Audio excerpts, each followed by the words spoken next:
대단합니다. 그러면은 이제 밤에 나와 있는 무리들을 잡아내지 못하면서 끌렸고요.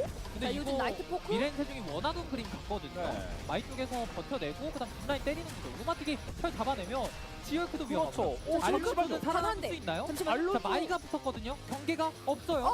이러면 피해도 비상인데요. 다나다가 붙게 되고 이어서 약 원스크린 13초 버틸 수 있나요? 페이지가 다 세게 대장전되면 또 잡히게 될 복수의 열정. 아이템도 좋을 수가 없습니다. 현재는. 자, 그리고 운명의 장난인가? 비가 내리고 있기 때문에 좀 오, 타격이 오, 좋은데. 잠시만요. 이러면 아직 잡히기 일본 사고인데요? 직전인데요. 자, 파란새로 성무스 씹었고요. 자, 이거 2일차인데 이거 만약에 2명 다 잡히면 터미네이트 각까지도 나오겠는데요. 터미네이트 각까지 나오겠는데요. 인구가 다행히 살아갑니다. 루틴용 붓을 빼고 다 나온 상태. 그리고 이쪽은요. 그렇죠. 태경. 자, 벽궁을 했음에도 불구하고 태경 생체기 하나 안 났습니다. 그러면은 사실 마커스가 잘 버티게 됐고 와! 바로 1타를 운전하는 걸 보고서 예측 반응을 했던 거죠. 자, 이러면 로즈노까지 위험하겠는데요. 28 뒤에서 들어오고 있습니다만은 네스와 브리안즈까지 잡히고 이어지면서 고양이는 어떻게든 살아가야 합니다. 이거 아니었으면 큰일 날 뻔했거든요. 자, 이쪽 카르텔이 BNK 쫓아냅니다만 다시 한번 네, 들어와서 오히려 마커스를 잡겠다. 마커스를 노리는 게 쉽지 않거든요, 사실.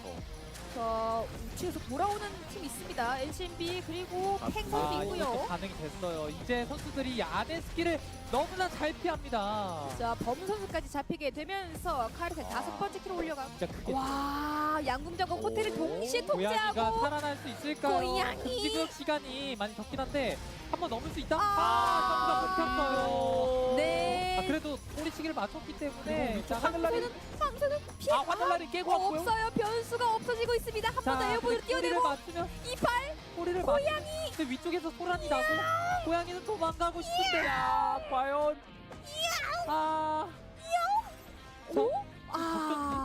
하지만 죽어요? 죽었어요. 미래의 세종인가? 이거는 카르텔인가? 예, 미래의 세종에게. 자, 왼쪽은 카르텔과 미래의 세종의 교전 이어지고 있고요. 짱이 초월 키고 들어갑니다. 다시 한번 몰아내는 미래의 세종. 하지만 나진의 궁극기가 켜지면서 순간적인 자, 폭발이 나오고 있습니다. 잡아낼 수 있나요, NCMB? 근데 잘 쉽지 빠졌거든요. 않아요. 자, 이어서 다나나까지 살아갑니다. 야, 미래의 미래의 세종. 이러면 팽 선수의 프리아까지 네. 잡아낼 수 있을 것 같은데요. 미래의 세종. 피해 정감도 제대로 보여주면서 될 것 같습니다. 너무 좁아요. 자, 이쪽은 스파클과 신 다시 한번 여기서 맞고 터졌어요. 다시 이렇게 키아라가 먼저 잡히고 셀린과 1대1 교환. 자, 그리고 공격이 되나요? 샤키 대 클로에 그리고 페나의 클로에. 자, 먼저 샤키 놓습니다. 이러면 신팀 여기서 마무리되는 그림이 될 것 같아요. 요한이 혼자 남아있고요. 5일차기 때문에 크레딧으로도 안 됩니다만은. 그래도 원웨이가 아니라 투웨이다 보니까 양쪽 안쪽으로 파고 들면서 네, 시간이 부족했기 때문에 과감하게 들어갔는데 이걸로 스파크를 밀어낼 때까지 성공했거든요. 자, 먼저 그 선수의 스킬샷 중요하고요. 자, 여기서 EQ! 엠마 경직 이후에 아티팩트 네. 순식간에 정리합니다. 클로에가 클로에가 자, 헤이드를 생각보다 잡아내고 통화하게 해줄 수 있죠. 근데 다 잡아냈고요. 사포 셀린과 자, 과연 여기서 1대1 송아랑 그리고 타나나 그리고 송아랑. 1대1 어떻게 해줄 수 있을 것인가? 자, 이거 로마스 자, 터트리나요? 이거 헤이드 살리는 거. 이거 빨리 못 저지가 안 되는데요. 자, 그런데 송아랑 다시 한번 뒤에 그렇죠. 정리하는 다나나. 다나나 하겠습니다. 애쇼 빠르게 한번 시네마 선수 녹여보려고 하는 것 같은데 잡아 안 되고요. 애쇼 첫 번째 킬. 선수가 공격기를 찍고서 교전으로 변화를 했는데 2대 3 상황입니다. 그렇습니다. 얀도 하지만 얀도 굉장히 매서. 안쪽으로 순간 2명 다 이러면 애쇼도 걷어내긴 했지만 발 빠르게 세밴드 선수 가네요. 철 선수도 살아갈 수 있나요? 철? 자, 가슴이 진짜 밖에 답답해졌어요. 지금 먹을 게 없거든요. 호텔 다 잡혔고요. 열정. 지우크 선수 방금 방 넘어가면서 민결 스킵했죠? 이민결. 자, 그리고 고속 회전 들어갔습니다만 철 선수가 먼저 정리하고요. 자, 이어서 우와, 엘레나는 살아가고. 근데 거기에 경기 레이트가 제로진이 오세드들을 보게 됩니다. 경기 레이트 6번째 킬. 그런 무기력한 모습을 보여주거든요. 그 장면이 나왔습니다. 그리고 스파크 턴으로 표주가 이거 진짜 맛있는데? 그렇죠. 이게 진짜 맛있는데 이거 걸면요 미래의 세종 내려오거든요. 예. 고민이 돼요. 고민이 돼요. 헤이드 엑셀레이션 로켓 들어가고 금지구역 쪽도 해제되니까 바로. 그래서 자, 이 와중에 갑자기 신을 카르텔. 잡아야 된다. 자, 근데 이러면 버티나요? 미래의 세종은 카르텔이 카르텔인데요. 오히려 LC. 오히려 자, 오히려 로지 잡히고요. 마이까지 내어주게 되면서 카르텔 비상이 걸립니다만 자신 그 위쪽으로 올라가도 지금 애쇼의 지몰프 선수가 있었습니다. 그렇습니다. 하지만 제이크 선수 혼자 단독으로 사람일 수도 있거든요. 그렇죠. 지금 카르텔의 로지와 마이가 왼쪽에 네. 숨어 있었습니다만 이제 들어올 때가 되고 있다는 점. 아, 이게 자, 체크하러 가는 인구 선수거든요. 네. 근데 발소리를 들었기 때문에 인구 선수 입장에서는 저기 있다는 걸 알 거고 그러면 위쪽 지역 계속 잡아줄 수밖에 없습니다. 카르텔의 위치가 너무 중요하겠는 자 팽선 그래서 시간 없습니다. 일본- 들어와야 돼요. 들어와야 돼요. 경기는 빼주는 알고 거죠. 있었어요. 저쪽으로 가라고. 자, 근데 여기에 미래의 세종 쪽으로 자, 가라. 오히려 킬 자, 먹으면서 킬은 네. 미래의 세종에게 들어갔고요. 자, 그러면 시간을 줘버렸어요? NCMB 킬은요? 자, 이것도 미래 이거 다 먹었는데요, 이러면? 이러면 얘기가 좀 달라집니다. 갑자기 급해지는 건 경기 네이트? 그렇습니다. 자, 경직 빠진 상태에서 라우라 먼저 잡히고요. 이어서 인구까지 자, 이어갑니다. 인구 이어갑니다. 이거 그냥 밀어붙이는 거죠. 와, 이러면 네. 오히려 판을 뒤집습니다. 그리고 미래의 세종. 여기는 니나가 똑같은 있다. 자리에 똑같은 팀들이 도전하는데 이번엔 있어요. EMP. 이번엔 가지고 있어요, 미래의 자, 세종. 영역 전개하니까 반전술씩 해주고요. 자, 더블 교진 하나씩 지워 나가고 있는 미래의 세종입니다. 근데 좁은 지역을 몰렸다가 헤이즈한테 정말 한번 폭격 당할 수 있거든요. 그렇죠. 해야 됩니다. 그래서 니나 최대한 빼주면서 이런 포격 스플래시 안 맞으려고 했던 있는데 와, 이거 페널 선수 날카로웠는데요. 헤이즈 반피 이상을 한 번에 자, 뺐지만 이러면 들어. 밀어붙여야죠. 자, 회복 못하게 밀어붙이는 그림도 좋은데 일단은 자리를 지켰습니다. 하지만 아직까지 시간의 턴은 남아있고요. 한 2번 정도 더 해볼 수 있는 시간입니다. 자, 오른쪽에 부시에 박혀있는 미렌 세종의 시야가 좀 유의미한 역할을 해줄 것 같다는 생각이 드네요.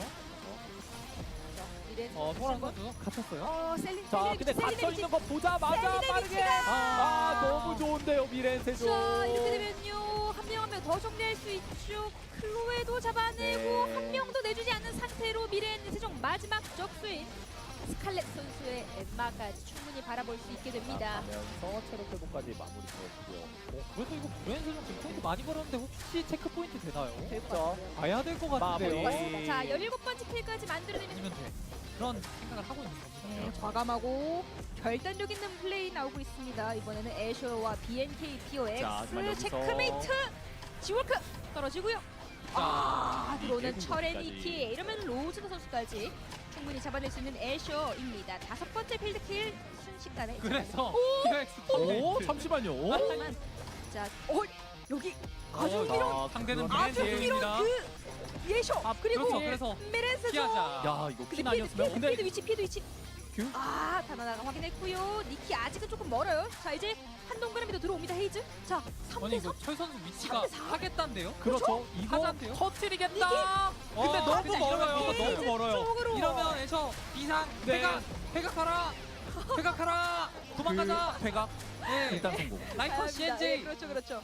자, 원래 프로모션. 실패하면 도망가야 되거든요. 피해드는 자, 근데 근데 큐큐 다 빗나갔어요. 이러면 그래도 지월크가 이게 실패하면 도망가자는 그렇죠. 네, CNJ가 보여줬던 전적의 방식이거든요. 슬램. 이러면 지월크라도 살아가야 합니다. 자, 이쪽 경기 네이트와 애쇼인데요. 이렇게 제로진이 먼저 물리고요. 잡혀야 되긴 해요. 그렇습니다. 자, 한 명도 없는 상태였기 때문에 경기 최선을 다해 봅니다.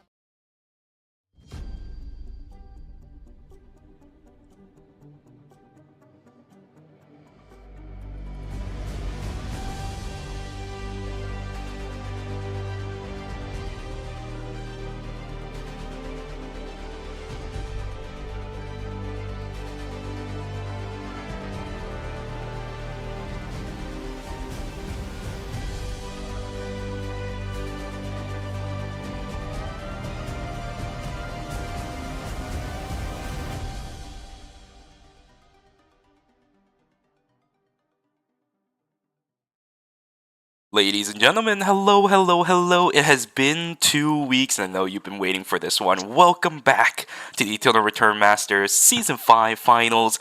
I don't have to say anything additional. There's no phases or anything of the sort. We're just done with the finals now.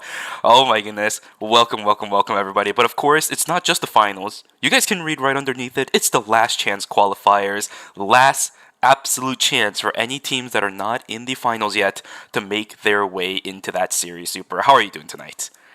I'm doing fantastic, thank you, Shuvi. But yeah, I'm very excited. This is the very final chance for these teams to make it in. They've been fighting tooth and nail to make it here, and yeah, only 2 teams will come out today.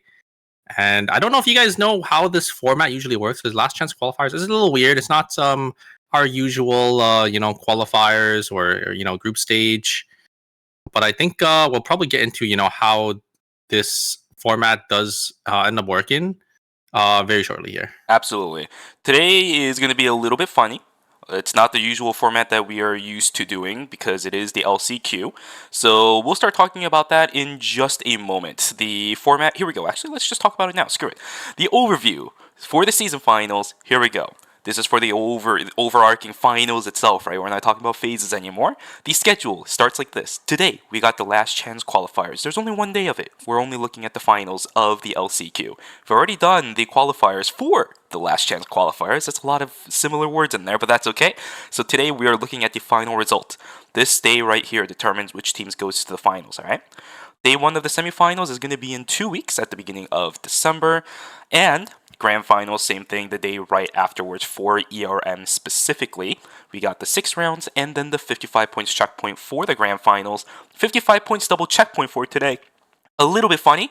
We'll talk about that in just a moment. But for the season finals prize pool, you guys can see it over there. Champion with the overall checkpoint system will get 4 million Korean won. On top of that, if they also get first place, that's another 4 million. Yeah, total prize pool of 20 million Korean won. I think that roughly translates to about 15 to 20,000 USD if you guys are from North America. But yeah, these are going to be the teams coming in for today for the LCQ. It's going to be Blanche, Sin, Freya, OUOB, Tangle, Dobby, Saber, Heading Dino, and Revenge. Yes, sir. Yes, sir. 6 to 8 beautiful teams that are going to be, sitting down today and just hunkering down for that whatever X number of games we have going on for today. And on that note, Super, let's talk a little bit about the format that we're going to be doing today. Yeah. We got the not double elimination format, Double but checkpoint. yes, double checkpoint format. That's going to be coming around. Now, if you guys are familiar with the checkpoint system, first, you have to get 55 points in order to make yourself into that checkpoint spot. And then, after that, you have to win a game in order to finish the series. Usually that's how it goes. But today, with the double checkpoint format, you need to do that, win, but the series isn't over yet. There's 7 teams still left, and there's 1 extra spot left going into the season finals. We're going to continue playing with 7 teams. The team that won with the checkpoint, they go to the season finals. They're done for the day. With the rest of the 7 teams, we keep going until another team. Until someone wins. Exactly, with the exact same checkpoint format. So we could have a very, very long series here. Double checkpoint means it's a lot of funny things can happen. Yeah, because it does bring in a weird dynamic where it goes down to 7 teams. I know a lot of these teams probably aren't really practice in 7 teams lobbies because scrims are always the most of the time they're always full. I'm pretty sure 99% of the time they're 8 team lobbies. When you're playing in a competitive scene, it's always 8 teams. But obviously, in ranked, it does sometimes come down into 7 teams. So, these teams should be familiar with the 7 team format, but it's just, in the competitive scene and for competitive as a whole, usually you don't get those 17 lobbies. So we're going to have to see, how these teams do adjust to, I guess, the map being a little more open. For sure. It's going to be a weird thing for us to witness because it's not a format that we typically tend to see a lot when it comes to ERM. So do expect a lot of fun things to happen tonight. Again, this is the last chance qualifiers. As the name itself states, it is going to be the last chance for these 8 teams to secure 2 last spots going into the season finals. Day 1. You don't get a free pass into day 2 just because you make it through LCQ. That's not how this happens. It's going to be a fun series today. Super, but for those of you guys also in the chat, it's going to be a little bit of a fun day too. I know some people were asking about drops earlier before we started the stream. Emotes? Yes, it's the LCQ. We are starting the season finals, which means drops are going to be a little bit funny. On top of the hourly boxes that you guys get, you are also going to be getting these emotes and the profile icons of the Season 4 champions, which was Mita and Sejong. We got Denana on the left, we got One Circle in the middle, and Romantic. You got the Theodore, the classic 1 circle pose. Yep. With the hand on their hair. That's kind of swaggy, you It's know. pretty slick. I actually like the Theodore one a lot. I know, right? It's super cool. In general, I like all of them. I think personally, I like Donana's the most because it kind of fits with him a long time ago when he used to be that 11 player sitting up in the front lines. I know he's gone on to greener pastures a little bit now, but yeah, it's a little bit of an homage back to when he used to play a lot more of that 11. So I love it. I honestly thought he would go for the Alonzo and then the like cry emote, but I think they already have that in the game, right? Yeah, I think Or so. Something very similar, at least. yeah, because it was part of their season bundle, I think, right? It is what it is. We've had a lot of dreams about what these drops and emotes could be like, but this is what we get. And you know what? As they are absolutely beautiful. Pretty good designs, by the way, as well. Yeah, I mean, Romantic is pretty nice as well. You know, Rio shooting that bow. Obviously, we know Romantic for that Rio pick because I mean, I don't think he's usually, or he hasn't really been playing it recently, just because I think usually Romantic and the top teams in KR they always just swap to whatever is the meta ADC at the moment. Don't think Rio is at the very top just of yet, but Yeah. maybe we might see some adjustments for the season finals. But yeah, Quite right now. frankly, yeah, I don't think so either. Actually, yeah, we did just get the last patch, and I don't think there were too many Rio changes. I think it's probably still going to be maybe Nadine and Rozzy that are going to be at the top because Nadine did get hit in the most recent patch, but Rozzy didn't get touched at all. And we saw the last ERM, it was just rotated between Rozzy and Nadine. So yeah, I mean, we're going to have the predictions coming up here. We have Blanche taking 53% of the votes for the LCQ teams on the top side, and on the bottom side, we have Heading Dino with 50% as well. Wow. I mean, Heading Dino is a team that, we haven't really seen at all. And looks like they got a pretty big fan base here. Indeed. This is pretty interesting because Heading Dino, you're exactly right. This is the first time I'm actually seeing any of the members coming into the actual stage for Eternal Return Masters. The fact that they are getting this much of a vote, I can't tell if it's like one of those underdog situations that are coming through or if they are players that are relatively well known in Korea and that's why a lot of teams are looking forward to them. I can't tell. But the fact that they do have this amount of votes, I think I can have some confidence in the fact that they are going to be showing us something pretty interesting today. Yeah, I mean, we do have, some older teams that we've seen before. We've seen OUOB. I think we've seen them a lot I think it was season 3 with the Eva Hart. So I'm kind of curious to see, if they do still end up picking those two characters, because obviously, the Eva Hart combo doesn't really work anymore since they did rework Eva's ultimate. So I'm really interested to see, what their picks are going to be now. And, as for the other teams, we've seen Tangle Dobby, we've seen Team Saber. We're going to have to see, if they are going to be able to bring their A game for today. Yeah, for sure. It's going to be a fun one today for the series, at least just looking at the predictions. But a little bit of trivia for you, Super. I know you're looking at the screen over there. You can see that it's not a Freaka TV anymore, by the way. It's Soup. What They changed their brand to Soup. Oh, Africa TV is just called Soup now? Yeah, it's just Soup. And now I know if you're speaking English, that might seem like soup as in like the broth soup kind of thing, but in Korean, it's forced. It's forced. Oh, Yeah, that's the translation of it. They just took the pronunciation of forest and then directly just put it as English for the English name itself, but it's supposed to be forest. That's the definition. I see. I mean, it's Soup with 2 O's, not a U, right? If Yeah, you look yeah, at the bottom exactly. there. Yeah, so I'm surprised they rebranded, but I guess Africa TV didn't really roll off the tongue. So Soup does sound a lot better, I would say. Yeah, I think they took their inspiration from somebody's name here, They're taking away one of the ways that I call you, actually. I always call you Soup Man and stuff like that. I don't know what's going on. Yeah, now I'm gonna question, if you're asking me about Oh, no. the website now. I'm gonna go insane at this point. But yes, oh my god. LCQ, we are finally here. The fact that we got to this point after a season as chaotic as this, one of these seasons where we saw the most amount of new teams coming up on the block and the most impressive performances from some of those teams all around, I think this season finals is gonna be standing up to be one of the best that we have ever seen, honestly. Yeah, new teams, new talent, even older talent, but just players who just haven't played competitive, like Sad Hands. We had a really big upset with Mira Sejong going 8th, in the second phase. So a lot of good storylines, I would say, for this season. Yeah, absolutely. It's going to be a really, really interesting way to see how all of those just kind of round out. And we see how this chapter is going to end. It's another chapter for you and I, at least, when it comes to just watching Eternal Return Masters as a final, because we saw one of those chapters end last season. Mira and Sejong finally being able to win an Eternal Return Masters after such a long time. They weren't able to always get there, right? Just always cut off right before the end. We saw some incredible scenes where, I'm never going to forget Danana standing up on the stage, bawling his eyes out. That right there is a true man story. Not sure if they're going to be able to do it again this season because, again, there's so many things that could go wrong for that team. There's so many other teams that are vying for that spot this season on top of it. It all just comes down to, at least right now, which teams can get out of LCQ and at least cement themselves another possibility to move on to day 2 for the season finals.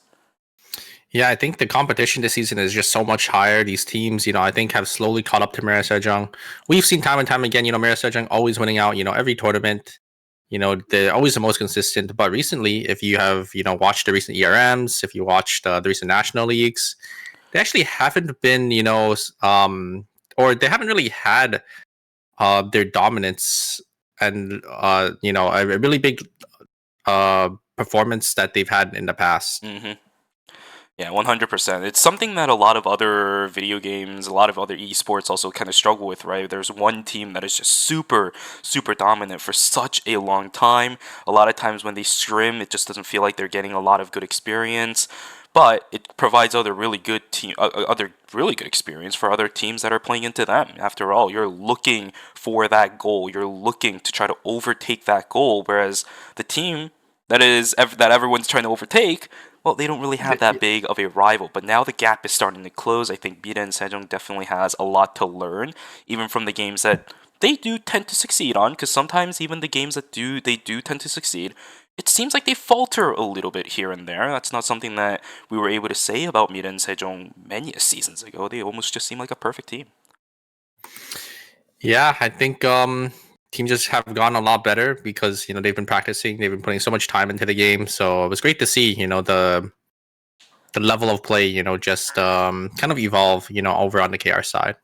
Overall, the quality of these teams just getting better. That's something that we cannot, as casters, ever complain about. I guess we're just taking a little bit of look at the players and the teams again. It's just interesting that we're not starting yet, but maybe the players need a little bit more time. If you guys need a refresher on some of the teams and the players that are going to be playing today, Blanche, Sin, Freya, and OUOB. We got Tingle, Dobby, X, Saber, Heading Dino, and Revenge. The two teams that came from the original seeding after the circuit points were done is Blanche and Sin. Yeah. All of the other teams came from each respective qualifier groups. We had 3.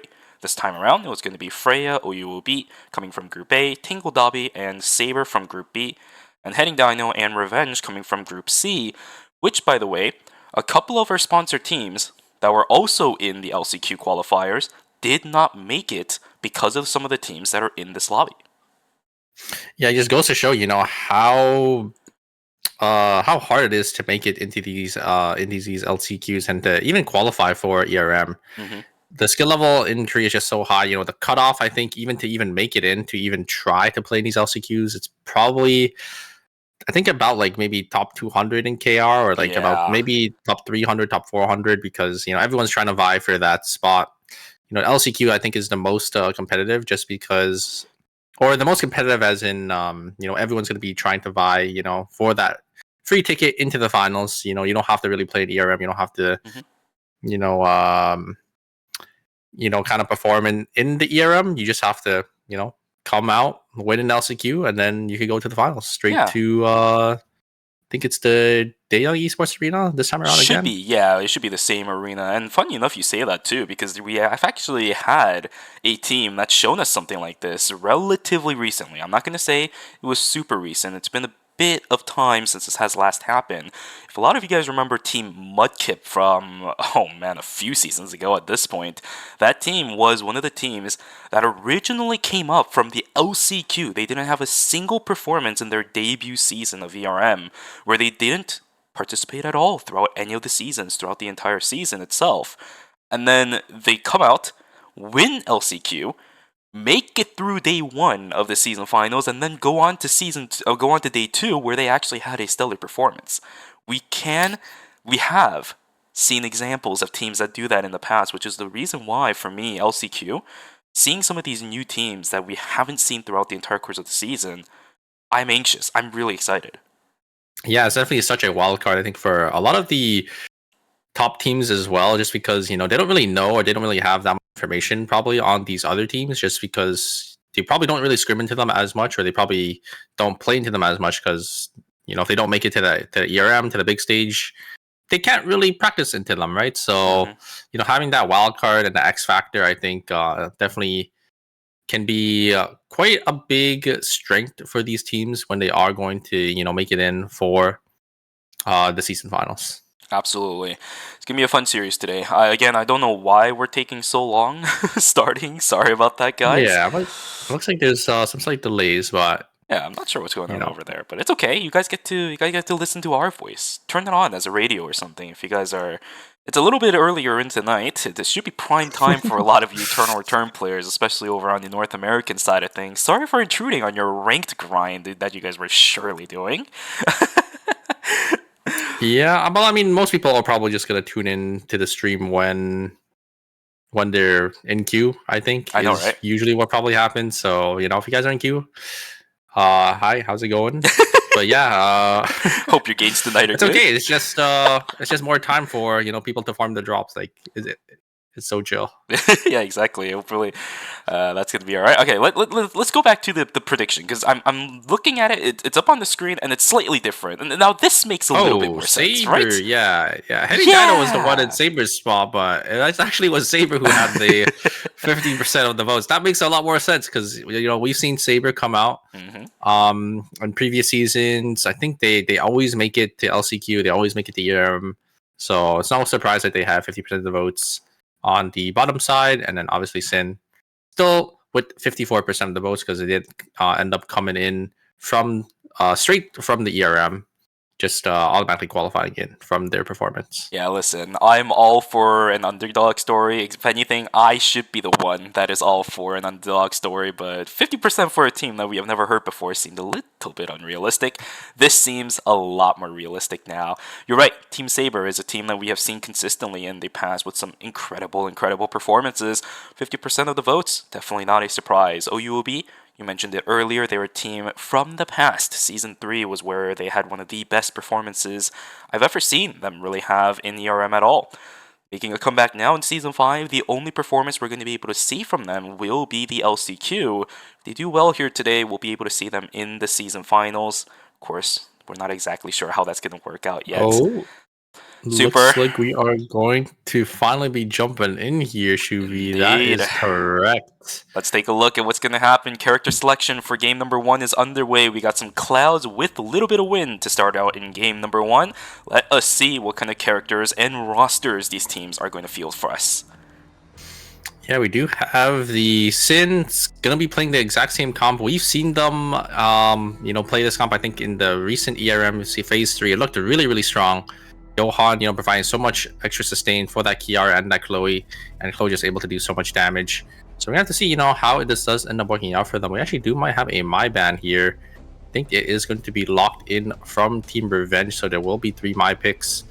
2 Adriana picks as well. I think it's only going to be the My coming out, getting banned once again. We know how strong this character is. We've seen it time and time again.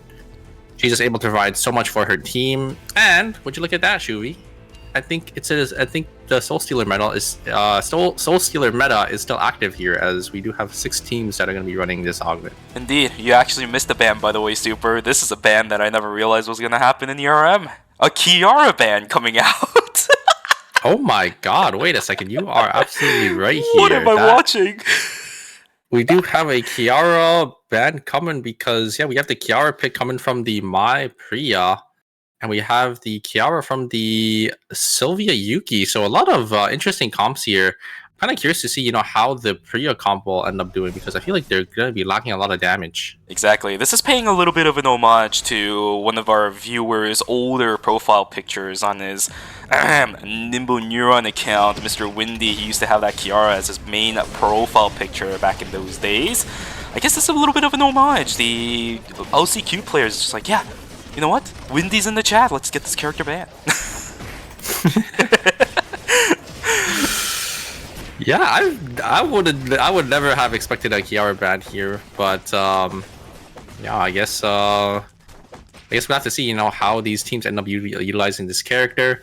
It looked really strong with Team Sin with the Johan and Kiara together, but I don't know how well these other teams will fare with it. Exactly. That's a metric that I'm really confused about right now too, right? There's two things that I'm thinking about exactly at this moment. One is, how are other teams actually going to utilize this Kiara, especially Team Blanche? I've never seen them running a composition like this, and looking at the Kiara and the Priya, now I'm really starting to wonder if they have enough damage. And again, I said this in the past.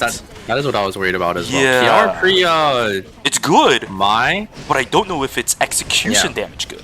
They're gonna have a lot of sustain though to live through these fights. So if Kiara can just just get in there, get the Priya shields, get the Mai shields, maybe Mai hits a taunt, and then the Priya gets the flower explosion, maybe it might be enough. But I'm a little worried that they might not have enough. But they do have a lot of sustain, so maybe just gonna be able to outlive in a lot of these fights. Exactly. For the most part, I think for Team Blanche, if that plague doesn't last for longer than 10 seconds in each fight, something's going wrong for Team Blanche. It's either they popped it too early, they popped it a little bit too late, maybe they popped it because they were forced to. Either way, that plague has to go on a long time. Otherwise, it's going to be a pretty rough game. But guys, game one, I know it's a little bit late, but has been started. A lot of our players starting to build up. Mojum also making a little bit of a comeback to the Eternal Return Master scene. We haven't seen this guy in quite a bit. And actually, interestingly enough, I saw a video. Somebody sent me a video posted by Mojum a few days ago where he was doing like a die here. Nina's dead. Oh, he lives on 1 HP. Does eat the food. It's gonna be just barely enough. But wait a second, Rio is actually gonna kick into the same zone as the Chloe. So maybe Rio can look for an angle here. But teams are gonna be grouping up. They're gonna be able to trade their items. I think majority of the teams these days they should have routes where they all link up together, they drop their items, and they get their builds up really quick, because you want to look for these early game kills. Getting these points in these tournaments, they do matter quite a bit here, as we do have an engage going on to the Yuki. Both Kiara ults are going to be popped here. There is the coup de grace going to land on the Priya. The Priya is going to be focused down, but it's not going to be enough damage, and the sustain coming out for Team Blanche. I guess that is the power of the Priya and the Mai together, fighting so many shields. A great exclusive coming out from the Mai to pull him back, and Tantra is going to go wide, but I don't think there's really much place for this Kiara to go, so they will end up falling as well. So Blanche going to be able to secure 2 kills for himself. What the heck is this fight, man? It's still really early in the game. The last judgment from Plague not going to be doing too much damage. That's why the shield in Senaphine's arsenal is such a good source of extra HP. Effective HP is something that I talk about quite a lot, and Plague, quite frankly, I see sometimes last judgment at level 1 almost heals people. It doesn't do anything. It doesn't do much damage. I think it seemed like hitting dinos. They weren't really, fully grouped, didn't really have their builds just of yet. So, oh, wait a second. Curry's gonna jump straight in. Curry's gonna actually kite backwards here. Great taunt there coming from the Mai, and I think that is going to be the Kiara gonna fall here. Tom does end up coming out. Curry gonna make sure they're gonna be able to stay far away there. So on the other side, Sin is going to jump in onto the Nadine. It looks like Dangle Dobby just barely lives there. Gonna be able to get 2 members on out of there. There's the double judgment coming in from the Kiara. Nice reset there coming in. And Sylvia should be able to find this Arda here. Arda tries to use their cube. It's not going to be enough. And heading Dino are going to be able to secure a nice 2 kills as well. Sylvia, a pick we usually never see, on the KR side. Nice to see some representation coming out today in LCQ. Exactly, that's going to be a fun one to see today on top of it. Whereas Senaphine, not really going to like what they're going to be seeing in this exact moment. Will get taken down, unfortunately, completely isolated away from the rest of their team. But I think we just saw a big fault of the Kiara compositions, right? where a couple of these Kiara teams, the moment you lose the Kiara, especially if you're running a very Kiara-focused composition, you don't really have too much to work with. You need the Plague, you need the Last Judgment, you're always looking for those executions. That if you lose the Kiara, I really don't see what the idea for a lot of these compositions to play is. We've seen what Team can do, right? We've seen what Team Sin can do. They have an idea. What about Team Heading Dino and Team Blanche? What's their ideas? Yeah, but I mean, they probably played this comp, time and time again. Bringing it out to the LCQ. So Yeah. I think they should have an idea on how to play, but it is a pretty good point that Kiara is a pretty committal character. Once you use that last judgment or that ultimate, teams can slowly just walk away, right? If they pull away from you, the Kiara is forced to use their ultimate in, and then once the Kiara's ult isn't, or once the Kiara's ult is down, there's really not much the Kiara can really do. But a nice blast plant there coming out from the Mai, gonna push the Chloe back, and looks like Sin is just gonna push on forward there because the dirt is end up gonna come down from Team Blanche, and a third party see on the other side. Heading Dino gonna try jumping on the Kiara here, as both members of Team Blanche are just gonna leave their Kiara for death, and there is the totem. Sebi is gonna live, but no, the Kiara is just going to get their shield proc and gonna be able to take them out. So Heading Dino gonna be able to secure a nice kill. I think they did also end up getting the tree from Cemetery, so nice pickup from them. Yeah, all of our Kiaras in the exact meteorite spawn of all things. Here we go, another fight as, oh my goodness, the Razi just gets absolutely obliterated. Narahara down on the ground. Curry trying to poke out Glove, and he should be able to get it as the Mai completely isolated again away from their Laura, who is surprisingly sitting on the northwestern side of the map. I was looking at the minimap, their pointer was up towards the top left over there. There we go, inside a school, completely split apart. And look at that, the boots on the Laura. We're seeing yet another interesting take on this Laura build nowadays. We've seen this before, right, where Miren Sejong was building things like Guardian Suit on this Laura. A bit more tankier this time around now. Yeah, Wild Walker's really strong item. It has that heal cut, it has that HP. It has that HP regen. I think HP regen is a pretty underrated stat that a lot of players don't really, see the value in. But the HP regen, basically just gives you free HP because able to get, a lot more HP throughout a team fight from, just your base HP regen. So it is a pretty strong item. I think I see a lot of people, rushing it on the KR side. But yeah, I mean, it does cost a tree as well, so it's definitely not a bad take. Because I think they were running the Tachyon shoes, so it's just like a straight upgrade from that. Yeah, exactly. It's just surprising to see people in KR take Laura a little bit to a tankier side of things, but let's see. OUOB still running the Ava. They have Memory sitting on the Aya. Quick cut in from the Guri. He's taking about half of his HP and damage, but the initiation from Sin is good as Sakin. Yeah, setting up nicely for the Kiara. This is exactly what we know Team Sin is able to do. It will be 2 members down of OUO. He's just going to be sitting over at the end. Will take his death gracefully, sitting in the corner. Poppy goes. A win for the battle zone going to Team Sin. On top of that, 2+ kills means that a Mithro plus additional +2 points going into their hands at night number 2. Yeah, that's probably the best feeling and probably the best outcome for a battle zone if you are just playing into one team. Get those 2 kills and you get the Mithril as well. So should be or Sin should be in a really nice spot here. But wait a second, Team Saber, they don't have any timer here. So as long as Team Revenge stays in the drone here, should be enough. But wait a second, they're looking for an angle. Oh my god! Laurel is going to go wide. The Exclusive is going to come out, but yeah, just not enough timer, and Team Saber is going to be the one who falls here. Looked really good. Saber, not Saber, Curry did get a lot of damage onto the Laura, but the Laura is just going to be able to jump on away, having so much mobility. And yeah, they will end up getting on out of there. But I would like to go back into, the team fight for Team Sin. The Chloe just able to do so much damage.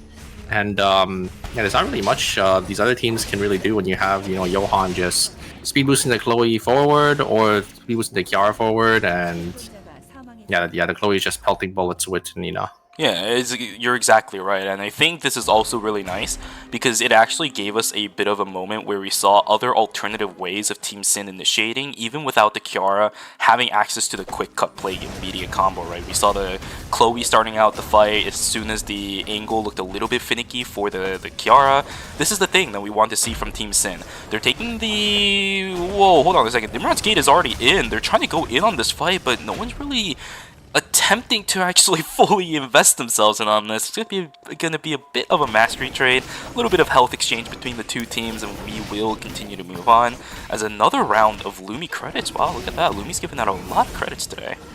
Yeah, every team is getting their buys on the cycle, so Lumi is just going to be filled up instantly and going to be able to be procced again. But yeah, I think we've seen this team comp from Freya. I think it was Day and Cybers that used to play this team comp, and basically how it works is the Arda is the one who is supposed to jump in. But oh wow, great double fear coming out from the Aya. Oh but the Lord's my 3-man ultimate going to do so much damage. But wait a second, the damage coming out isn't going to be enough, as Airline is going to be able to get a great Brinter request, going to hit 3 members.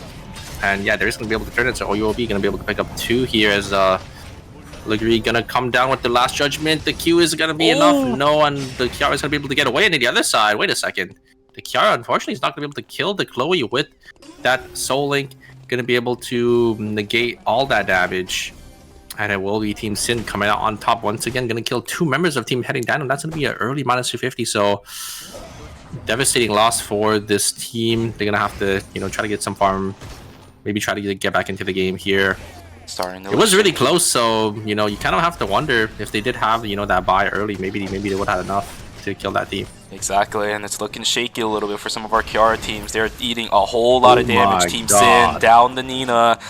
I'm Johan trying to eat a lot of damage, and the slow coming through from the Burnt to a Crisp is enough to catch up to the Johan. There goes one, down goes Narahara over on the side of Pond as well. They just lost those 2 members. I think Revenge, this is only a minus 500 instead of minus 1000, because those members did die before day number 3 spawn. But here we go, another fight pushed into a corner is Phoenix Park. He's trying to get the damage out, but it's not going to matter. Burned down by the flames of Adriana, not their own Shukai, because that would be weird.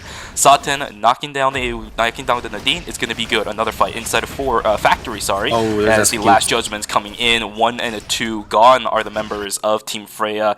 Team Heading Dino will recover a little bit from their falter at the start of day number 3, and the Shukai falls down as well. Oh no! Oh, Riori also getting caught out. Glove, if he finds this kill, Team Tangled ABX, they're going to be in a very, very dire situation in game number 1. 1 kill, blink over. Riori's going to have to invest a lot of time to get out of here. Yeah, gonna just walk up to the temple, get the res here, but yeah, Tangled Dobby unfortunately finds, I think, Revenge right after they rezzed, and I think they just ran into a bush, or maybe they got vision check there. As it will be Team Tangled Dobby going to be forced to lose 2 members, so another minus 500. So a lot of these teams losing out on a lot of credits and a lot of power. This will definitely change the dynamic going forward. Yeah, and if anything, I was about to say that this game's pacing was very, very slow for the first few minutes of the game. In comparison to what we've seen in this season as a whole, I can definitely say with confidence that it's been a very, very slow game. Not too many kills, not too many picks, not too many overall team fights, but right now, as soon as day number 3 hits, there have been so many players that have fallen that I think our credit count for rezzing fallen players already is somewhere in the mid 1000s, or at least already at 2000. That is a crazy number right before day number 3.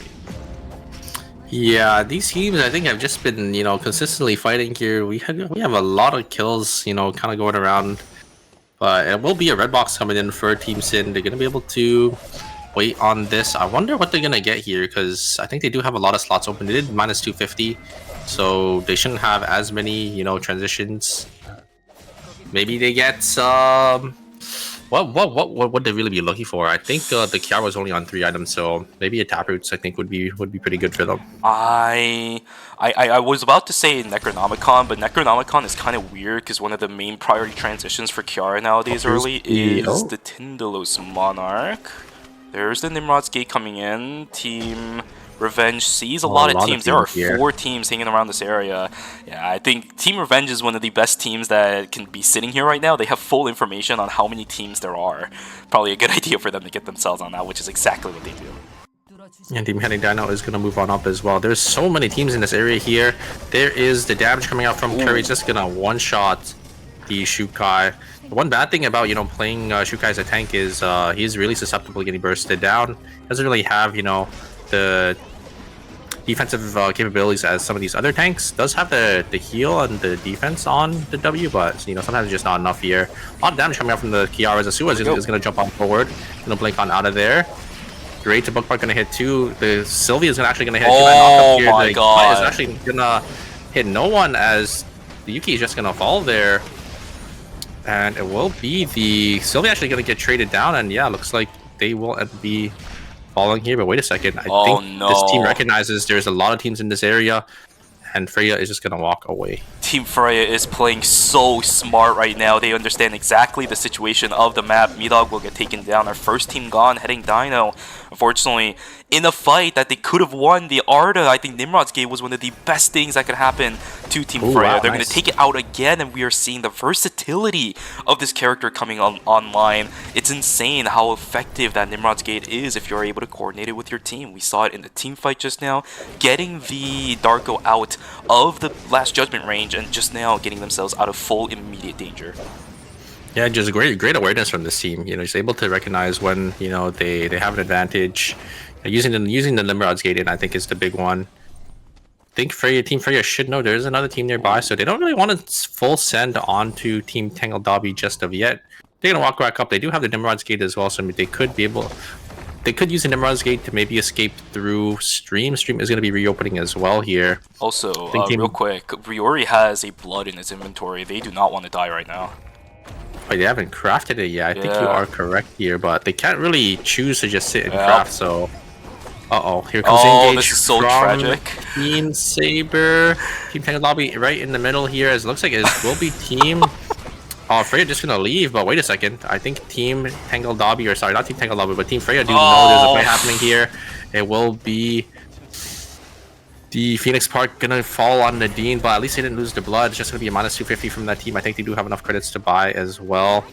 Wick line being pulled by Nina here. Don't think Team Sin wants to really pull this wick. They're gonna walk away. The wick line might go back onto the side of Team Saber, and looks like it's going to be the Arda that does end up falling here. A lot of damage coming out from Curry.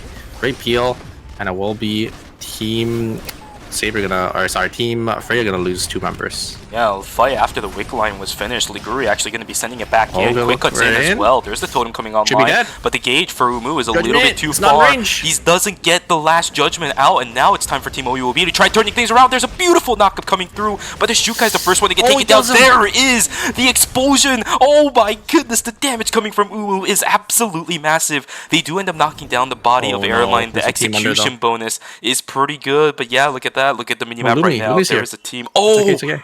Okay, so both teams are going to recover from this. The blood, I think, went over to Nemery. We see it in the inventory, but the wick line buff went over to the members of Team Tangle Dobby, or I think it was Tangle Dobby? No, it was Team Sin.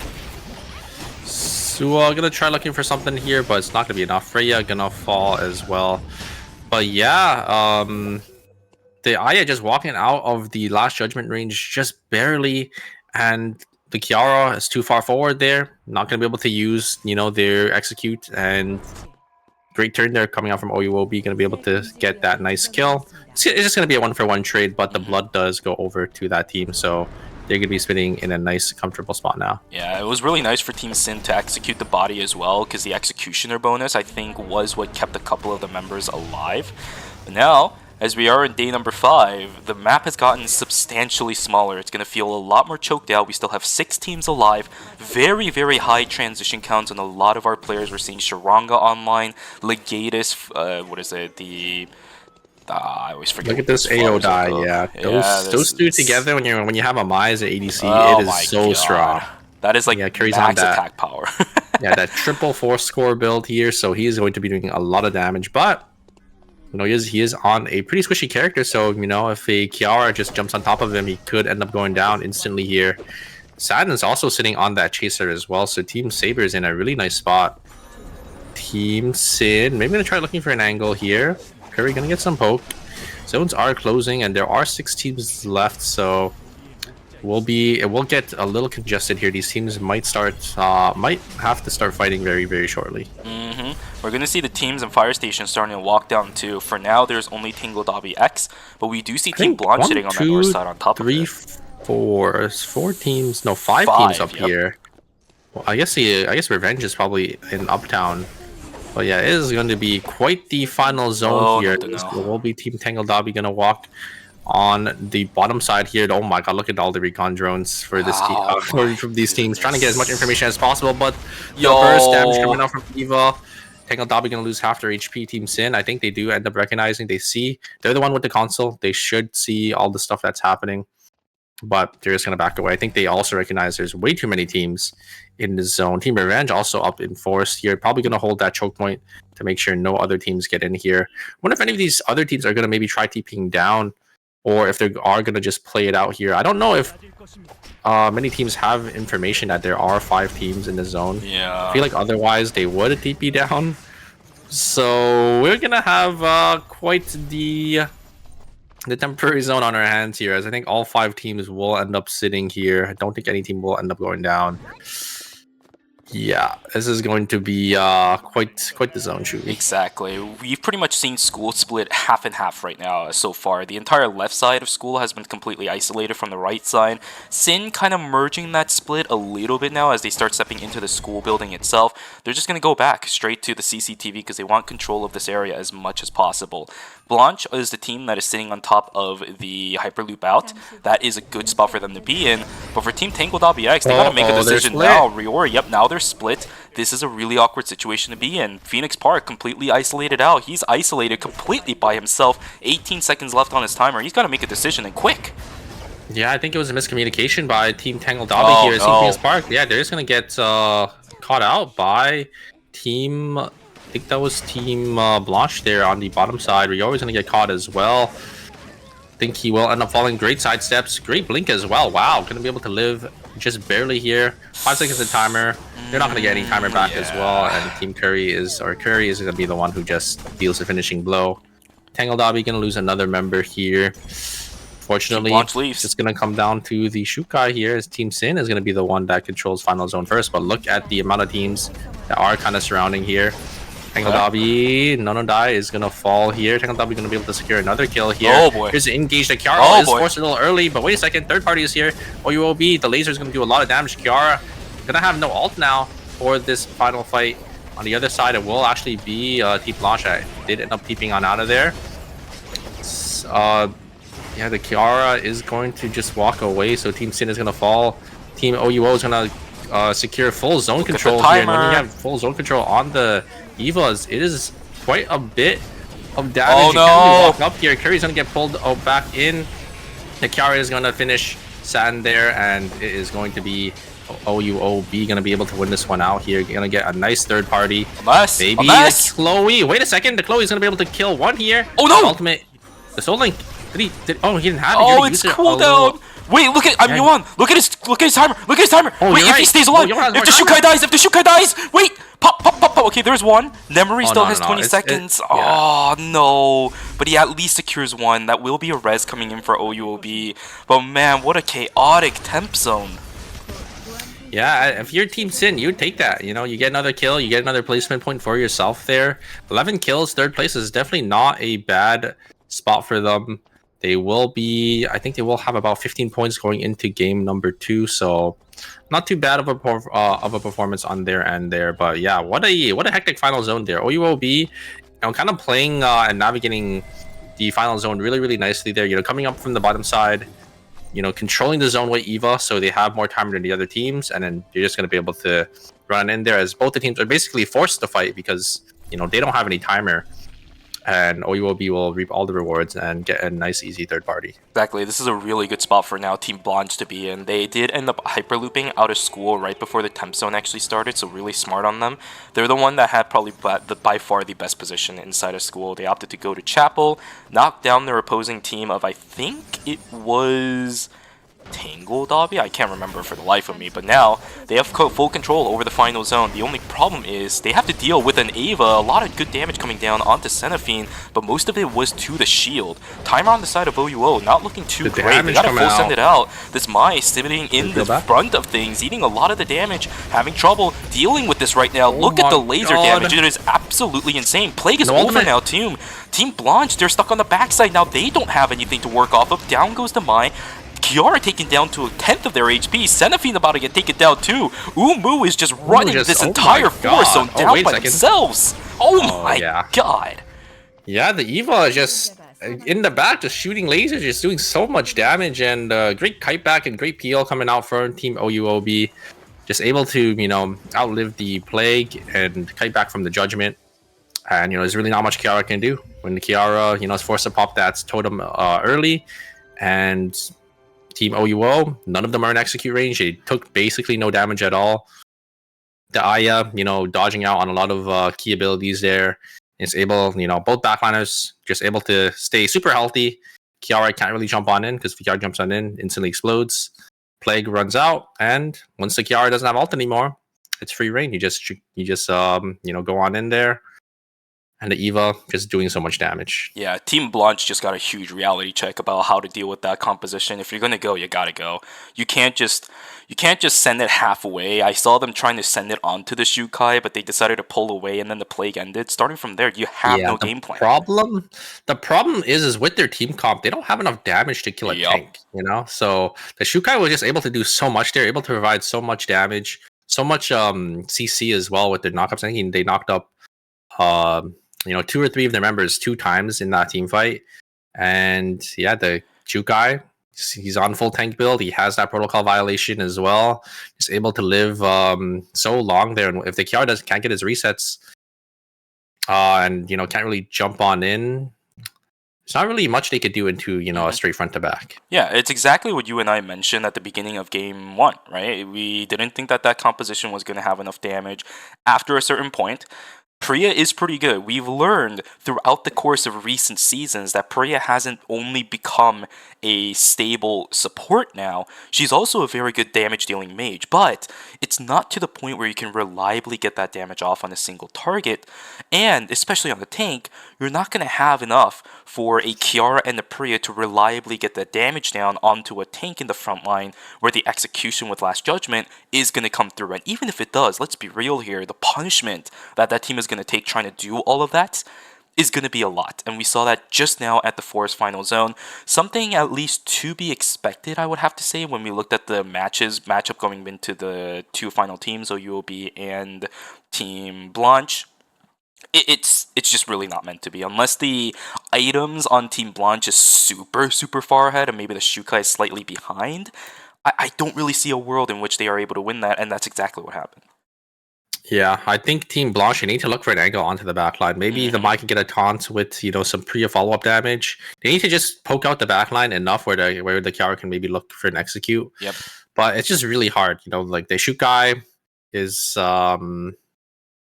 has really good self-peel when, a Mai or a Priya will, try to jump in, or a Kiara will jump in with that E knock-up. The Shukai will always be holding that E. Has that Sprinter Chris as well for the slow. And yeah, if they play a straight front to back into that team, we kind of just saw what happened there. Exactly what's going to happen, where the Mai and the Eva are just going to out damage you. Exactly. If you take a look at OUOB's composition, it's almost like a castle, where the Shukai is just acting as the wall up in the front line, and the amount of investment that the other team has to do to get through that wall is a lot. And even if you do, there's still the part about getting down from the wall, right? Like, you gotta keep going past the wall. The Shukai is not gonna let that happen so easily. I love the way that the team OUOB is still kind of sticking to their homage with the Ava. Of course, we are seeing a change where Nemery is playing the Aya. Although, I will say, Heart to AoE Ultimate, Aya AoE Circle Ultimate, they're basically the same thing, right? I'm really joking say that. I'm joking. But yeah, I mean, he will be playing, that's ADC here. We do have the standings coming out from game number 1. It will be Team OUOB winning out, the first game, going to be sitting in a nice, comfortable lead with 20 points, and not too far behind with 15 for themselves, and Team Saber with 13, and Blanche in 4th with 12. Pretty high point game considering how slow of an early game that was. I'm actually quite surprised about that one. There was a lot of reses in game 3. But there were a lot of team fights in the mid to late game. I would say that's probably why there's so many points to go around. We did have a lot of reses, so a lot of kills basically throughout that entire game there. So I'm not too surprised, but yeah, we'll end up changing, the dynamic of how aggressive these teams are. And I wonder if, maybe some of these teams do end up swapping their routes to, try to maybe avoid some of these other teams. Or maybe they decide, we need to shut down OUOB, and maybe they swap to routes that maybe contests that team as well. But it looks like we're going to jump straight into game number 2 here with Kiara and Mai being banned. So I wonder what team Sakin is going to play. And actually, Luguri is going to be playing that Camilo. Camilo, pretty similar character to Mai, to Kiara, I would say, in the sense that he is that kind of drain tank character. So we're going to have to see, how this does end up working out for them. Do have Team Blanche. Ooh, they're going to be playing their classic their Ekion, Jenny, and a support. This time's going to be the Charlotte. I'm actually kind of surprised about this because I've seen really good results coming through from Lenny. Cenophine's Lenny is one of the best that I've ever seen in KR worldwide, actually, almost. So, quite surprised that they are going to be running the Charlotte, but we will see how that goes. No Soul Stealer on that comp. They're not going to be able to follow through with his Healing Wind onto the Charlotte, whereas everybody else running pretty standard compositions if you take a look at either the team specifics in the past or just the season as a whole. But there is one switch up that I do want to talk about here. Mojum sitting on Nakadia. He's actually mentioned something about this on the video that I was talking about. This is the 1.34 patch, by the way. We're not playing on the newest patch. Mojum's video title for the 1.34 tier list that he made was that whichever team plays Kadia will probably take away the season finals. I'm wondering if that's going to be proven here or if it's going to be a little bit of a bust, because there's a lot of tanks in this lobby that Kadia very much struggles to puncture through. Yeah, that is true, but I think with their team comp, they do have a lot of burst damage and a lot of damage with that Haze and that Estelle as well. So I think this is a team comp we've actually seen Team Mira Sejong run last week in the ERM. So gonna be interested to see, how this team is gonna be able to use this team comp. And yeah, we do have Glove gonna be on their Nikki. Yes! We haven't seen Nikki, I don't think, for quite a while. Actually, we have seen Nikki coming out from team, I think it was G-Works team, right? I think they were playing that Nikki Della combo still. Yep. So yeah, gonna see, how Glove does end up playing. We know, Glove, he always plays, these Glove characters with, Nikki. I think he also played Yan as well. So it's great to see him back on his comfort. Indeed, finally name checks out. I know a lot of people throughout the entire course of the season, whenever we did see Glove in the actual stages, we wanted to see him play this Nikki. We wanted to see him play something that was actually in tune with what his will we get it this time? Nah, he's not going to get it this time around. He's going to get himself over to... No, not archery range. Oh, it's going to be in towards pawn this time around. Maybe he missed an item or something. I can't tell. No, it looks like it's because they're playing the Camilo this time, so they probably just have a different route for this, which I'm glad the team is prepared. Yeah, I'm glad the team is prepared for the Kiara ban, because sometimes you have to make sure you're ready for these bans, because they could end up coming up out of nowhere. Maybe in scrims Kiara was getting banned as well, just because we have seen a lot of other teams try to swap over to the Kiara. Like you've seen Team Mira Sejong, picking it one game. So it's nice to see that they are prepared for this. And yeah, will be Team Revenge gonna pick up 3 kills actually already in the early game. They must be feeling really good about that. Yeah, it's not every day. The Camilo just gonna fall there to the Estelle. And the other side here, on Team Saber, gonna be able to pick up one. Actually, gonna be able to pick up. Actually, yeah, just 1 kill. As Team Henning Dino is going to be the one to pick up 2 from Team Saber. I can't tell what's going on anymore in this game. It's completely different than what we saw in game number 1. Now we're starting to see the picks. Now we're starting to see these teams group up, looking for maybe 2, maybe 3 that splits off into 1 or 2. At this point, Sebi completely isolated by himself. He's in dire straits. He's got the resets, but there's a lot of crowd control. Exactly. We'll see if people are able to walk him down. He is playing Akion, so he will be able to dash on out of there. Will be Bear just gonna jump on out of there. Haze is going to get some damage onto Blaster, and Blaster is just gonna fall here. Great taunts, great follow up. Or sorry, not taunt, great stun and great follow up there. Oh! Now from the Estella's team, is Umu is actually gonna be able to get that 1v1 onto the Rozzy, but Glove just gonna come in with his ultimate, gonna be able to secure that one for Team Revenge. It's actually kind of a win for Team Revenge because Rozzy was level 7. She's probably just about to hit level 8. Whereas, unfortunately, Ubu, he just tagged level 8, I think, with the kill onto Narahara. He's going to have the extended death timer, unfortunately for him. Revenge actually picking up a kill. There's the Revenge for the death on the Rozzy, as their name states. Name checks out. We're seeing a lot of quote-unquote name checks out moment in this series so far. Are you super? I'm liking it. Yeah, I think team looks like Team Tangle Dobby is completely split here. They're just gonna try to get as much farm as possible. We usually see this a lot, I think, in the early game where teams are going to try to get as much farm just because you want to make sure you can try to get that 4 score in the early game. Because if you can't get those 2 to 3 4 score early game buys in, it's a really big spike going into a battle zone or going into the alpha for the next team fight. So I am not surprised that these teams are splitting here. As wait a second, we do have Haze on the bottom side while the Kadi is on the top here. They're trying to get a lot of damage. Sebi is going to get the reset here, but another team, wait a second. The Camilo going to jump on over there as both teams are just going to disengage. Yeah. He's just kind of chilling here. Now it's down to Team Blanche as well as Team Sim, our 2 teams coming in from the actual official circuit points. Damage so far between the 2 teams are actually even, but this works out actually in favor of the Charlotte, right? She can continue to heal. Nice timing on the Faith and Wavering to come out. There's a third party. It is pretty good, but look at this. It's problematic now. Team Blanche stuck in the middle of everybody. I think downtime for Sebi on top of it. Are they going to be able to get out? Why is Centipede still alive? Down she goes. There she is gone. Bear is also going to fall down in just a moment here as well. Right, Liguri trying to chase this down. A couple auto attacks should do it. Play Dead is activated. Team Sin loses out on a member as they're trying to greed for a little bit on these 2 members as well. Johan running down the entire length of Temple. He will at least be able to get out, but what an absolute massacre on the north side. Team Freya coming out on top as 4 kills and the tree going in their favor at day number 2. Yeah, nice awareness from this team. They just kind of hover and just wait for these other 2 teams to fight and then come back in for that third party. So really nice from them. They're going to be sitting on 4 kills, getting that tree too. Going to be the blood kill going over to that Haze as Estelle also gets their buy. So they have a really nice swing here. Maybe they can get that 4 score coming in on the Kadi. The Kadi is sitting on 320 credits. Just need about 30 more as it will be Team Sin. Maybe going to look for an angle onto Team Revenge here. Looks like all the members of Team Sin are going to TP on in here. Team Revenge, they're only 2 right now. They are missing their Laura. As Laura is sitting up in gas station. Looks like they got an RNG with that buy. Ligori just going to look on forward there. The Camilo getting a lot of damage. Great combo. But is that going to be enough? The Glove is going to jump back on in there with the ultimate there. As Sakin's just going to walk on over with the ultimate. Great find from Blaster. Going to be able to kill Johan there. As, oh no, wait a second.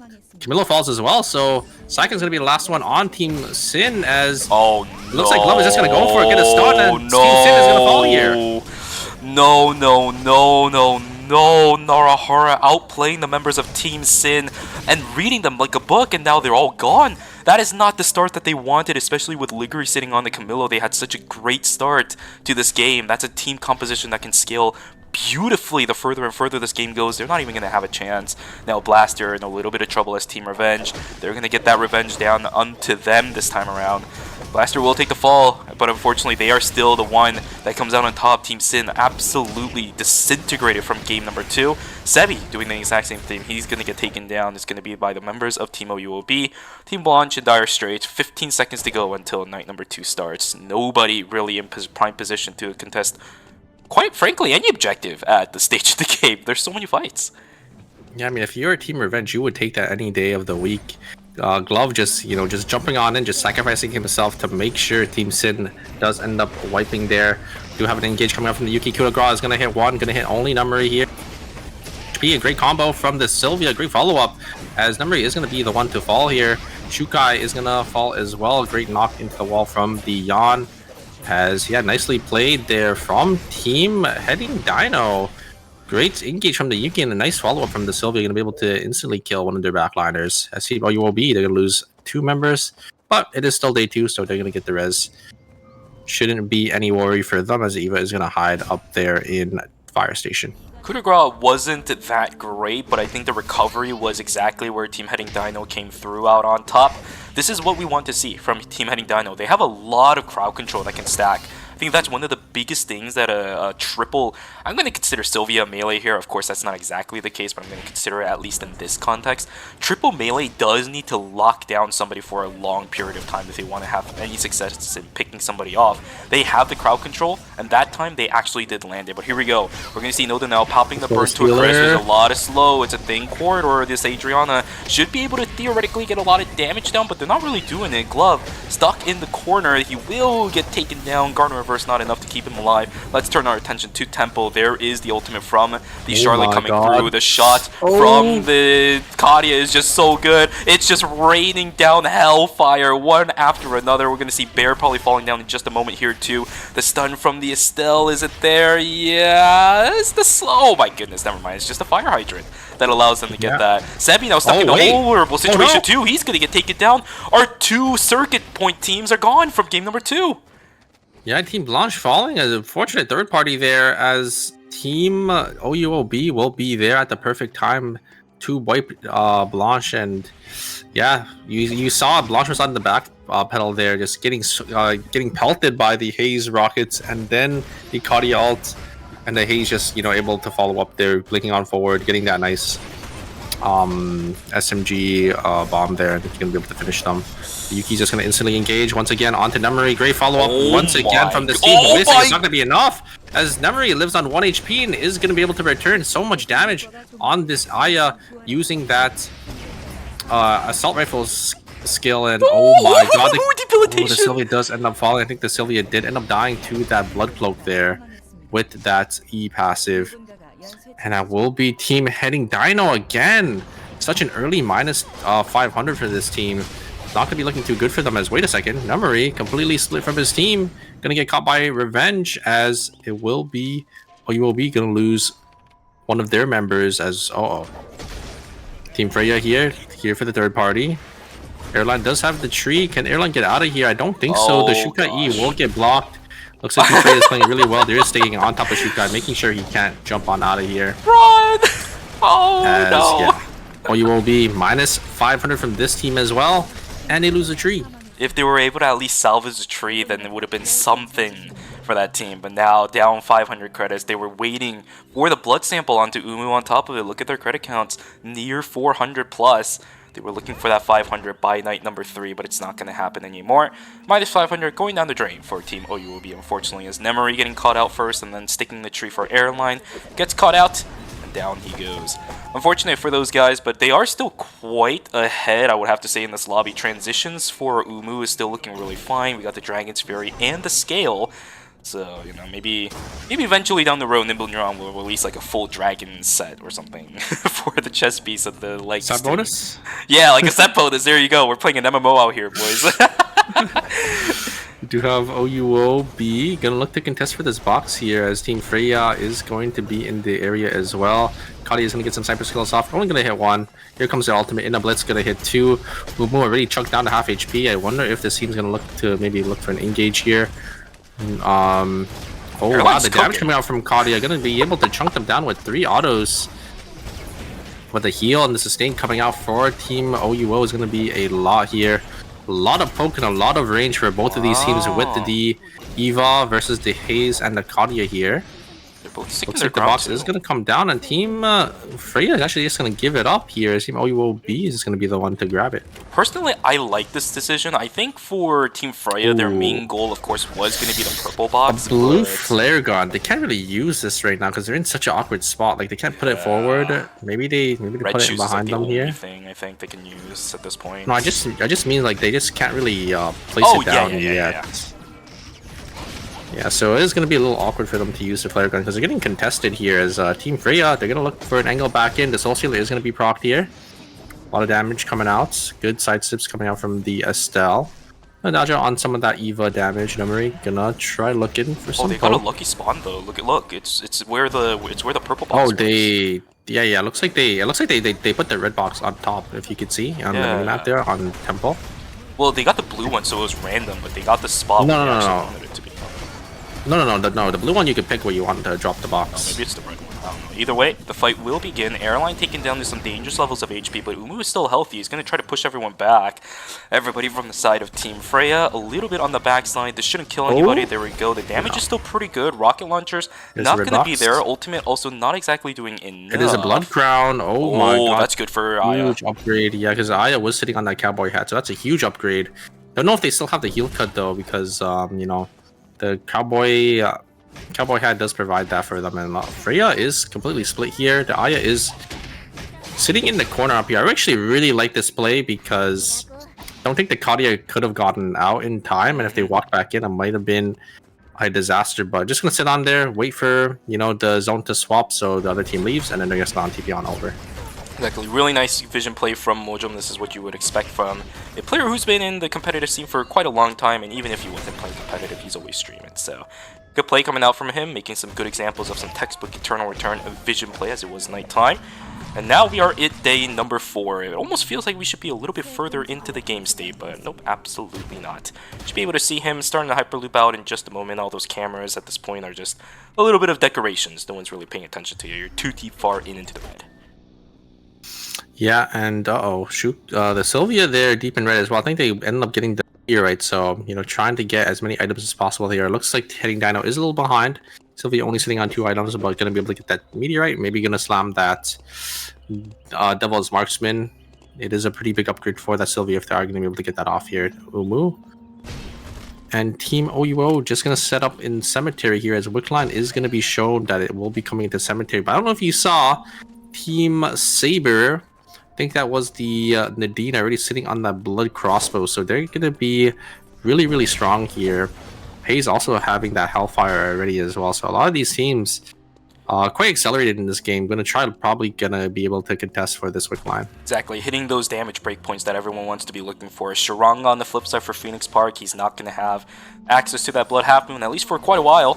I don't think their team is even looking to contest for the Wick line, so it's going to be a bit difficult. Airline eating a lot, but there's the lasers coming out. That's a lot of good damage. The only problem is Airline's taking a lot of damage on his end too. The damage coming out from Curry is not going to be enough. Actually, sorry, it is going to be enough. As Umu gets taken down, Airline gets taken down. Everybody on the side of OU will be sitting right in the center of Cemetery. They will get wiped out. Good fight coming through from Team Saber, but they have a little bit more to push through, because now look where they are. They got to push through all the way to the Wick line if they want even a chance at that objective. A lot of cooldowns are gone, and they're just going to give it up.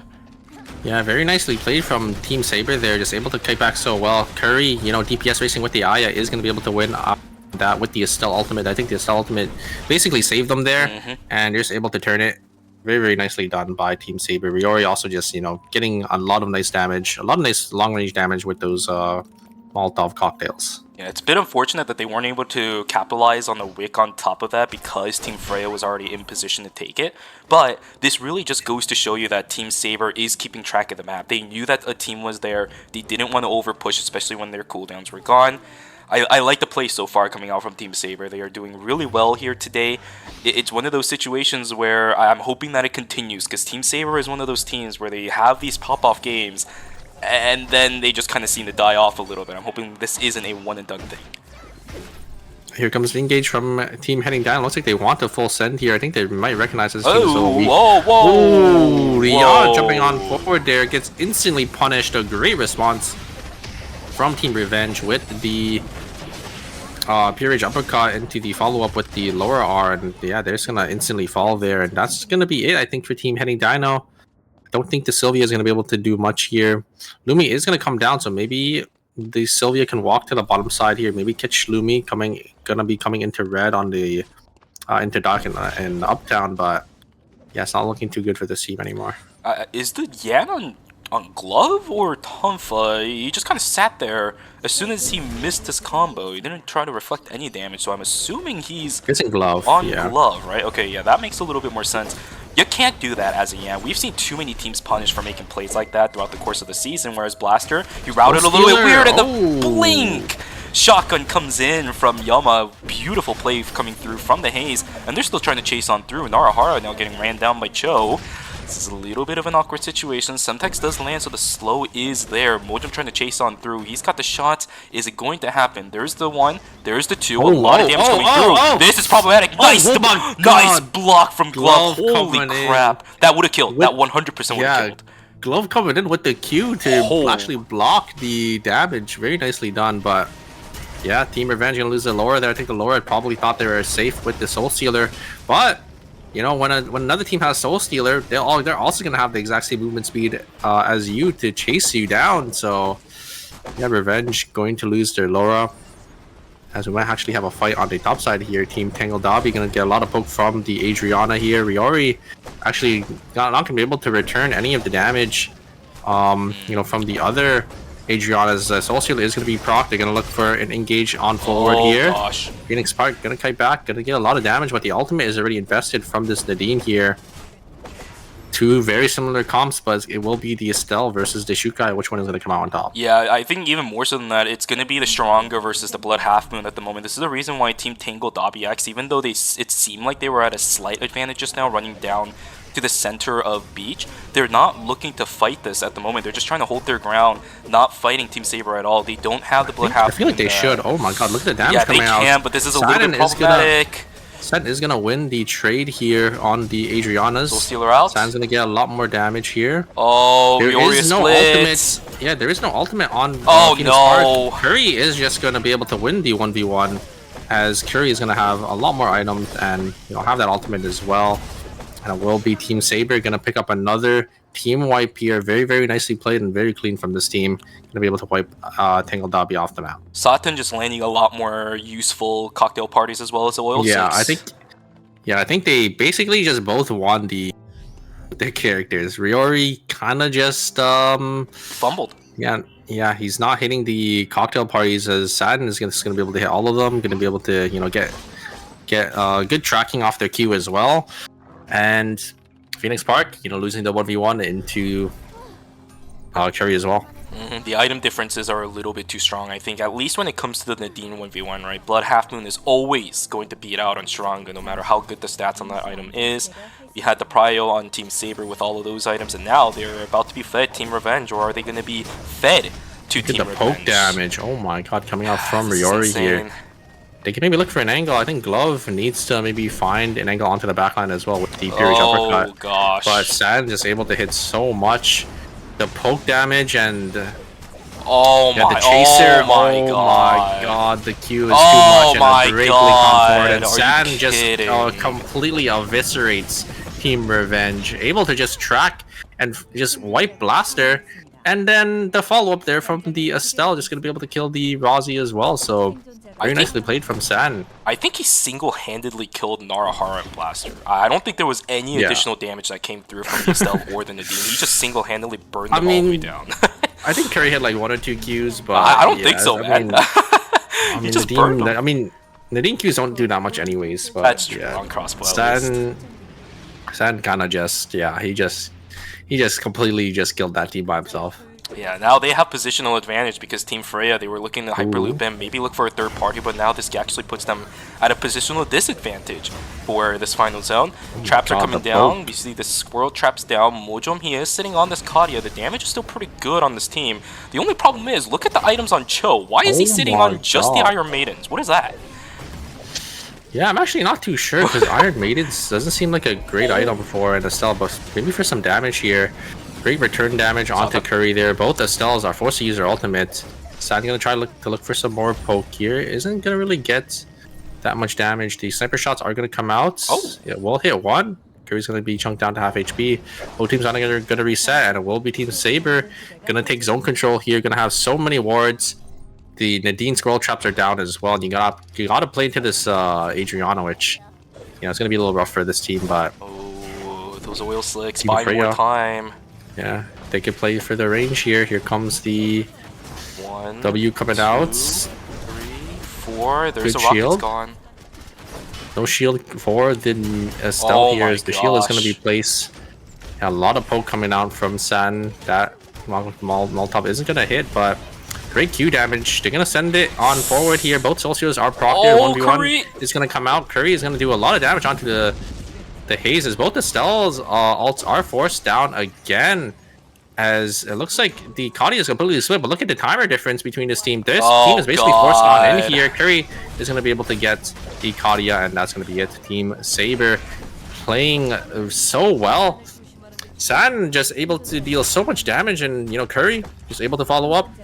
There will be a 13 kill game for Team Saber. What an absolute masterclass coming through from Team Saber. 13 team kills for game number 2. They will take away first place. GG's to this team. And I want to emphasize a little bit more on that too, by the way, by Satan. I wish we had a replay system here, because I could honestly go through every single oil slick and cocktail party he put until the fight was actually sent from Satan. It pretty much bought so much time for the side of Team Saber. There was one where Mojum was sitting right around like the corner behind the Hyperloop, and there was an oil slick almost like 45-degree angle up from the corner that locked Mojum from walking in because the burn damage would do too much. That bought like 4 extra seconds of time. They keep walking in. Now they're in the central lane into the final zone.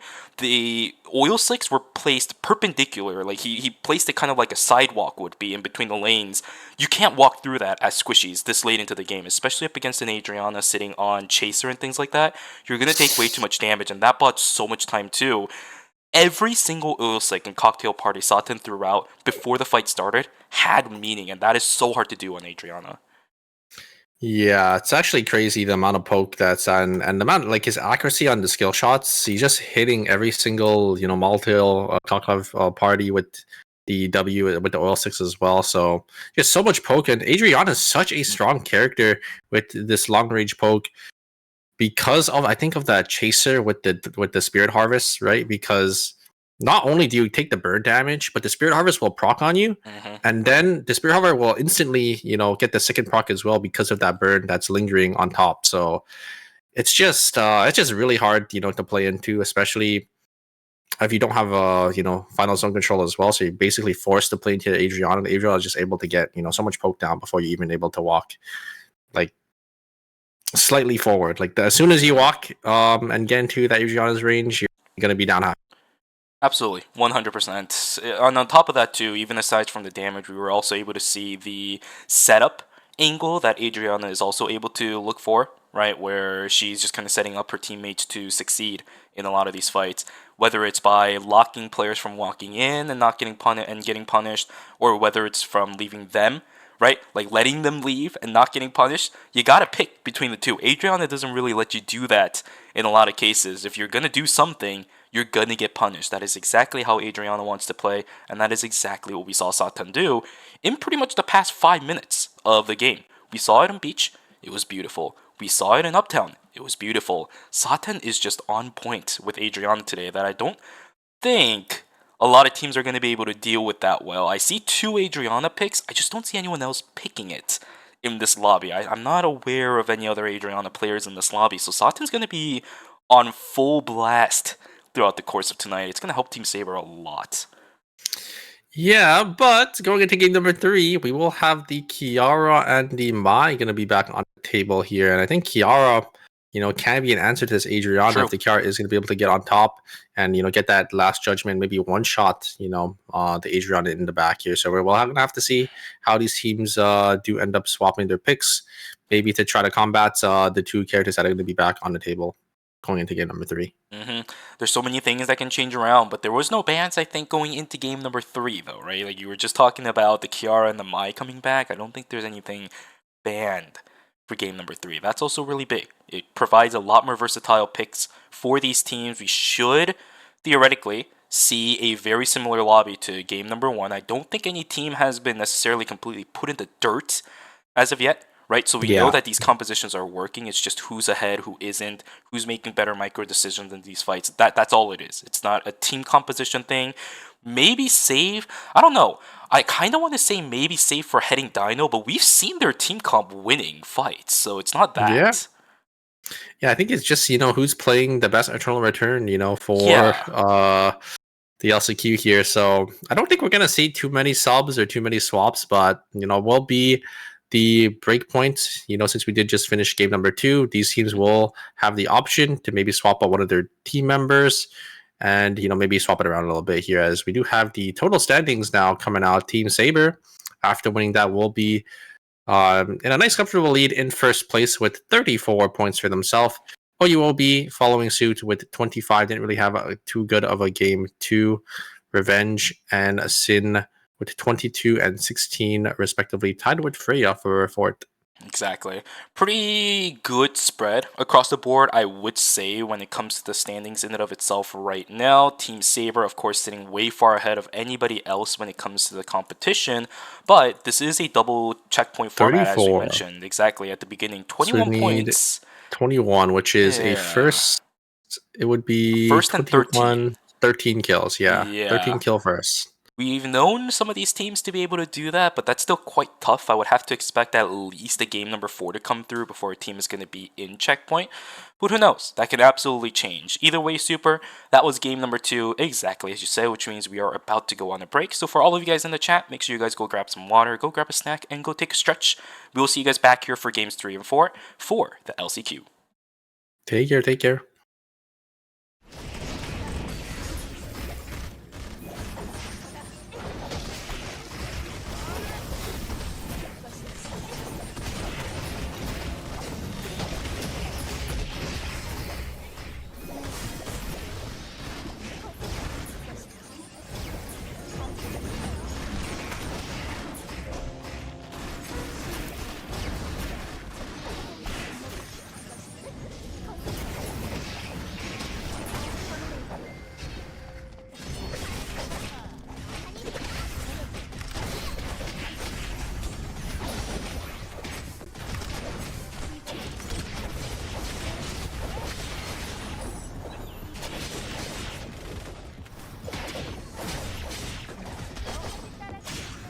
생존자가 사망했습니다. 누군가가 연쇄 처치.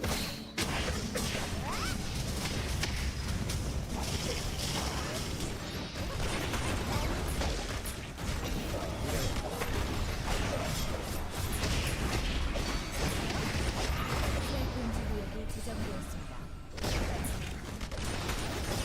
급속 재생 효과가 종료되어 더 이상 부활할 수 없습니다. 생존자가 사망했습니다.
시간을 조심하는 게 좋을 거야. 생존자가 사망했습니다.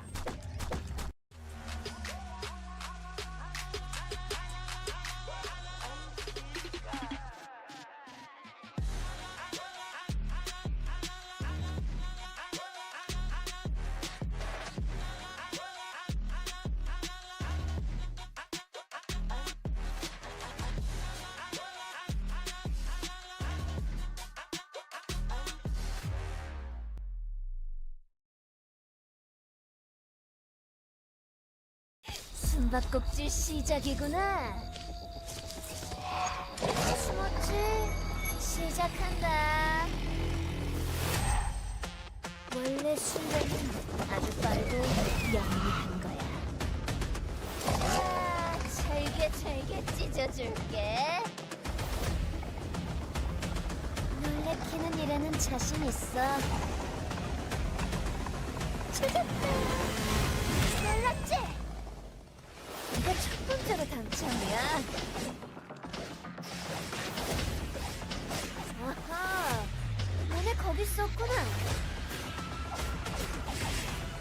많이 아플지도 몰라. 도망가면 안 돼. 뚫고 죽여버릴지도 몰라. 지져볼까?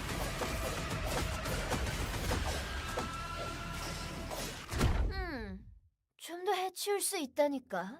아직 멀었어.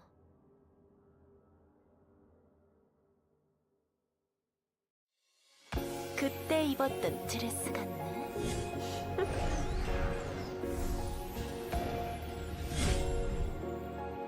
첫 마디는 안단테.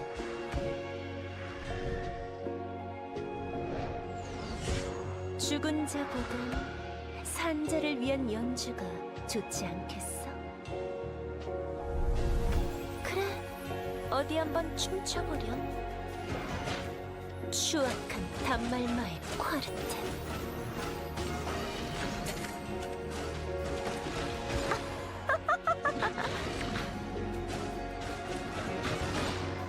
듣고 싶었단다. 그 순간의 화음 다시 한번. 그러니 더 울부짖어 보렴.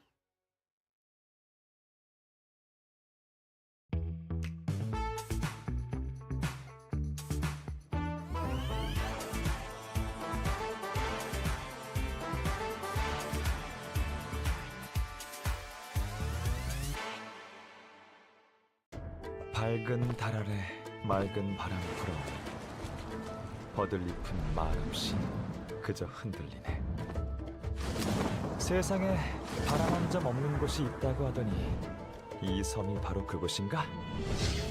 바람을 타고 자유롭게 섭리의 바람 휘몰아쳐라. 기류를 타고 풍류운산. 바람이 길을 열고 구름이 흩어지니 흐르는 대로 흘러가는 대로 종잡을 수 없는 고민이 있는 모양이군. 도사란 무엇인가? 바람을 부리고 구름을 타고 날아 도를 주는 자. 너희들은 도를 믿지 않아도 좋아. 무엇을 믿을진 사람 나름이니까.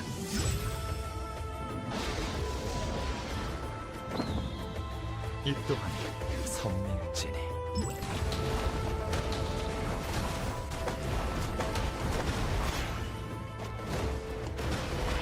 상극과 상생.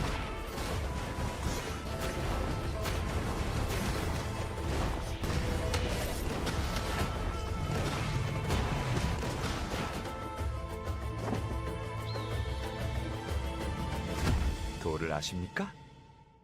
저도 사실 모릅니다.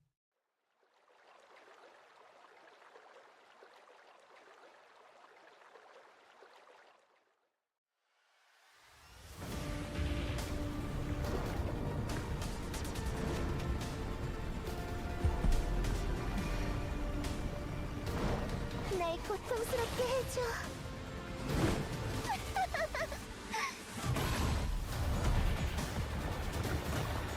내가 필요한 거야? 기뻐. Ladies and gentlemen, welcome back to the Eternal Return Masters Season 5 Finals for the LCQ. Hopefully all of you guys had a fantastic break. We are just coming back from games 1 and 2, where we saw a couple of teams actually having some incredible performances, especially with Team Saber winning game number 2, cementing themselves in the first place at the moment with 34 points. 21 points away from the checkpoint system. On top of that, we do have the double checkpoint system today, so we have a long way to go. But right now, we are back for games 3 and 4 until our next break. Yeah, remember, if you guys don't know how the double checkpoint system works, for those of you guys who weren't here at the very start of the stream, basically, a team needs to get to that 55 checkpoint breakpoint, so it's just normal checkpoint format. But when a team does end up winning, they will be rotated out, and it will be a 7-team lobby until we have our top 2 teams. Exactly. And then we do it again, another checkpoint format run where another team has to win. Those 2 teams will move on into the season finals. Yada, yada, yada. You guys get the gist. All you guys are here for is the games anyways. Leave the logistics to us. We'll tell you when a team moves on. But for that right now, let's move on into game number 3. We got a little bit of rain, we got a little bit of wind. That's Lumia Island for game number 3. Everybody is back. No bans going into game number 3, which means the Kiara and the Mai readily available. We are immediately seeing Team Sin go back to that one. Mai. 3 Mai's already, so Mai will be banned once again. Will the Kiara get banned again is the question here. 1, 2. Old dog or me dog? Is he gonna pick the Kiara? He's gonna go on the Yawn. Okay, so it's just going to be the Mai that's gonna be getting banned for game number 4. Yeah, I kind of like this from Heading Dino. I think the Yan has a lot more potential, especially with the composition that Team Heading Dino actually has. Kiara does have crowd control, but it's only one, really, if you want to take a look at it, right? The chain, it's not exactly reliable. It's kind of hard to hit. I've seen a lot more Yan combos land than Kiara chains land, even in ERM. I do agree. I think Yan is better for the follow-up and does have a lot more, CC. So they're going to be able to get that nice chain CC with the Sylvia follow-up. So they are playing that, double front line plus that Sylvia, to support them in that dive. He is playing Tom for this time. I'm going to check that. So if I don't see him using the quick spin, there's going to be issues. I can't tell about last game. I'll have to check back later. Actually, I don't want to check back. Maybe I'm gonna just assume that he was playing glove and he just didn't have quick spin, right? Even if he was playing Tonfa, whatever, I don't care at this point. This game though, I know I'm keeping my eyes on you, B-Dog. I think Team Tangle Dobby is gonna swap up as well. We have the Carla and the Marcus coming out once again. We haven't really seen Marcus too much after this patch, but we've only really had the LCQ to kind of gauge on what these teams are playing and what the meta is sort of sitting at. But very very interested to see how this team dynamic does end up working out. Exactly. The patch for 1.34 was basically 2-hit Marcus, right? This was right after phase 3 where we saw an exuberant number of Marcus. His stats were also through the roof when it comes to the statistics. This character was just innately good, especially when she got Solar System Miniature. Almost felt like a juggernaut sitting up in the front line. That's not Marcus anymore. It still is, but it's not exactly that anymore, right? He's a little bit more controlled, a little bit evident by the fact that not a lot of teams are going to be running that character. So we are going to see slight swap-ups. A Satan getting taken down by Me-Dog. That's the early game execution possibilities of that Yan. Emery also getting chased down. The slow from the shield actually did land, so Cho could theoretically chase this through. The knockup, not there. Too much, yeah, and there's not really much Tail is oldest time. Yeah, I can't really chase with the speed gates there as I will be getting on out of there. Here comes the ultimate coming out from Horrific. Gonna actually find a nice angle onto the Chloe, but the Chloe, dodging out on that last W there. Gonna be able to get the kill, but gonna trade back, and it will be a 1-for-1 trade between Revenge and Sin. Yeah, the Soul Link. Chloe, only level 5, didn't really have that up just in time. A nice sidestep though, but it's not gonna be enough. Wait a second. Love is just gonna die to memory here. Horrific gonna respawn right on top as well. Not gonna have anything in the tank as they already used all their cooldowns, respawn on half HP. And it will be Team OUOB gonna pick up a nice 2 kills for themselves. Even if they're taking the L, I'm actually liking the way that Horrific is playing right now. We saw 2 cases where he's playing the macro game extremely well too. He was keeping track of the Chloe's level. He knows that the Chloe doesn't have Soul Link, so he actually completely prioritized all of his damage onto the Chloe without even giving a care in the world about the Kiara and the Johan. He does end up killing the Chloe, which means it's a 1-for-1 trade.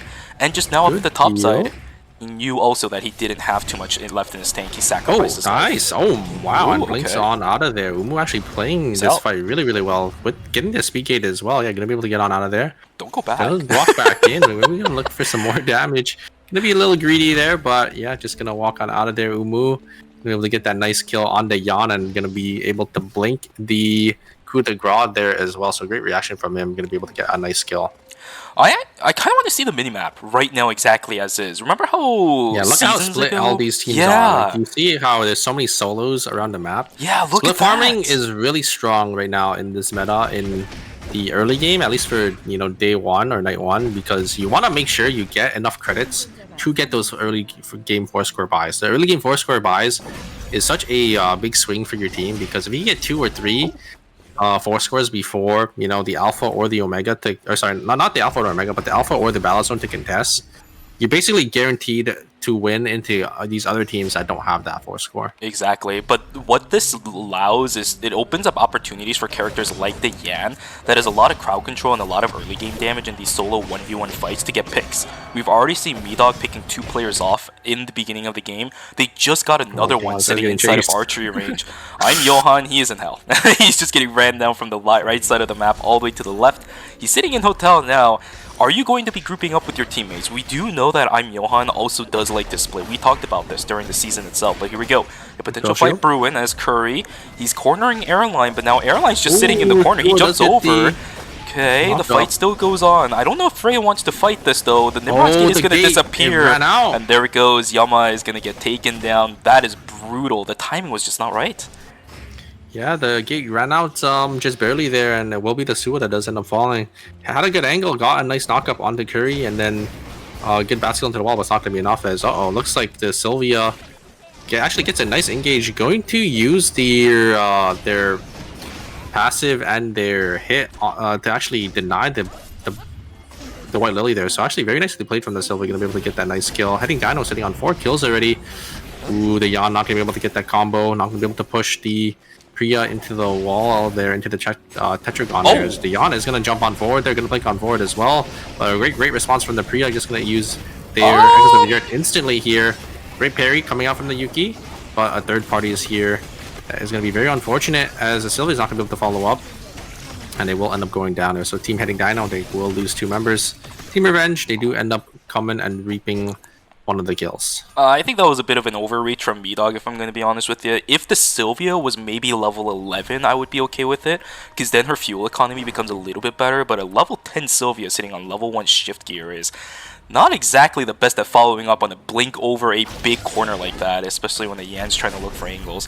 Nice try from Team Heading Dino. They are unfortunately going to lose 2 members and the objective on top of it, which actually fits in line with, for, what is it, the other team, which was Team Blanche. They secured the Tree of Life for themselves. I think it was these guys. I can't tell who got it. Yeah, it was the Priya. They're going to be sitting on that Blood Cloak, so they're going to have a lot of good poke there. As you can see, Team Blanche, they actually get another RNG to get the meteorites. And they're sitting on a lot of crits as well, so they definitely want to get their 4 score buys. And here he comes. The Mai's going to buy that 4 score. Going to be probably going over to that Kiara with a Courtier. Going to buy another 4 score there. As you can see, all these teams, they're getting their buys. They're getting these 4 scores. They're going to be having quite big spikes coming in. They went Hermes first.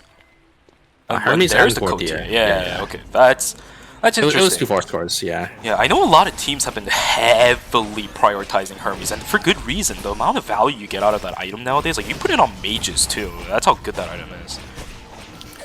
Yeah, I mean, Hermes is a really, really good tank item, especially for a character like Kiara, who, oh my god, the damage coming out. Whoa! The Kiara is forced to use her ultimate. No, Plague is forced out either, and a great follow-up going to be able to secure him out of the totem there. Wait a second, the Chloe just going to be able to win 1v2 by himself with the Johan. Oh, the Kiara's not going to make it into the zone. Sorry, 2v3. Kiara's not making it into the zone. That's a little bit weird. Phoenix Park about to get taken down. There's the cut. Down he goes. Carla is dead. Noda now trying to run. Same thing for the Sylvia. He's trying to do the same thing, but for him, he's trying to stay alive up against the Marcus. Bouncy house around for the Marcus right now. Does he get the kill? Yes, he does. One will get taken down, but it's a 2-for-1 exchange in favor of Team Heading Dino. We're at the battle zone for Chapel. It begins. There is no ultimates available for Team Sin because they just came out of a fight. Down goes I'm Johan. OUOB pick themselves up a Mithril. Kiara just gets completely eviscerated by the Eva and the Aya. They just instantly died. They didn't get their totem off there, and yeah, Sin gonna lose the battle zone there as Team OUOB gonna get a nice Mithril, and they're gonna be sitting in a really nice spot now. Yeah, a little bit of an unfortunate situation for a couple of these teams, but I will say, at least inside of Chapel, I don't think Team Sin can be too sad about that one. They did win out on the fight just before that too, right? A lot of investments. It's just what is going to end up happening. Now we have a fight between Team Heading Dino and Team Tango Dobby, but it's over. MeDog doing a little bit of an overstretch. Once again. Yep. Yeah, and does end up getting caught. No follow-up from Team Heading Dino, as it will be Team Tangled Dobby going to be able to pick up a nice kill for themselves. And it looks like, wait a second, do have Lumi here. We actually do have the Arda. They don't really know. They haven't checked this bush. So, not really disciplined enough to check here, as I think Team Freya, they're completely split off. They're not going to be able to really do anything. Nina does end up falling here, as Chloe will end up going shortly. Sin can lose a member to Team Tangled Dobby. Team Tangled Dobby, they're on 3 kills. They're looking in a pretty nice, comfortable spot. Probably going to walk down to that stream tree, going to be able to grab that as well. Exactly. Pretty standard game, I will say. It's not anything too crazy. I think this is just about the game we would normally expect for a Season 5 game in competitive, right? The past couple games have been a kind of extreme case up on the slower side and then the faster side. Game 3 just seems like a perfect fit in between both. This is the kind of pace that I want a lot of these teams to go for. But now that it is about to start going into the eve of day number 3, we will see -250 starting to come online. These teams have to be a lot more careful whenever they take these fights. We know that these teams know about it. We know that we know about it. How will it go, though? That is the question. Transitions-wise, a lot of these teams are in line with each other. I don't see any teams too far behind right now. But our first fight is going to begin. The bouncy house is there. There's still enough time for things to go through. Oh, the Faith and Wavering just wasn't there in time. And there's the cut coming through. Sakin in a little bit of trouble. One gets taken down. The Yan is not going to get taken down. Oh, a beautiful pop from the Sylvia. Down goes 2 members of Team Sim. -500 going towards that team. And the Chloe is in dire straits. Look at her health bar. If she gets found out by anybody, if somebody breathes on her, she is so dead. Yeah, this time it's Heading Dino. They're finally able to win the 3v3 early, right on the day 3 swap, and they're not going to be the ones to 500 this time, to -500 this time. As well, Team Blanche going to be able to get a nice kill from Team OUOB. Team OUOB, fortunately, going to have to spend that 250, but yeah, Heading Dino, great follow-up, great CC. You're going to be able to instantly lock down that Kiara. Kiara forced to use their totem, and Heading Dino going to be able to instantly kill them coming out of it as well. So very nicely done by Team Heading Dino. Great follow-up, great dive.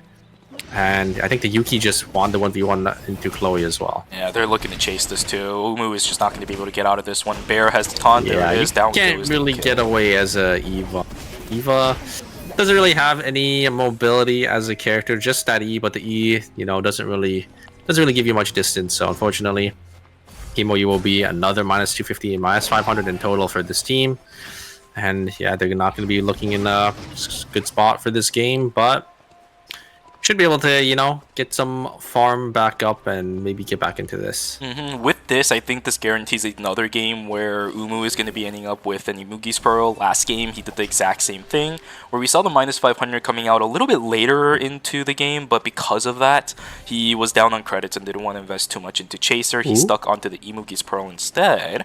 We're going to see a fight between Team Sin and Team Blanche. We've seen this team fight so far in the series. It's worked a little bit interestingly. Plague has been popped. There's the follow-through. Everybody's trying to get the damage down. There's the totem first coming down. Johan about to get taken down. Down he goes. Chloe is still relatively healthy. No, absolutely not. She's about to get taken down. Soul Link is gone. The Plague is over too. But the members of Team Blanche are on full run. They're trying to chase down the members of Team Sin. Liguri is going to get taken down. Chloe gets out again, but that's another -500 for that team. Yeah, that is a disaster for Team Sin, as they're gonna be basically down 1,000 credits. I think Team Blanche is playing it really well with that Priya. The Priya is able to do so much AoE damage to that team, able to provide so much. And yeah, it will be Team Sin gonna lose 2 members. Wait a second, maybe the Kiara is getting the self-res here? No, it looks like no, there it goes. Mod did end up finding them. Team Blanche gonna get that force crew as well. Yeah, the Priya already sitting on 4 items. That's why we saw, the HP bars drop really heavily on the side of Team Sin. The Axis of the Earth into the double flower pops just do so much if you are able to get it off. Yeah, but you can definitely see that the Johan nerfs for 1.34 is affecting the survivability of Team Sin a little bit there. The defense down, the healing down. It just doesn't allow them to consistently keep up the uptime on this Kiara any longer. Or quite frankly, even the Johan too, he got bursted down inside of Faith and Wavering. That is just what happens when you have enough damage and the defensive bonuses of ultimates just don't come online for you anymore. Team Blanche, they just have more sustainability with the pre-effective HP shields and all that jazz. So really nice fight coming out from them. And the Kiara as well, providing extra heal cut with their passive. So true, yeah, but there's no shield cutting for Kiara, right? With the stigmas. Yeah, it's just heal cut. So that's you know, one of the reasons I think why they weren't able to really sustain that much, right? Ooh, Sua tried to jump on in there, but wait a second. There's the engage on the.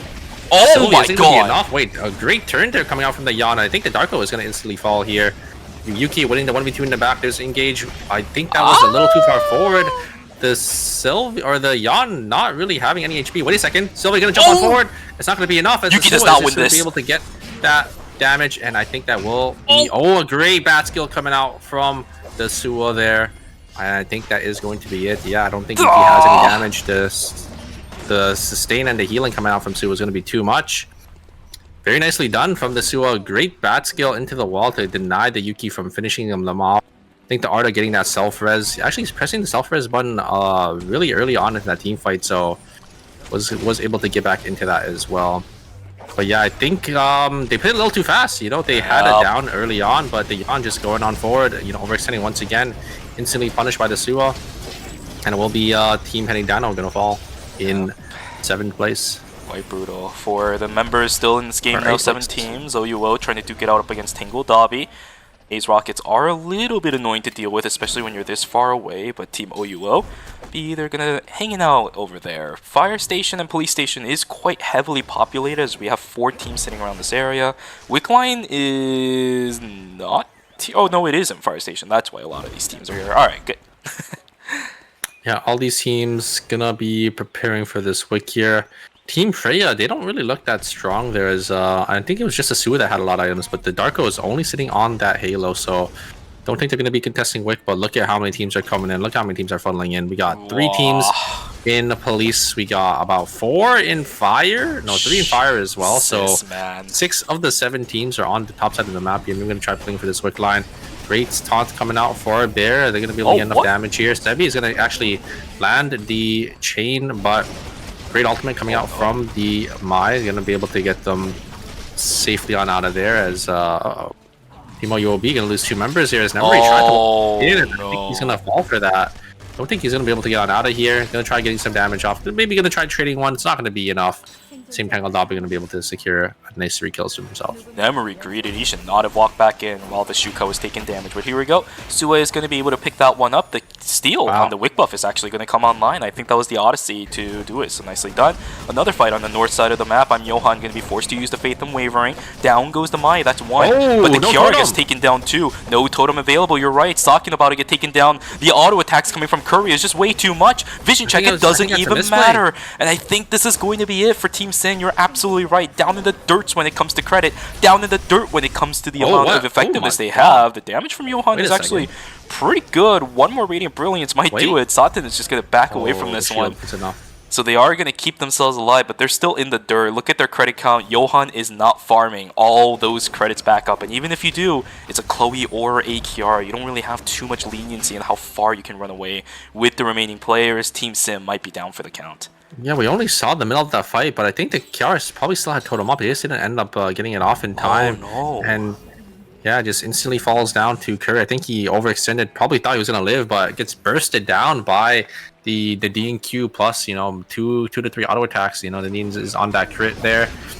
Seraphine overextended here. The burst doesn't coming out on the blink on the way, but oh my god, the damage coming out from Kiara is going to be able to instantly kill both the backliners, and DeMarcus is gonna have to run away. What the hell was that damage? They're trying to keep Seraphine alive, comes back up, but it's gonna get instantly taken down. Yeah. Third party is there. I don't think the Plague is gonna come back up for Sebi. That's unfortunate. They weren't able to knock down any of the bodies. No Executioner bonus for the cooldowns coming back up. Quick cut in, it does not matter. There is no burst without the Plague. Down goes Sebi. 2 members down for Team Blanche, minus 500 for that team, but it's day number 5. Bear doesn't even have enough credits. He's also in the dirt when it comes to his positioning. He's going to get taken down. Blanche will unfortunately most likely get eliminated here. I don't think Team Freya is going to let this go. Bear is running up. Team Tangle Dobby is in the area as well. They're going to be forced into this other team. I think they actually hear the teams on the bottom side here. Saber. Going to try luck in. I think they do know there's a team under them, so not going to fully extend just on in there just yet. Team Saber, they could still make it in. I think they need 13 kills, so if they get the rest of the kills in this lobby here, maybe if they even just kill 2 teams, should be enough to guarantee them. They see something.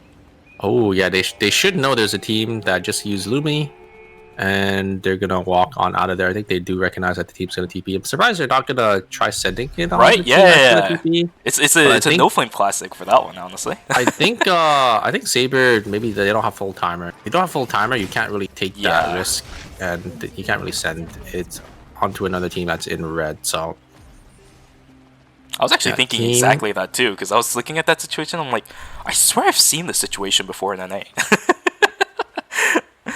yeah, usually if you're full timer and you're stronger than the team, like you always. Oh, did we see Curry's timer there for a split second? I actually I didn't missed catch it. the number there. I missed it too. Oh, Uh-oh. Johan's found out. Oh, he Whoa. makes it out. Oh no, straight into the waiting hands right of into no the Hell. hands. Oh, There's wait the a faith second. and wavering. He's still alive for now. The Got the soul rocket stealer. launcher. Oh, good side steps. Oh, good double my rope. God! Run, Easy Johan. off the movement speed. Oh, Oh, the he ultimate procs- is catching. no! Ah, No. great hit from the Haze there. Great effort though from Johan. Yeah, that was pretty close. I've never seen Johan be able to get away from those kind of situations as well as he did. Oh, wait a second. They're gonna full send here, but they just have the gate on out of there. They're gonna use that gate over the wall. Artist able to traverse the map so well here. Oh, gonna get tagged by the Theodore Q. This is a classic Wonder- what is it, artist spot though. We see the spot time. and Yeah, time you again. just keep going back and forth here, and there's really not much these other teams can do. If Team Saber is able to pick up all these kills, they should be able to make it in, but they have to basically kill everyone here. We'll see. They are sitting at the left side of stream at the moment. As the placements are right now, that is a possibility. If Team Freya opts to leave, then yeah, it's not happening anymore. Team Revenge, though, still sitting in this area. We'll see which teams are going to stick inside a stream. Team Saber moving their way up. We still see They should check the top side here. I think they Freya. do Yup, recognize there's they a team are above looking. them now. Yeah, so it's a little a weird situation because there's 3 teams in the zone now. Oh, it looks like That it locks will be it. Team Freya. They're going to TP on out of there, and we're gonna have 2 separate 3v3s. I do like this play, making it a lot less coin flippy for the final zone. Your fate is kind of in your hands now to win this 3v3. Exactly. I think the play here has to be Mojum has to use the... Yep, there's the Nimrod's Gate in. This is the play that I think Team Freya has to look for without taking that much punishment before the fight itself begins. Cho taking a little bit on his end. There is the knock-up. They're looking for another angle, I think, with this Nimrod's Gate. That's the only way this double melee is ever going to have access to the back line. There it is, but the angle's really weird. That's not what they were looking for. Mojum also taken down to about a quarter. They're trying to use everything jumping in. There's 5 seconds left on the Sua. This is one of the worst places to be. That's great shackling anchor too. Look at the damage that's coming out. All they need to do is poke. There is the Smash the Smithereens. Down goes one. Sua is dead. Arta is dead. It's Tingle WX. Very nicely played from Team Tango Lobby. They're able to play back so well. They're able to recognize, it's gonna be dropping it in, and they just play around it. And there's really not much Team Freya can do. You're playing into a Carla and a Haze, so just so much damage to kind of run into there. It's on the top side. Team Saber is going to be able to win it out there. So we'll be Team Tango Dobby versus Team Saber. Fortunately, Team Saber not getting enough kills because Team Freya did end up TPing on out of there, so they won't be able to make it into checkpoint. But if they do end up winning this final 3v3, they'll be about 2 points away. Oh, there is a world in which they just let Tingle Dobby res a little bit, because they do have positional advantage, and it's also Satan again. This is a bit of a bigger zone to play off of, so Satan's not going to have much of an easier time. There's also multiple avenues into the final zone on top of it. You can see the complete split coming through from Team Tingle Dobby X. To split, Mai is not going to be able to kill the Marcus. Marcus is really good at killing that. There's the blast plan out. He's going to leave. For now, positional advantage, I think, is still on Team Saber's side, but Nodenau is completely on the backside. There's the fire escape, too. Satan's in trouble. He's completely isolated. Curry in the corner, same thing. Look at the jumping, though. Holy crap, they actually managed to kill Phoenix Park. This Mark is sitting up in the front side. He's trying to get the damage in. The SMG shotgun burst is not there. The damage just wasn't good. Team Saber, again, 11 kills in first place, will bump themselves up into 53. We are not seeing a 54-point curse, but man, that is an unfortunate game for Team Saber. They still win it though. Really, really solid game. Wow, the Marcus had the flag. I thought that was going to be it for Team Saber, but they just find an angle onto Phoenix Park on the back there. I think Phoenix Park, overextending, maybe thinking the Marcus was going to be there in time, but they just completely kill them. They flip the script on them, and then a great exclusive coming out from the Mai to block the SMG burst, because it was a double flip into the SMG burst, but all the damage was negated with that exclusive. So very nicely played from Team Saber. We always see one SMG burst kill onto somebody with a haze. I think that's been one consistent thing, right? We saw somebody die in almost every single phase in the season to an SMG burst from haze this late into the game, thinking, hey, this should be an easy kill. No, absolutely not. Don't stand in melee range of a haze. You are just going to get shredded to pieces. But with the exclusive, we are denied that. So at least that isn't marked off for today yet. We should be able to see that hopefully later down in the road. But yes, you're exactly right. Team Saber just playing that perfectly. Dealing with the flank sometimes means you don't deal with it at all. You just deal with the other side. That's not you deal with the other side, exactly. Yep. And it was perfect recognition from that team, because there's a Marcus coming from the top side. But now that the tank is flanking, there's really not much defense or really not much peel for their backliners, and they just instantly, find that read and they jump onto that Karla. Karla not going to be able to really do much about it, and yeah, they're able to, punch their way through onto, the bottom side instead. This is the reason why earlier today too, I was mentioning that Team Saber needs to make sure that they continuously play well. This is a team that will struggle after a few games where they do good. They start to kind of drop out a little bit. They don't do terrible, but they just kind of disappear from our radar for the rest of the series. This time around though, 2 games in a row, they are able to win. Macro play was absolutely incredible. Their decision making today is also really, really on point. The biggest thing about pushing into the other two when somebody is flanking something like a Marcus is the timing in which you push through. There's a point of no return when you decide to do something like that. If the flanker is a little bit too far in, then you're already too far gone. But I think the timing in which they took it was like literally the last moment, because we saw Curry stuck in the corner thanks to the Marcus. We saw Sutton with no fire escape, with the Marcus starting to collapse on him as well. That was just about the last moment they could have sent it to try to win out on the flip side, and they did. They sent it right there and they won. Yeah, just very nicely played from Team Saber, and I think unfortunately they're 2 points short, but they're basically probably guaranteed going into game number 5, or sorry, going into game number 6, because they only need 2 points. I don't think I've ever seen any team in so far, at least in the games, get less than 2 points per game. So I'm pretty sure they should be good to go for game number 6. And maybe they can look to try to king make someone. Maybe they can look to try to deny some of these other teams to get into checkpoint. I think Team Saber just needs to keep doing what they're doing anyways. It doesn't really matter what the rest of the lobby is looking like for those guys. Whatever they've cooked up for the past couple of games is working out. Although, no Mai for game number 4, right? That's the one slight caveat to what they're going to have to play in the upcoming game. They did just bust out the Mai and have some really good results with it. We saw the effective use of the exclusive, as you mentioned, pretty extensively. They're not in checkpoint right now, so they're going to have it for the checkpoint game, which I think is a lot better. Yeah, exactly. Because there's no real incentive to score extra points, I think, in the LCQ, just because there's no like prize difference. It's just you get into checkpoint, you gotta win your game at checkpoint to make it to the season finals. Absolutely. All right, Super. Man, Game 3 was an absolute blast, but we got to start talking about the logistics behind it. The score should be coming up in just a moment, so let's see what we are looking at going into game number 4. And look at that. Team Saber miles ahead of second place. Team Revenge sitting on 29 points. They are nearly double that for Team Saber. They put themselves a very, very comfortable lead going into our 4th game. Most likely will be our only team in checkpoint after game 4 as well. And look at how close it is.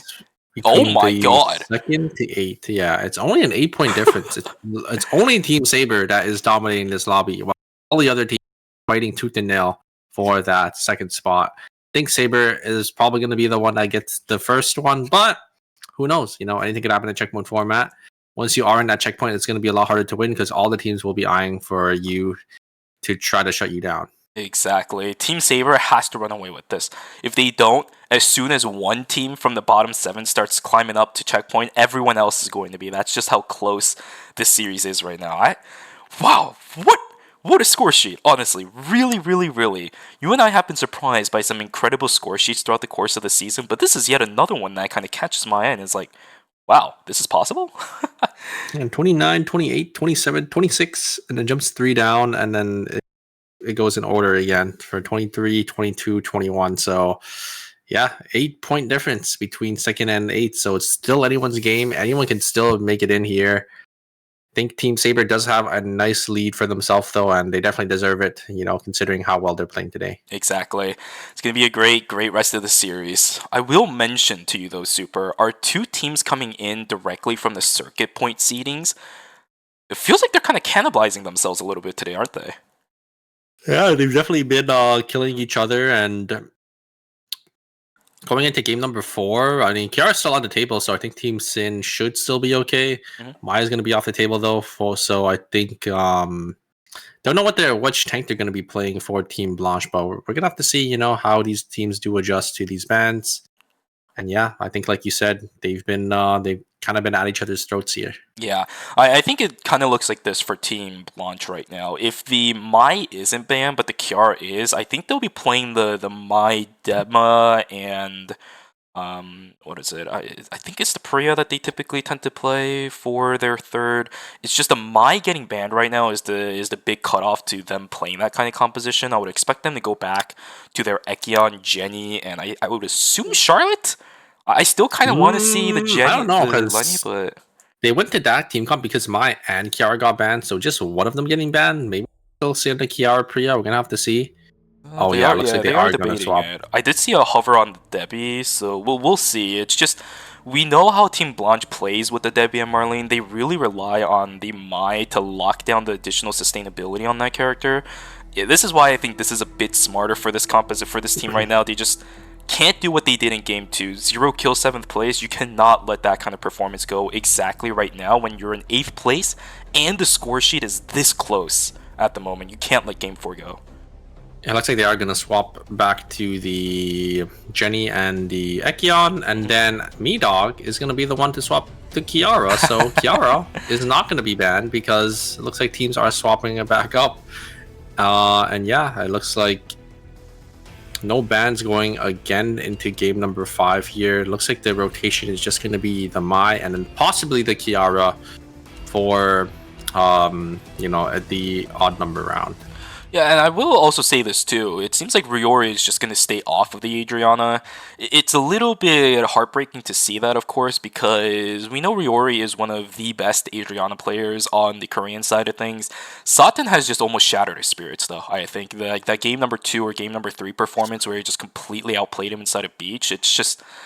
there was no contest, really. Yeah, but I mean, Hayes is probably one of the best mages, I think, on this patch as well, so... no, it's no surprise that he's going to be playing the Hayes.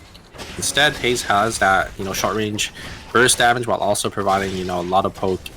Playing pretty similar to Adriana, I would say. So we're going to have to see how they do utilize it. We do have 2 Hazes this game. So again, a lot of duplicate picks, but no real ban coming out going into game number 5. Absolutely. Let's see how this goes. We should see at least one team going to checkpoint again. We should see the score sheet actually as soon as the game begins. They typically tend to do that, so we'll quickly go over it again when the score sheet actually starts coming online. But do expect one team to be in checkpoint after this one, guys. Oh, excuse me. I'm sorry. This is a double checkpoint format, so even if Team Saber does make it into the season finals off of winning the potential 5th game where they are in checkpoint, it does not mean the end of the series just yet. I know you guys want a long series. I know I technically want a long series. Not really, but just because one team makes it in, it's not the end of the series. We still have a lot more games that we're going to be seeing. So let's go. Let's start taking a look at what happens in game number 4 because the teams are ready and we are now loaded into Lumi Island. Yeah, double checkpoint means 2 teams need to win in checkpoint basically. Once one team wins, they'll be done for the night and they'll basically sit out and they'll be guaranteed a spot into the finals while these other 7 teams will have to play. So I think it will be a very interesting dynamic once Team Saber, our lobby dominant team right now, if they do end up, just getting into the checkpoint and then making it so they're out. Wonder which team will step up to the plate and, kind of take their spot. Yeah, for me too, it really puts a strange dynamic on this game as a whole when you have a score sheet that's as close as this. You can see it over on the right for those of you guys who missed it just now. 53 points for Team Saber, 55 points is checkpoint, so we should see that team coming online in this one, at least grabbing those two, securing themselves in that spot. Every other team though, 29 to 21. It's an 8-point difference from 2nd to 8th place. Very, very, very, very close series. It's what you would normally expect for an LCQ stage as well, where all these teams were fighting through tooth and nail to get themselves to the stage to begin with. It was a very, very competitive LCQ qualifiers. So yeah. Get out of there, Sebi. Sebi, he's playing. Oh, dude. Oh my god. Wait a second. He just stood still though as Nano dies. Like, go back in. Does not have any resets and. Oh, wait a second. The force field is going to be enough to. He's dead. He doesn't have his reset. Auto attack in the sweet gate. He's out. Wait a second. So he's greeting the craft here. Okay, yeah, he does have the speed gate right near him. Yeah, he will be getting on out of there. Great blink there. Great SMG burst with that stun. And that Kadi auto is going to be able to seal the deal. So Freya going to be able to get a nice kill. That's crazy. If I was that Akion, I'd die there. Sevi's still alive. He is still keeping himself to whatever possible degree of sustainability he can. He will overflow, try to just get the dash resets. Bear is here. This is actually a really weird place for this team to meet. Usually they meet up on the northern side of the map. Nemuri using the electric shift. I'm not sure if that's the right idea. Down he goes. That's a little bit weird. They're going to pick themselves a couple kills here. Airline will get the speed gate. Another speed gate. He's going to just trudge himself down back in towards Cemetery. But that's a kill pickup for the side of Team Launch. Whereas Stream, a couple fights happening still. Blaster about to get taken down. Down goes one. No, the now should. Oh, there's execution bonus. Hello. Horrific. They're trying to heal through this. What the? Oh my god. Nice guard in reverse, but no, the hell, he's got guts. Yeah, I mean, it's a full tank Marcus. You can't really, or you don't really have enough damage to kill through the Marcus as a Fiora and a Neki, especially in the early game. You know, Fiora doesn't do that much damage. You need those app items. As I think it was the Theodore in the back. They ended up getting caught by the two backliners. Just gonna, or not backliners, but actually, yeah. What was the backliners? It was Hayes and the Carlug is gonna jump on in and gonna be able to finish him off. I love how I also say that Nodenow's got guts. I know this guy, man. If anything, that is exactly the play I should be expecting from Nodenow. It's just been a while since I've seen him at this big of a stage. He's before your time, Super. I'm sorry to say that one, but it's like a me thing. It's like a me Vixerious thing where we know what Nodenow is capable of, and look at him. This is exactly what he does. Look at that. I've definitely seen his Magnus. Yes. I do remember his Magnus back in the day. Yeah. I think with Marcus, he can do that even more, though. We're not going to be seeing some funny bike sends he used to do from back in the days, but Marcus is interestingly enough, very similar in what he used to do as the Magnus. He's just super tanky, super annoying, always wants to just send it with Smash to Smithereens, similarly to Bike from Hell. He doesn't have spins, but he's got the God of War auto attacks. Those are really good, too. Yeah. That is true here. Oh, is Nemuri gonna get caught here? Sylvia is gonna walk on forward here. Yuki is gonna use her ultimate to make sure the Aya doesn't walk on forward there. Is gonna get caught by the Kiara. The Kiara's gonna be able to finish that off there on the other side. Looks like Luguri is gonna be the one fallen here as the objectives are spawning. Will be both the Soul Stealers gonna be procced here as the Helitax that gets cancelled by Dushiman. Very nicely played from the Estelle on this side of Team Saber, as Team Saber gonna pick up 2 kills. Oh my god. Looks like they will be guaranteed into checkpoint after this kill. There we go. Freya's gonna lose their Estelle as Curry on the bottom side. Ooh, gets a Tree of Life. I think they're able to get those wolves for themselves as well. So nice pickup from Team Saber. But it doesn't really matter anymore. They don't really need to win this game. But obviously, you know, if you are able to get wins, it's a nice morale boost there. Luguri not going to be able to find the finish on to Curry. Curry can maybe look for a turn here, but I think he's probably wary of his teammates that are going to be nearby. Luguri is overstepping, man, I think. Okay, he's just going to go back to his team. They're going to walk away, but yeah. Team Saber, they're guaranteed in now. They can do whatever they want. They could try maybe try shutting some other teams down that points for themselves. But we saw earlier in the scoreboard, all the teams are pretty close. You can't. It's not really a team to really look out for, I think, in this series, aside from Team Saber, as it looks like they will find the Kiara. The Kiara still not having their ultimate up just yet, as they did end up using it in the fight with Curry a little bit beforehand. As Team Saber, they're gonna be buying their 4 scores here. Perfect timing on that too. They found them right before the plate came back up. You could see it on the bottom side of your screen. It is available now as soon as he's dead. Nice catch from Team Saber. They just picked themselves up a Persona for Sutton. They are really well set. There's the Dice of Destiny online too. Yeah. Team Saber is activated, man. They don't even need this game, but they're going. Yeah, this is what I'm talking about, right? Like, you get the split farm, you get a lot of farm on the map, and then you get these early game 4-score buys. 3 4-score buys for Team Saber. Persona, look at this, and a Dice of Destiny for Team Saber. So their carries are just going to do so much damage. Especially if you're a team that doesn't have or didn't get the 4-score buys in, you're playing at such a disadvantage because 4 scores, they're worth about 2 transitions, right? It's worth like a 3 and a meteor combined. So like the advantage and like the amount of damage and stats you'll have over other teams that don't have those 4-score buys is quite a bit here, as there's the damage coming out. The Faith and Wavering is proc, but look at the damage coming out from Curry. Yeah. It's way too much. The ultimate is going to go on in there, as Team Sin is going to fall here. I don't know if Team Sin... I don't know if they got any of their 4-score buys in, but I'm guessing they did not. So we're going to have to see here in very shortly, their credit count. Team Sin, they didn't even buy at all. Look at their credit counts. They're sitting at 400. So it's just, there's really not much they could do into a team that has basically 7 items, 3 4-scores, and then they got that 3 off the wolf. But nicely played there from Riori. You're gonna be able to get nice, but not enough damage. Gonna explode there. Looks like the self-resist did end up going through for Team Freya, but yeah, they're gonna be the ones to fall. That's brutal. I will mention this on top of it, by the way. I think... Oh, wait, no, never mind. Let's take a look at this fight. Blaster is just immediately gone. He could not stand anything from the side of Team Healing Dino, as we are going to see the Chloe coming back online for MeDog. I like this choice. We were talking about how it doesn't, how the Yan kind of fits their team's persona, but we've seen what MeDog has done. Yeah, I think, I think the Kiara is probably a lot better just because it's more consistent. Yeah, you can't full send it on that guy, on Kiara. Well, you can, but not as much as Yan, and you won't be completely isolated since you are running Totem.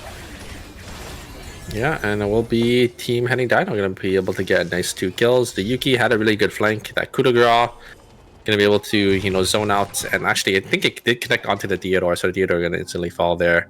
Looks like Team Heading Dino going to try to play the vision game, thinking there's a team under them, but there's actually a team above them. Wonder if they're going to play for this Tree of Life spawning very shortly in 20 seconds. But I do like, these active plays from this, from these teams, playing around the night vision and the console vision as well. Yes sir, yes sir. 10 seconds to go until day number 3. We know what time it is. Super minus 250. Team Matage in the chat, everybody. Double Dragons set up now for Umu. Everybody's starting to look for transitions now coming online at day number 3. Nice dodge out on the Smash to Smithereens. No now still sitting up in the front lines, getting those God of War auto attacks off. There is a lot of poke coming through from the backside as well. That is a beautiful shackling anchor. It's going to force the members of Freya away. That is the heli attack stat out. I think Team Freya doesn't have that much left in the tank to fight for this Tree of Life. They're trying to look around for this, try to use the Vision Plant, keeping themselves in the dark, but yeah, Tree of Life going to be secured by No Denial. That's going to be an objective picked up for Team Tango.bx. Nice push out, and a slight fight between Team Freya and Tango.bx. Yeah, I do like the instant heli attack stack there from the Estelle, because Estelle was trapped in the middle. Not really much, not really any place that Estelle could go aside from using her ultimate to get on out of there, so good recognition there, as might have a fight between our 2 hazes, as again Freya gonna try looking for some damage onto the Marcus. It's not just Marines, it's gonna connect, but the knockup is not going to. A lot of damage coming out from both sides, but not going to be enough, as this Marcus is a little too tanky for this Kadia to break through. There was a lot of autos that did end up going out, but the Marcus only being chunked down to half HP. If anything, I think Team Freya should have held the bridge a little bit more, because shooting haze rockets down a straight line is much easier than shooting it through open areas like they were pushed out. But either way, they're all alive. Nobody's still falling down, even though we are about a minute past the day number 3 start. Sebi a bit isolated. This is problematic for the members of Team Blanc. They gotta decide right now. Senaphine's about to get taken down. There's a dash of hope. Trying to keep themselves alive. It's gonna be even the investment of the ultimate from Jenny to keep themselves alive. I don't know how much longer they got. It looks like they're okay, but they're stuck in the corner here. They're gonna be completely cut off by Sin. Bear is gonna be completely taken down. Look at the damage coming off. The playdead is procced. Jenny's gonna fall here. Sebi's gonna try to run away, and that's gonna be Blanche. I don't really like the way they kind of pathed there, as they tried to stay in the corner, or they all weren't on board on what they wanted to do, as maybe they thought Tangle Dobby was also still in the area, but sometimes you have to take that risk. Yeah, but will be Blanche gonna lose a member. It'll be minus 250 for that team. As we have another fight here, Coup de Grace gonna actually connect onto 0. Looks like they're gonna look for an angle in here. They're gonna do a lot of damage. The Kiara living for so long. Good kite and peel there, and a nice execute. But the parry was mistimed by Horrific, as the parry didn't end up coming down, but did not actually block the damage from the judgment there. As it will be Team Henny Dino gonna pick a nice 2 kills from Team Revenge, and they will be sitting at 6 kills for themselves. That is uncharacteristic for Horrific, man. Usually he's not the one to miss those kind of parry skills, but there it is. Curry dodging out on the knock-up. Sebi trying to run away. He's using the Envenomization, trying to keep himself alive. He will get the healing from Senaphine, but this means that Jenny's still down on the ground. Oh, Team Blanche in a lot of trouble. Sebi and Senaphine, they're just not going to be able to bring back Bear yet. This composition just seems to have gotten out of touch, really. It doesn't seem like there's any pressure throughout the courses of the game. Sebi's sitting on 5 seconds now of timer 2. He should make it out. Yeah, he will make it out. 1 second now. Or 2 seconds. Yo. They are going to TP straight into Fire Station, and they should be able to get the res off here for the Jenny. But yeah, like you said, I think this composition, it's done them wonders, but, I think in the current meta, it's not as good as, it has been in the past. I'll be honest with you, I don't think Bear's performance on Jenny is also even remotely comparable to Shinanome's. Yeah, it's felt lackluster. I apparently heard there was some kind of controversy or something that Shinonome got caught up on. That's why he hasn't been playing much as of late. I don't know too much about that, but if that is the case, then that's really unfortunate. Bear's performance has, I really hate to say it, but just has not been to the level that we've seen this team work with Shinonome. It's not exactly what I think Team Blanche wants to look for. It's not exactly what their members want to look for, but either way, that's what they got going for them. Team Saber pushed into the red. For these guys, of course, it doesn't they want matter. to take the fight again. Okay, they're just going to rest up here. Yeah, great poke coming out from the Haze here, as they're going to have to play into 2 mages. There is a Crippling Anchor, going to hit both backliners. Here's the Soul Stealer. They're going to try looking to run forward here. Dushiman going to try looking for an angle back in. The Frailty is already propped there. Dushiman going to get a lot of damage. Shield Drone already down as well. Going to bait on forward there. Wait a second. San going to try to look for an angle in. There going to get instantly denied, and Riori finds an angle, going to be able to get one. But wait a second, San's going to be able to trade 1 kill, but they will be losing 2 members. And look at the credits of Team Saber here. They are sitting on 500 on each member. Kind of have to wonder, if they had their buys, they would have been able to win, but that other team just completely denying any opportunity for them to buy in Hospital. So it will be a minus 250 coming out for, or minus 500 coming out for Team Saber. Blood will go over to the side of the Adriana, as they do end up using the kiosk on the top side. I think this is still okay, by the way, for Team Saber, because, well, of course, anything that happens in this game is still fine. They live. Because Satan was able to pick up Phoenix Park, the rest of the members of Tingle WX had to turn around to kill Satan. It actually allowed the Estelle to get out. That's really big for Team Saber. For what it is, I don't think they should have lived there. Yeah, considering the item difference, I would say between the 2 teams, that Saber was sitting on 1.5k credits. They actually played that pretty well, but the ultimate is actually going to go wide from the Yuki. But wait a second, they're able to find the Chloe, as the Chloe is going to pop the Soul Link a little too early and take that extra damage, and it will be Team Henny Dino going to be able to wipe Team Sin off the map. with 9 kills in himself, and they're going to be able to secure a wick line for themselves for free as well. I didn't see too many people around them. They don't have their ultimates right now, but they got to pick this up. Sebi's the only one here. This is awkward. Yep, he's just got to leave. His team is so far behind right now with the number of reses they've had to go for. Even put on mithril helmets for a Nekion. That is not an item you want, I think, on this guy. It's pretty good, but you're wasting a stat of the CDR. Oh my god. Look at how strong hitting Dino is. They're all full gold. Look at the credit counts. They have about 1,000 credits to their name as well. Yo! So you can definitely cap out here. Maybe get another blood.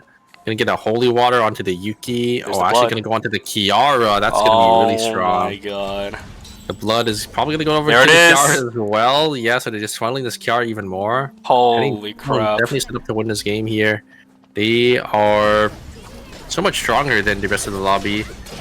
Dushimon gonna get some damage, but look at the damage and the poke coming out from the other side here. Sad already chunked down to half HP. So Curry's gonna try to do some damage back. It's not gonna be enough, but and the burst damage coming out from the Haze SMG burst is gonna be way too much. Wait a second, they do get a trade though. Curry is gonna be able to actually finish the Marcus here as Phoenix Spark gonna blink on forward. Gonna take a lot of damage and a blink on forward as for Mirari as well, as both carries are down to 1 HP.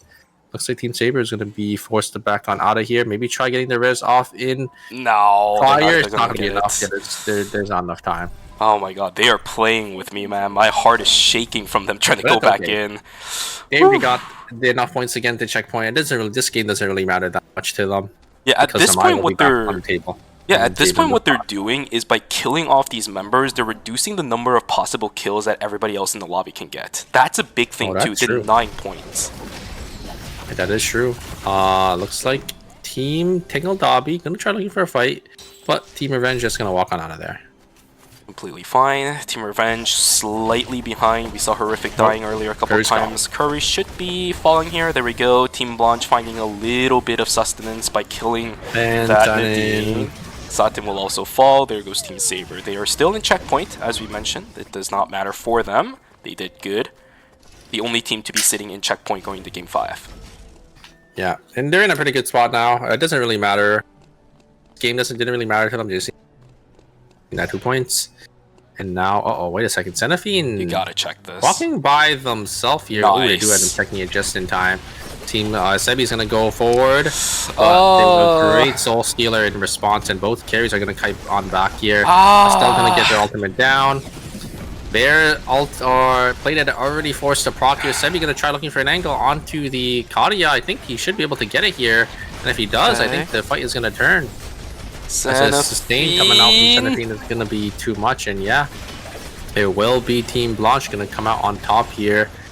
The Haze is not gonna have enough damage with the wait a second. The Haze is gonna be able to pick up one, but it's not gonna be enough. And it's Team Blanche to be able to win that one out. But look at how deep they are in red. They gotta go. Yeah, they gotta get the res, immediately start walking down. They got a couple kills, so at least the timer is gonna be given back, but they've been eating timer this entire time, so we should see Team Blanche sitting around maybe 15, even less than that, and now they're getting gate capped. There's no ultimates available for this team. Coup de grace lands on 2. The HP cut is gone. Play Dead is dead.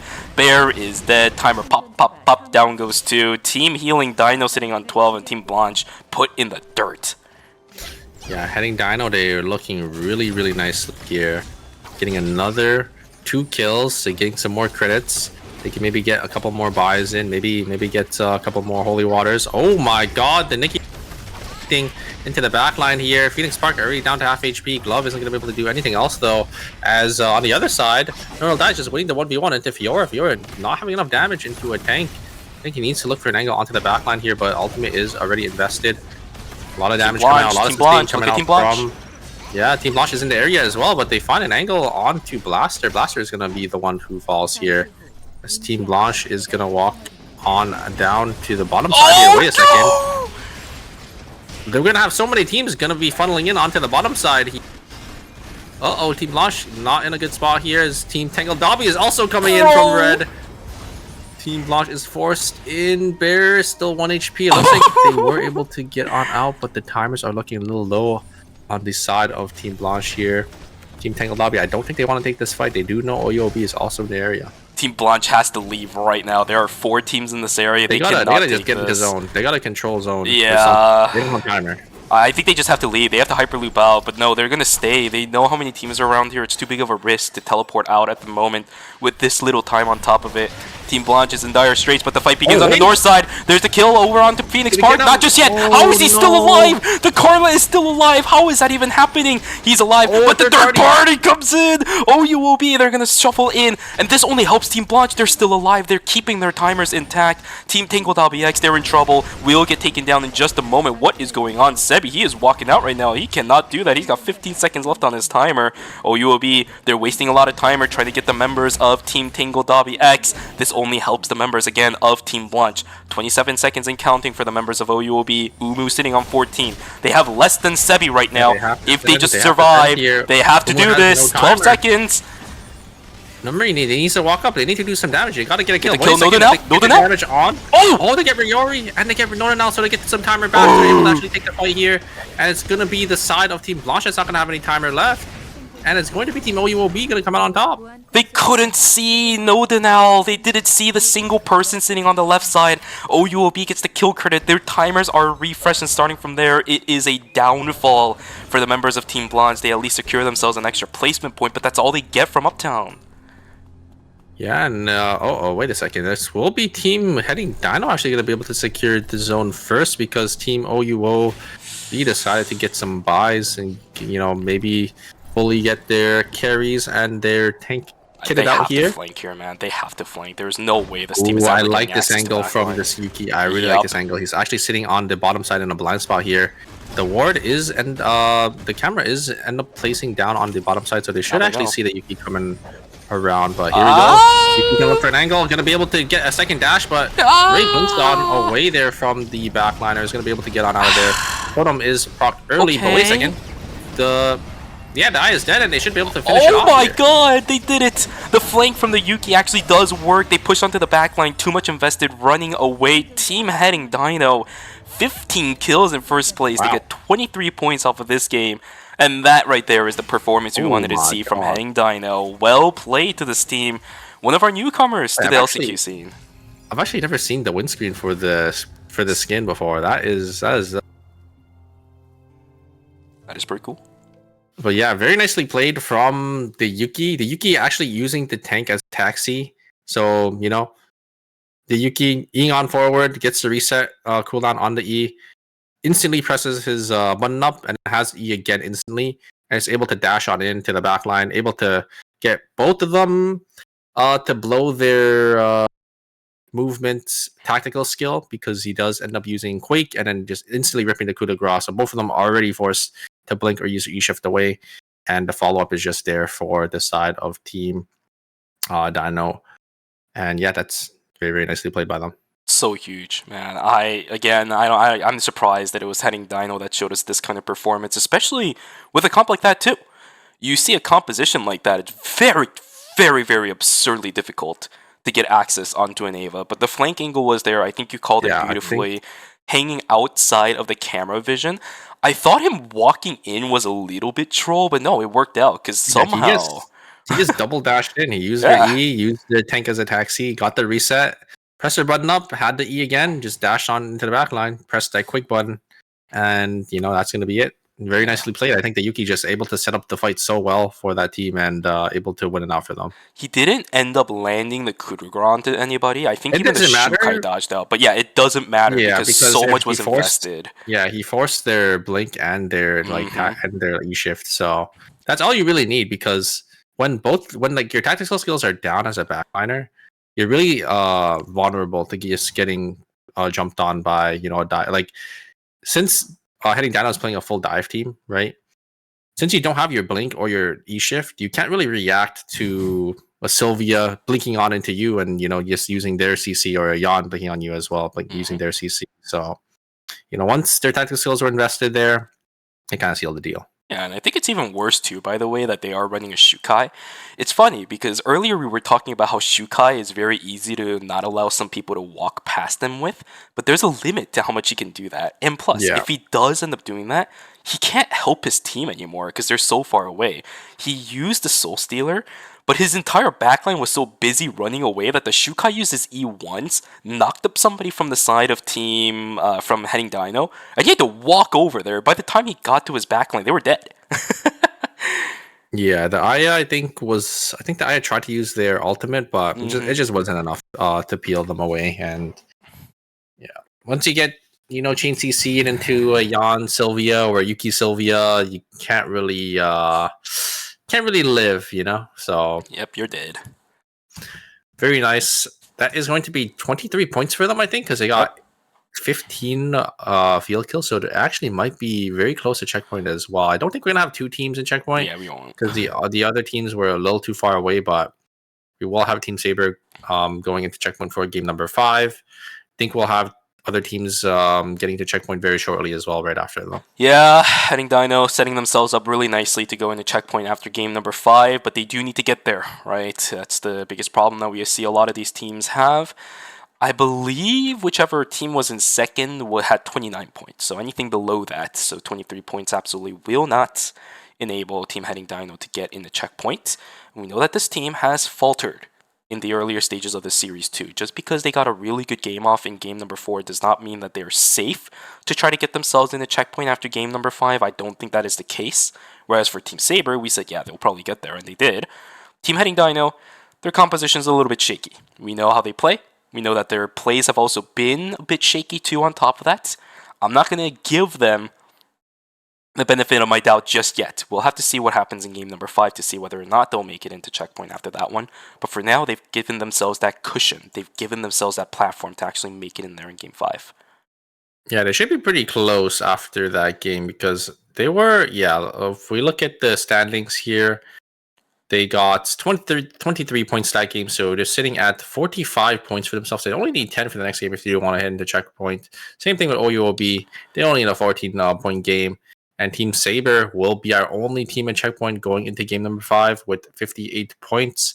But it's still anyone's game here. We need two teams to get the checkpoint and to win a game. So, yeah, the door is still wide open. And Team Saber, they definitely have a target on their back now. So they definitely have to watch out if they do want to make it into the finals. Yeah, I feel a little bit bad for these teams too here, by the way, because LCQ is not a place where you're fighting for a prize pool. You're only really you're just fighting playing for this spot. So yeah, that's like the one downside is like once you get to checkpoint, the points don't really matter to you anymore. You don't really want to look for like a high kill game. You just need to win. Right? Exactly. But we'll see what ends up happening. Super. Yeah, like while in ERM and in ERCS, obviously like the finals, you still want to play for that placement because you want to get as many points as possible. Yep, indeed. But super, that was game number 4, which means we have our break coming up. So grab yourself some water, go grab a snack, go take a stretch. We'll see you guys back here for games 5 and 6 of ERM LCQ. Take care.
생존자가 사망.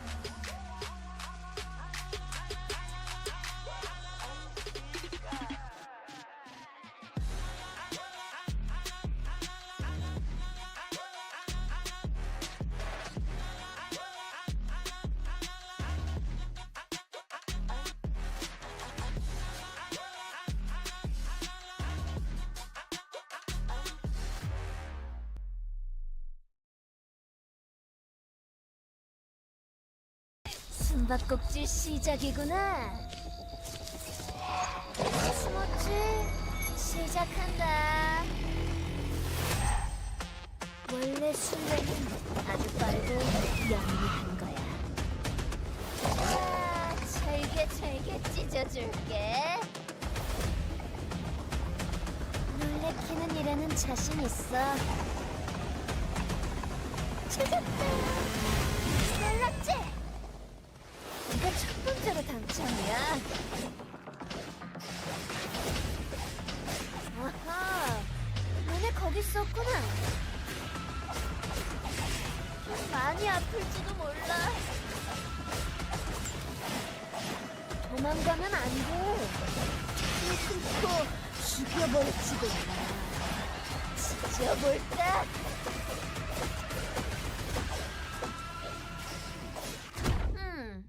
좀 더 해치울 수 있다니까. 아직 멀었어.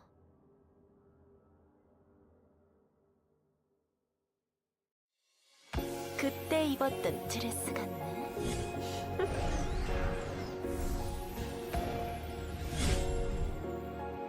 첫 마디는 안단테.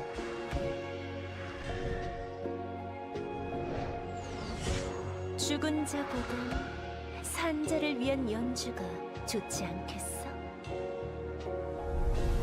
그래, 어디 한번 춤춰보렴. 추악한 단말마의 콰르테.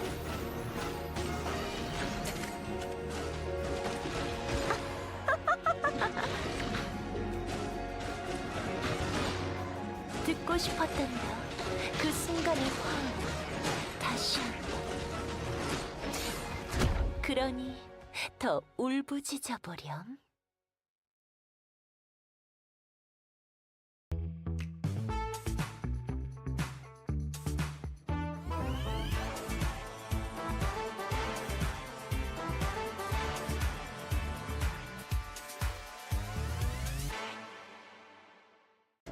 밝은 달 아래 맑은 바람 불어오니 버들잎은 말없이 그저 흔들리네.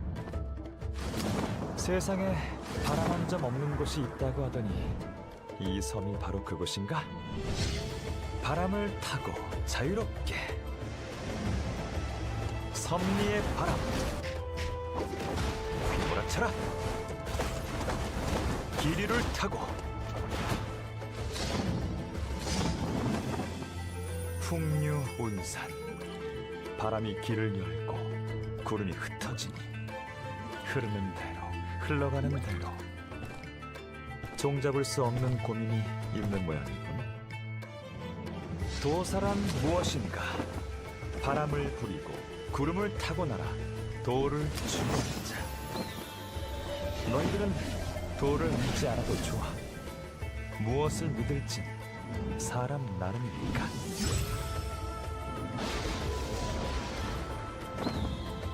이 또한 선민지니.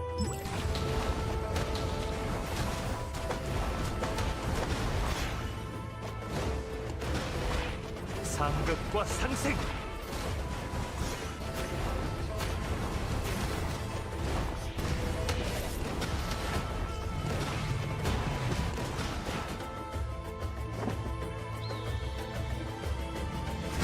도를 아십니까? 저도 사실 모릅니다.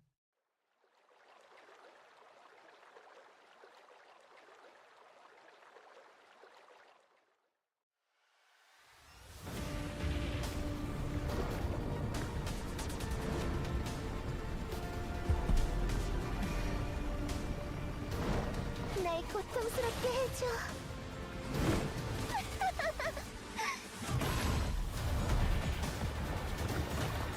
내가 필요한 거야? 이뻐. Alright, ladies and gentlemen, I misclicked the button. But here we go. Welcome back to the Eternal Return Masters Season 5 Finals LCQ. We are just coming back from the break after games 3 and 4, where we had a couple of interesting things happen. Team Heading Dino with an incredible game number 4. They managed to boost them all the way up, close to the checkpoint mark. But they're not just there yet, which means the only team after game number 4 that is in checkpoint right now is Team Saber.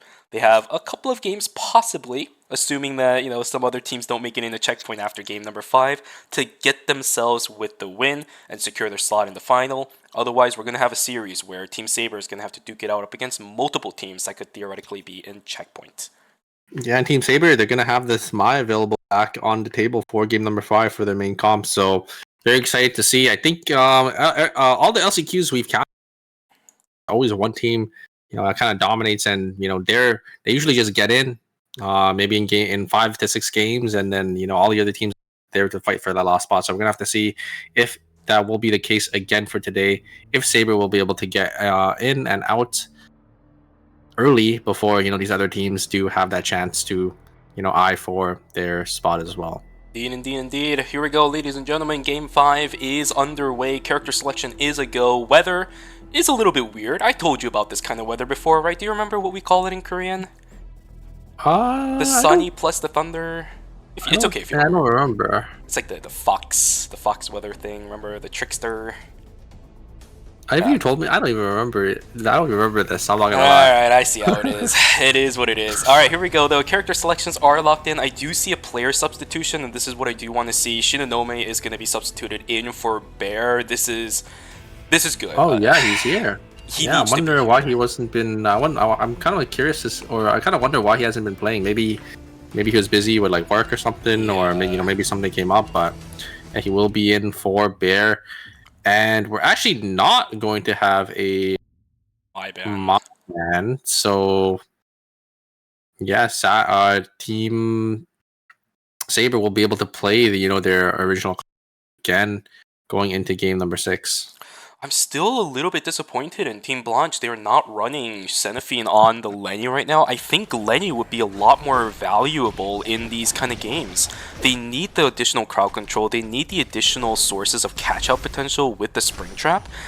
Everything that we've seen so far from the Xenophine has been reactive. There is nothing that I think Team Blanche has shown us where they're taking the initiative. Lenny allows you to do that. Are they just not confident with the amount of nerfs that came to their main original composition? But even then, I think Lenny is a really good pick in 1.34. I've seen some really good results with this character, which is why I'm very surprised about the Charlotte pick right now.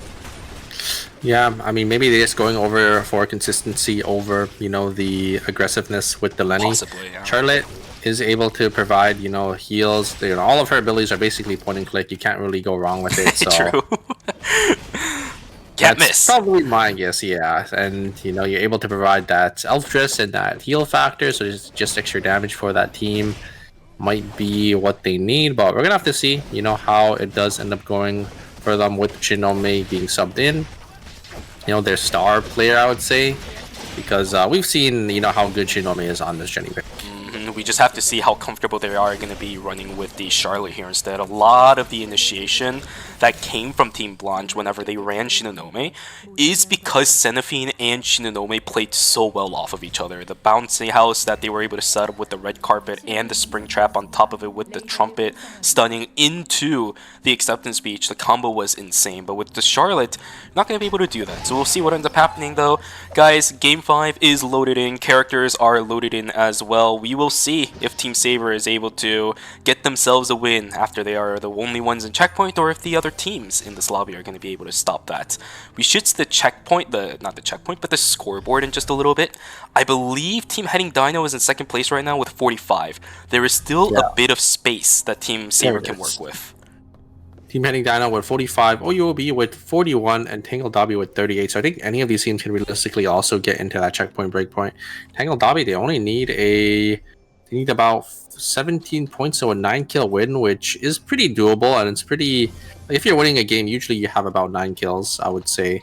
OUOB, they only need 14. Heading Dino only need 10, so could have a lot more teams going into checkpoint, going into game number 6 if Team Saber isn't able to close it out here. Yeah, they have to. I give them a little bit of extra space because, as I mentioned before we started here, Heading Dino is a team that has been a little bit shaky when it comes to their performance. They had a really good one in Game 4, but I don't want to give them the benefit of the doubt just yet when it comes to them. Ooh, wait, they went back onto the Yon. I'm surprised considering how well they did in the previous game on the Kiara. Well, this is a little bit unfortunate for Sebi though, right? Yeah, and you're right. I'm surprised that this is happening too. The Kiara performance was probably by far one of the best, and I think the Kiara was actually a big factor as to why they were able to win the game. Yeah, so I'm surprised they are picking this Yon, but maybe maybe they think they need the extra CC here for these backline teams. Ooh, Suwa is going to actually get sit on the my god! Sit on the cone and going to be able. That's actually so smart. I've never really thought about that. You just sit on top, so the Shukai can't hit it, and then the Shukai jumps on forward, and then the Suwa just follows up with the blink there, and it will be a nice kill going over to Team Freya. They actually got 2 because I think on the other side, that's the reason why she was blocking the cone, because then it forces the Shukai to run down. The other 2 were killing somebody else down on the south side. They were able to pick up 2 kills in Factory. Huge play coming out from the members of Freya. Very, very solid start. Same thing for Heading Dino as they're going to be sitting on 2 kills. Same thing for Team Revenge, also sitting on 2. Yeah, and this is what you see during this part of the game is a lot of teams are splitting up. Both Sylvia and the Ekion are both not with their team trying to get some split farm, but it will be Team Freya all together, and they're gonna just completely lock down this Ekion and eventually kill him, and it will be another kill going over to Team Freya here. The Yon gonna try looking for some damage, gonna try looking for their Maya. It's not gonna be enough. Yushan gonna be able to live, and it will be Team Heading Down gonna lose another member, and Team Saber gonna be able to pick that one up. That's completely fine, I think, for Team Heading Dino. They're still alive, picked up 2 early kills for themselves. That's what, 2 out of the 10 they need. Keep track of it, chat. I saw you guys doing in ERCS. I want to see those fractions coming out. 2 out of 10, please, in the chat. I want to see those numbers. Tally them up throughout the course of the series. I want to see it. Yeah, 2 early kills, especially for a team that's really close in the check. So it's pretty nice. Blink on out of there for that Sylvia. They are going to get away. It seems as Sebi is going to win the 1v1 into Me-Dog, and Blanche is going to be able to get a nice kill. Still isolated, by the way. Airline going to be trying to jump on to Sebi. He's taken down Sebi's to about already a quarter. down to 1 HP Shields here, so I'm good. surprised they actually decided to send it on in here. Seraphine going to get CC'd by the ultimate, by the Aya. He's healing. As all members of Team Blanche are going to be able to get on out of there. He's healing. Yeah. What? He was super low. He just kind of sent it without the Charlotte assistance, but he still recovered more HP than he took. I guess the early game Aya damage is a little bit on the down low. In the end, Black Mamba King Ekion still early game does build full tank when it comes to all of their items. So yeah, that's what it is. Liguri will probably get taken down. Sin on a little bit of a downward spiral for this team. This is what happened during phase number 3 for these guys too. They had a very solid start to the series. But after that, it just kind of started falling apart. That's where we're seeing Team Sing go through. There is the Papyrus, will be able to lock down Liguria. Fight on the north side, OU will be struggling a little bit as Nemuri gets taken down. Airline trying to get himself away, but there is a third party coming in. I do not believe the Shukai will be able to live. Oh, Shukai jumps back on in here as Airline is completely isolated. As the right team heading Dino, they're going to be able to get that meteor for themselves here. Yeah, Airline going to get hit into the wall, and Phoenix Spark. So wait a second, now we have Noah Die completely isolated from his team. He is completely split here as Carla is just going to get on out of there. Is heading Dino going to be able to get another kill. So they're already at 4 kills. They just need 6 more points and they should be able to get themselves into checkpoint as well. The Meteor going to go over to the Yana. Looks like I'm actually surprised they're not slamming the Devil's Marksman, but the Obsidian GT is also a really nice item for them to go as they kill the Eva as well from Team OUOB. So 5 field kills already. From the looks of it, in my opinion, I think the Sylvia is a little bit more just there to proc the frailty. I think the Yan is going to be where a big chunk of their damage comes from. Obsidian GT is such a valuable item in the earlier stages of the game that, oh, nice block from Liguri, that I do like the option personally for the Obsidian GT. We will see the Shukai getting taken down. It will be the last judgment bestowed upon to Airline. Down he goes. Beautiful kill going over to the team of Team Sin. It's the first kill of the game. Not going to be the most amount of kills we've seen for this team in the earlier stages, but it's a great start. Team Blanche on the back pedal here. The Kiara, or sorry, the Charlotte is not with them just of yet. Shinome gonna just walk on out of there. Fortunately, Blanche, they want to get their buys. Look at their credit counts. They're sitting on 400 credits each, but getting zoned off there from the kiosk is pretty devastating. It's definitely going to slow down their tempo quite a bit here. I think they're going to TP on out of there. They know they don't want to fight the team that's going to have their buys in tempo. So yeah, looks like they're going to TP on over to hotel, get their buys in over here, and maybe play for those beach bears. Yep. This is still a pretty stable game, I will say, for the most part. Everybody's buying up their transitions. I saw OUOB just picking up the Dragon's Fury for Umu. I saw the Holy Order picked up for Tangled Dobby onto the Haze.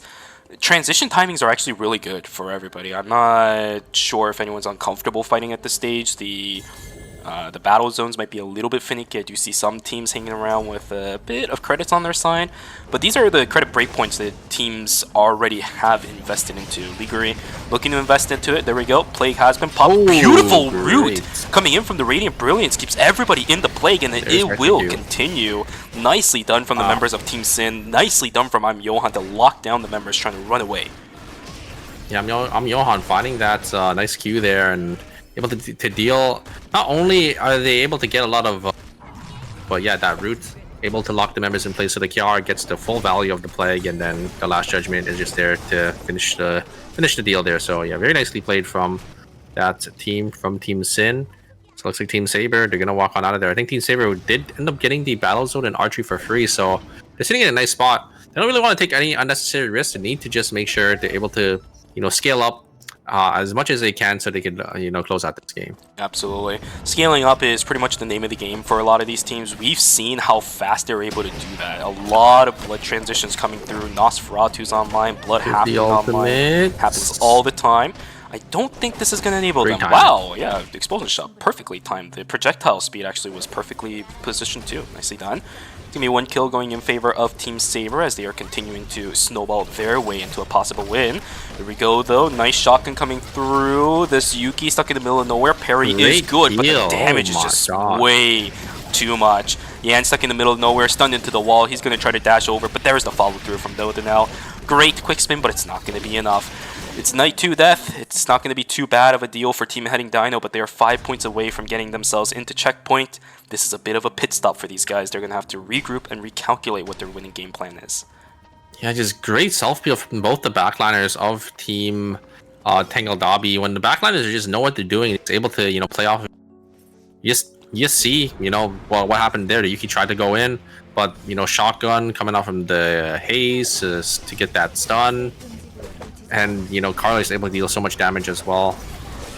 And the Yuki, just ends up falling there as, looks like they're going to look for an engage here. The Plague is popped a little early. Going to jump on forward there. They're going to try bursting down. The Kiara is going to be enough. The shield is going to go through. Wait, and Wavering is also propped here. Wait a second. The Kiara takes the Judgment in, and here comes the third party.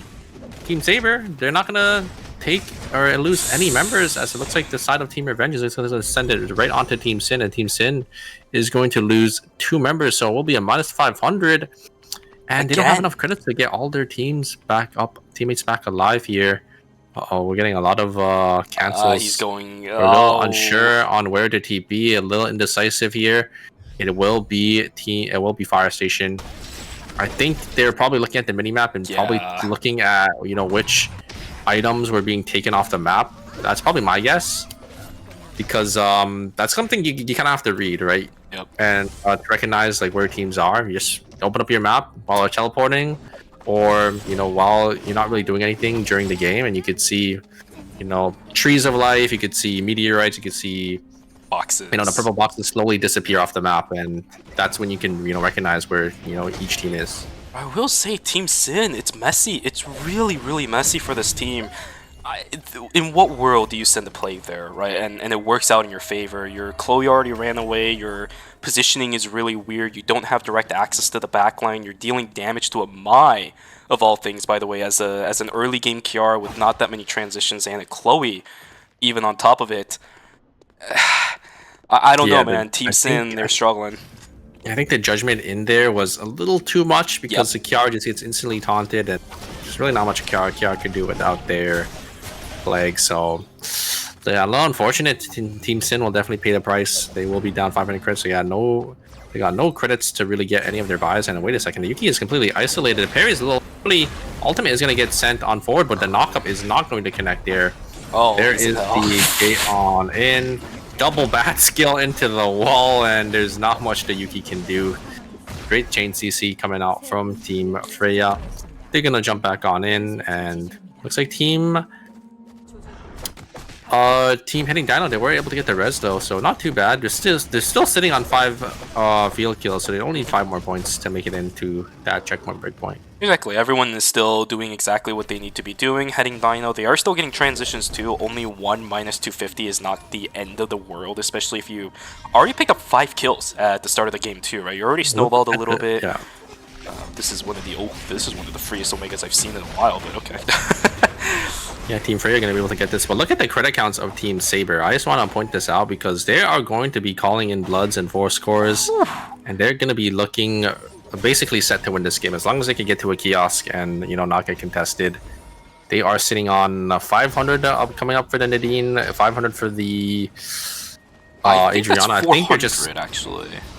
Yeah, I think they're just playing for the cap out here because they just need to win. So if they get these blood items onto these carries, all these other teams are probably not going to contest them because they're also eyeing for a spot into the finals and they need as many points as possible. Yeah, no need to rush anything. You still have your own game that you do need to play. You're not looking for points either. So as long as you're just playing your own game, you're completely fine.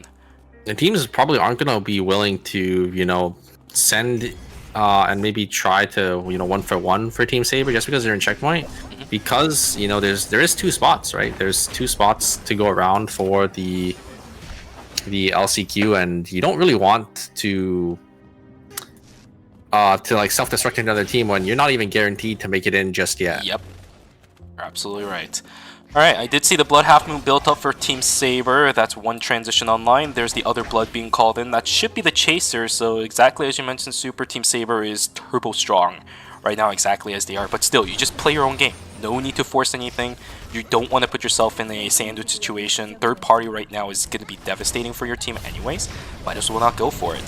Here we go. Umu doing a lot of damage over on the backside. Meedog is taken down to about 1/3. Ooh, he gets it that actually does end up landing it. Oh, this is a little bit weird though. The blank cartridge didn't allow the Sylvia to get denied. So it's, for now, the Aya is still down. Umu is in a little bit of trouble. He's still trying to body block. The body block is pretty good. But the Tomahawk round, this is insane. He's still alive. Oh, it's a trade, but there is no way a Shukai wins against the Yan. There it is. 2 kills. 8 kills now for Team Heading Dino. They just need 1 more point. Meedog. 1 more team to disappear. Meedog, finally. We were doubting his Yan, but he came out huge in this team fight. Able to just basically rip Team OUOB to shreds. Able to get these knockups. Able to win these ones. Finding these backliners. And yeah, that will be Team Heading Dino going to be able to win a nice 3-0. Oh, looks like both members are going to jump on out of there. But the Suwa is not the Suwa, but yeah, actually it is the Suwa that was in there as the Babylon's Gate expired, and yeah, will be the Suwa gonna be falling there. I think the Arda tried to use the gate again, the Nimrod's Gate, but it just wasn't enough, as they will be losing a member. Arda actually opting not to TP here, as I think the Darko is probably gonna TP to them. Oh, that's a little bit unfortunate. They actually did that earlier and it worked for Team Freya. Actually, funny enough, against the exact same team where you leave the Nimrod's Gate up for a long time. Mojo. You don't have a timer. They gotta go somewhere. Oh. 8-5-3. Yeah, and Team Saber is getting the Wick line as well.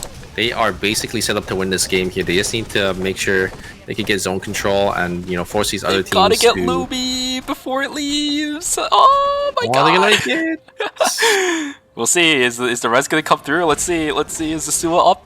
Is the Suwa up? Oh, dude, I think they missed it. Oh no. Yeah, that's pretty bad because they don't really have a good spot to res here. Maybe Chapel, like they could jump on over in Chapel. I think a hotel is still, or hospital is still red, so they can't really res in hospital. Team Blanche maybe gonna try to look for an angle. Maybe they're gonna try to look for a fight, but I think they know there's another team under them, so they don't want to take any unnecessary risk. Don't really want to risk any third-party shenanigans. They're just gonna walk over into hotel. Shinome, they're sitting on the red shoes. They are really, really strong right now. Exactly. This is a very terrifying comp, man. There's a good reason why everyone's starting to run away from this team. It's the first time where Blanche, I think in the series, has actually played slowly up until this point. They've gotten their transitions and everything on top of it. This is exactly where Sebi wants to be, right? He's not sitting on Mithril Helmet. He's sitting on the Dwarf Helmet. He's got his Smash Totem. He's got his Guardian Suit. This is exactly where an Ekion wants to be exactly right now. I mean, best case scenario, you have the red shoes, but you know, you're not always looking for that one. He has prep for the Hermes on top of it. Blanche, this is their game to win. Honestly, if this is probably by far the best game I've seen them play in a while. But I would agree with you, but I think it's Saber's game to win right now. Saber has. Oh, I mean, like, it's up to them to win this game. I'm not saying that it's their game physically to. Okay, that actually, yeah, you're right. It came out weird, but yeah, they have. This is probably by far one of the best chances I've seen this team having a chance to win throughout the course of the series so far tonight. That's what I mean. Yeah. Oh yeah, for sure. Oh, looks like Team Blanche. Oh, Sebi gonna sit there. Maybe try taunting the enemies as he does know. And you can't really catch an Ekion, so you know Ekion can just slowly taunt. Wait a second. Gate is gonna be dropped on forward, but not gonna be too aggressive. Not gonna use it just yet. As Team Sin, they're gonna try sending it onto Heading Dino. Team Heading Dino, I think they know. They just need to play safe here. They just need 2 more points. They could just play for that placement and should be guaranteed themselves. And they should guarantee themselves into checkpoint as well. After you get to that checkpoint breakpoint, the points don't really matter. So they just need to get 2 more points here. Everybody on beach, they are looking for a spot, but for Team Blanche, they know that there are multiple teams around this area will not look for any initiations. Funnily enough, same teams are just kind of swapping in and out of the places everyone's camping. I remember right here, Heading Dinos was there, Team Tingle Dobby was sitting there, and now they just swapped out for the members of Team Sin, who's going to be controlling that top side now. Look at this! Yeah, and Team Saber, they just have zone control. This is what you want when you are the strongest in the lobby. You just hold down a zone, you force everyone else into the other zone, and you just guarantee the 3v3 at the end. You just have to win that 3v3, and then you just win. You just win the series. In this case, Saber, they just need to win that 3v3 at the end, and they'll probably be guaranteed a spot. Unless these other teams have anything to say about it. We do have actually Revenge in the school zone, and I think Team Freya might be contesting as well. Team Blanche, they're gonna try looking for a fight onto Team Tangle Dobby. They're gonna try getting the camera here. Team Sin also in the area, so yeah, a little tough for these teams. It's gonna be a lot of teams actually. Don't know if these teams are gonna choose to either opt up into Team Saber, or if they're gonna opt down into the beach zone here. But I think these teams know the mission and they do want to stop Team Saber. But wait a second. Oh, that's not good. Looks like a lot of damage was done onto Naraha. Oh my god! Darko blinks on forward and instant third party, and it will be Revenge instantly falling, and Heading Dino should be guaranteed as they got 1 extra kill, and it will be the RN 7th as well. Oh, Darko is just gonna find Me Dog here as Team Heading Dino. There's really not much left for Heading Dino here as their Yawn is gone. But that's okay. Heading Dino, they got all the points they need. They should need a checkpoint. They don't really need to get any more here, as we do have a lot of fights on the bottom side here. Team Sin was stuck in the middle. Flag was already invested, as Team Freya is also here to join the fray, as a lot of teams, 4 teams here on the bottom side, while we have Team Saber chilling on the top side as a lobby leader with, I think, probably 3 or 4 bloods on their team. Oh my god, no, the combo is insane. Chose just gets obliterated. Mojo. No, they use the gate over and they get instantly punished with the CC coming out from Team Tangle Dobby. With that explosive shot, just way too much. As here comes the ultimate. You're gonna send it on forward. It's not gonna be enough damage, but the Q will connect, and it will be enough here. As Shinome is gonna be the last one left. Oh, wait a second. Shinome is actually going to get on the top side, but he's going to actually fall here as Team Blanche. They just straight lose the 3v3 into Team Sin. I don't know, man. Their micro is a little bit finicky here today, too, especially with the Charlotte. But here we go. We still have 3 teams left inside of this area. 1 still sitting on 2. Unfortunately, Freya not going to be able to find too much. But We see Team Sin There's trying to brute ultimate. force this. Yeah, I okay. don't know if that play was worth it, man, because you still have to deal with Team Tango Yeah, WX. Okay, there's the pops. I don't know if the execution bonus is going to be enough. The Q even misses for Liguri. It's just not going to happen. Johan still alive. Plague should be up in about 2 seconds here. Phoenix Park, if he keeps eating damage, then there is a possibility where Liguri gets it. He does end up getting it, but it doesn't get the resets. There is no more Plague left alive for this Kiara. He's still trying to keep himself alive. It's just not going to happen. Shield, of course, is not going to be enough to keep Liguri alive. The chain will land, but you cannot walk up any further against the Marcus. Goodbye to Team Sin. 7 kills, and that's it. Yeah, considering their items, I think Sin will definitely take that. The Kiara was only sitting on 3 items. They were probably the weakest in this group down here, and they get a 3rd place. They get 3 to 4 kills. I think that's the reason why they had to really send there. But here it comes. It comes down to the final 3v3. Team Saber, they're in checkpoint. They have such a big item advantage, I think, over Team Tangle Dobby. I think we saw the Carlo sitting only on 3 items here. The Marcus not having their boots finished as well. It's only Riori sitting on full items with that. Oh my god! Look at the poke coming down from Satin and from Curry. It's just way too much. As Phoenix Park is actually forced to go all the way around here. He did end up getting that blood. Actually, I think he already had that blood weapon, but he did end up getting that. I think it was the arm piece there. So they're actually pretty strong. They could definitely try contesting Team Saber here. Looks like they're actually going for a full flank here, but Phoenix Park is here by himself. Can they get the catch here? I think he can.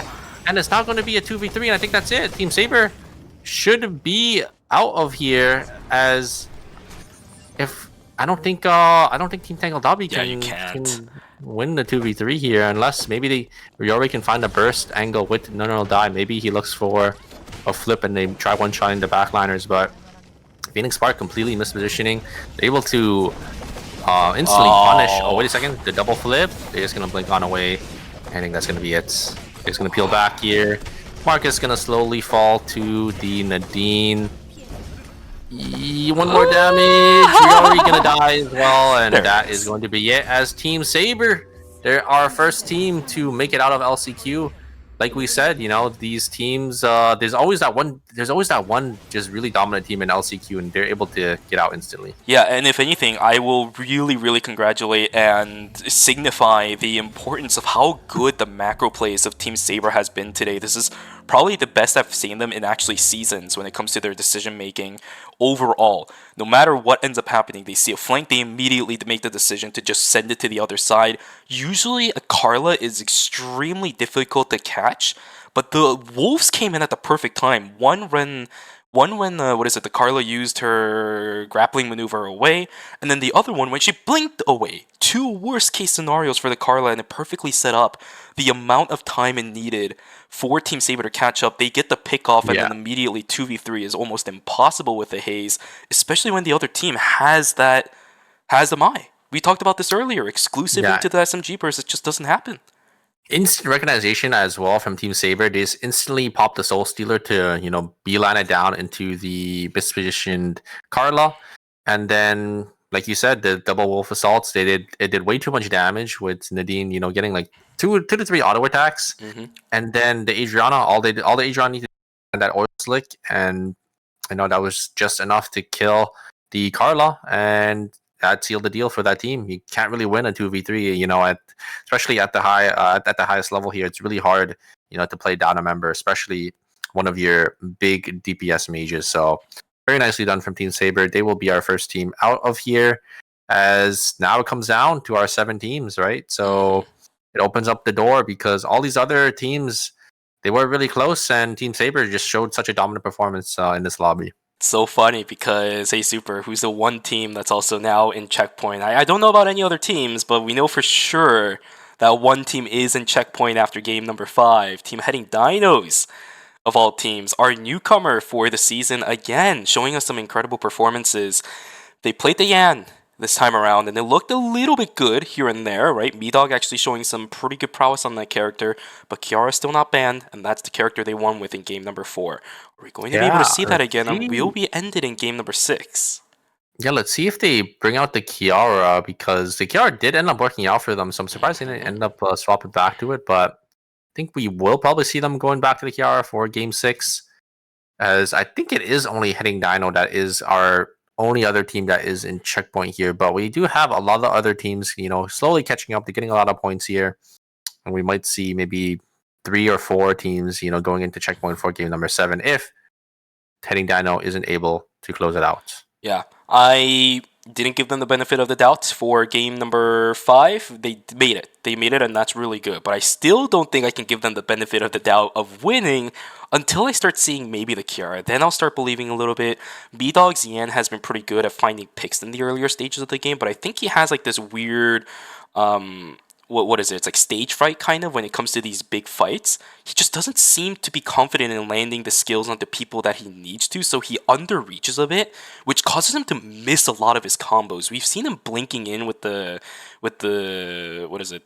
leaping knee, and he just misses everybody. And then he's just sitting in the middle of nowhere, not being able to do anything.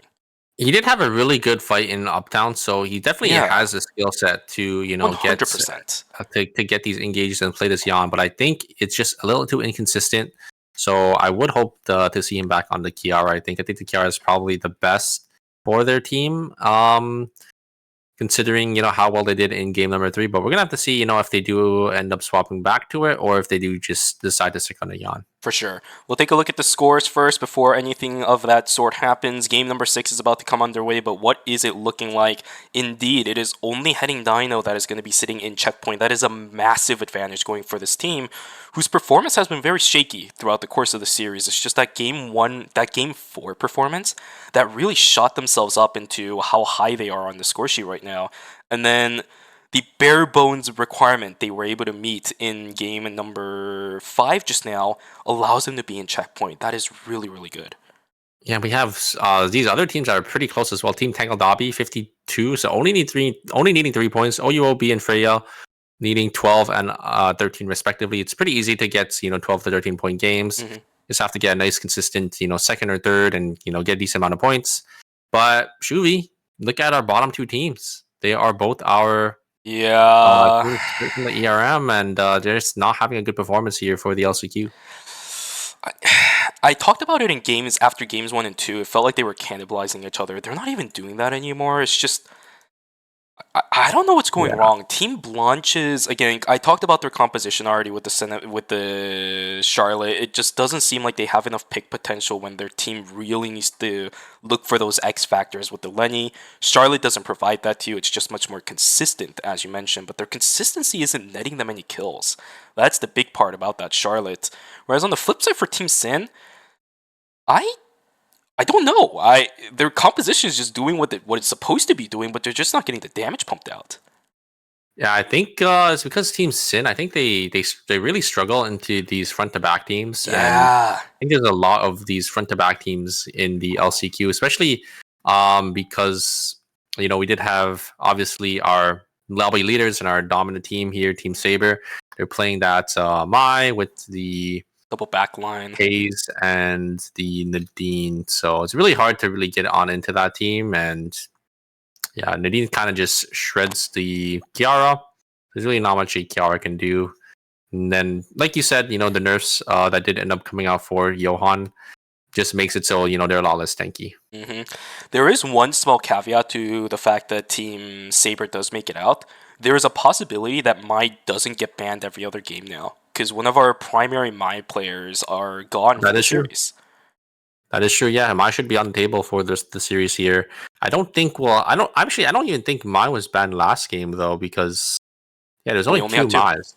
Yeah, so every character should be on the table coming out for game number 6. I wonder if these team comps will end up shifting a little bit, or if everyone's just gonna play, what they're used to, and try to get into that checkpoint, breakpoint, or for Heading Dino, if they will be able to close out the series. We definitely need to see something change for Team Blanche. I think bringing in Shinonome was the right call. We did see a little bit more consistency for that team. They just couldn't find any kills with the change in.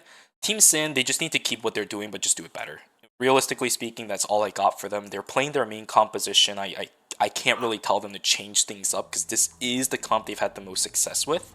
They just need to find different avenues of making their composition work in this lobby. So we'll see what ends up happening. Here's the character select going underway for game number 6. We got some sandstorms going on with the wind. It's a pretty bad dust bowl from the looks of it. Yeah, and we'll be heading Dino. Me dog. Is he gonna lock in the yawn or Fiend, he's play cooking. the? Ooh, I like that they're swapping the Charlotte. I didn't really like the Charlotte pick, but yeah, it looks like they're gonna go to Lenny. It has So to. they're going to go to their original comp here. Revenge Blaster is gonna be actually on the Tazia. Wait a second. Yes. Oh, no. And yeah, will be me dog. They are gonna be swapping over to that Kiara as well. So wait a second. We do have a band this game. It will be the Haze band coming out for game number 7. Yeah, it's Narahara and Yana going to be swapping over onto that one. Ryori already swapped to that one earlier in the series. And now with the Adriana of Satan gone, I guess Ryori still doesn't want to bring it back. But either way, pretty much all over. He's forced to bring it back the next game, so. True. That is true, and quite frankly, getting the Haze band here is actually pretty good in my opinion, because she has been very, very strong at shutting down some of these closer range compositions, and we know some of these teams like running those. Yeah. But yeah, we are down to 7 teams now. I think, I mean, the reason why is because our Team Saber, they already qualified. It is that double checkpoint series, so it's just going to be up to these 7 teams to, you know, try to make it out here. It's only 1 spot left, and it's really up to anyone. But, you know, since we are down to 7 teams, it does definitely change the dynamic for this lobby, just because, you know, it's a 7-team lobby, so that means there's going to be a lot less kills, the map's going to be a lot more open. Oh, yeah. And 1 less team means, you know, there's going to be more loot as well, so you have to see how these teams, you know, adjust to the 7-team environment. We should see these teams accelerated much more, especially with how frequently these teams have been split farming. The map is much more open. 3 players gone, 3 players that could potentially also be split farming. Being gone like this is really, really big. And Team Saber has been so dominant in a lot of these matches that the map seemed really constricted, even if it wasn't them necessarily killing people, right? The fact that they just existed on the map makes it seem like it's already congested enough. Now that they're gone, now the map seems so open. Yeah, and obviously Team Saber, the lobby leaders are winning almost every single interview they have.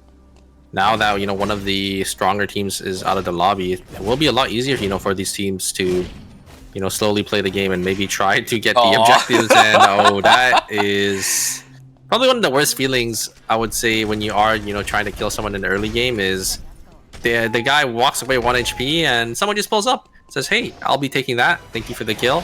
And it will be Team Blanche. They'll be able to get, actually, they're going to be able to get another kill as well off of him. So, Blanche getting 2 kills for himself. That is actually got to be even worse, right? Now you just stack that up with the fact that you died to the same team that just stole your kill. Oof. Ooh.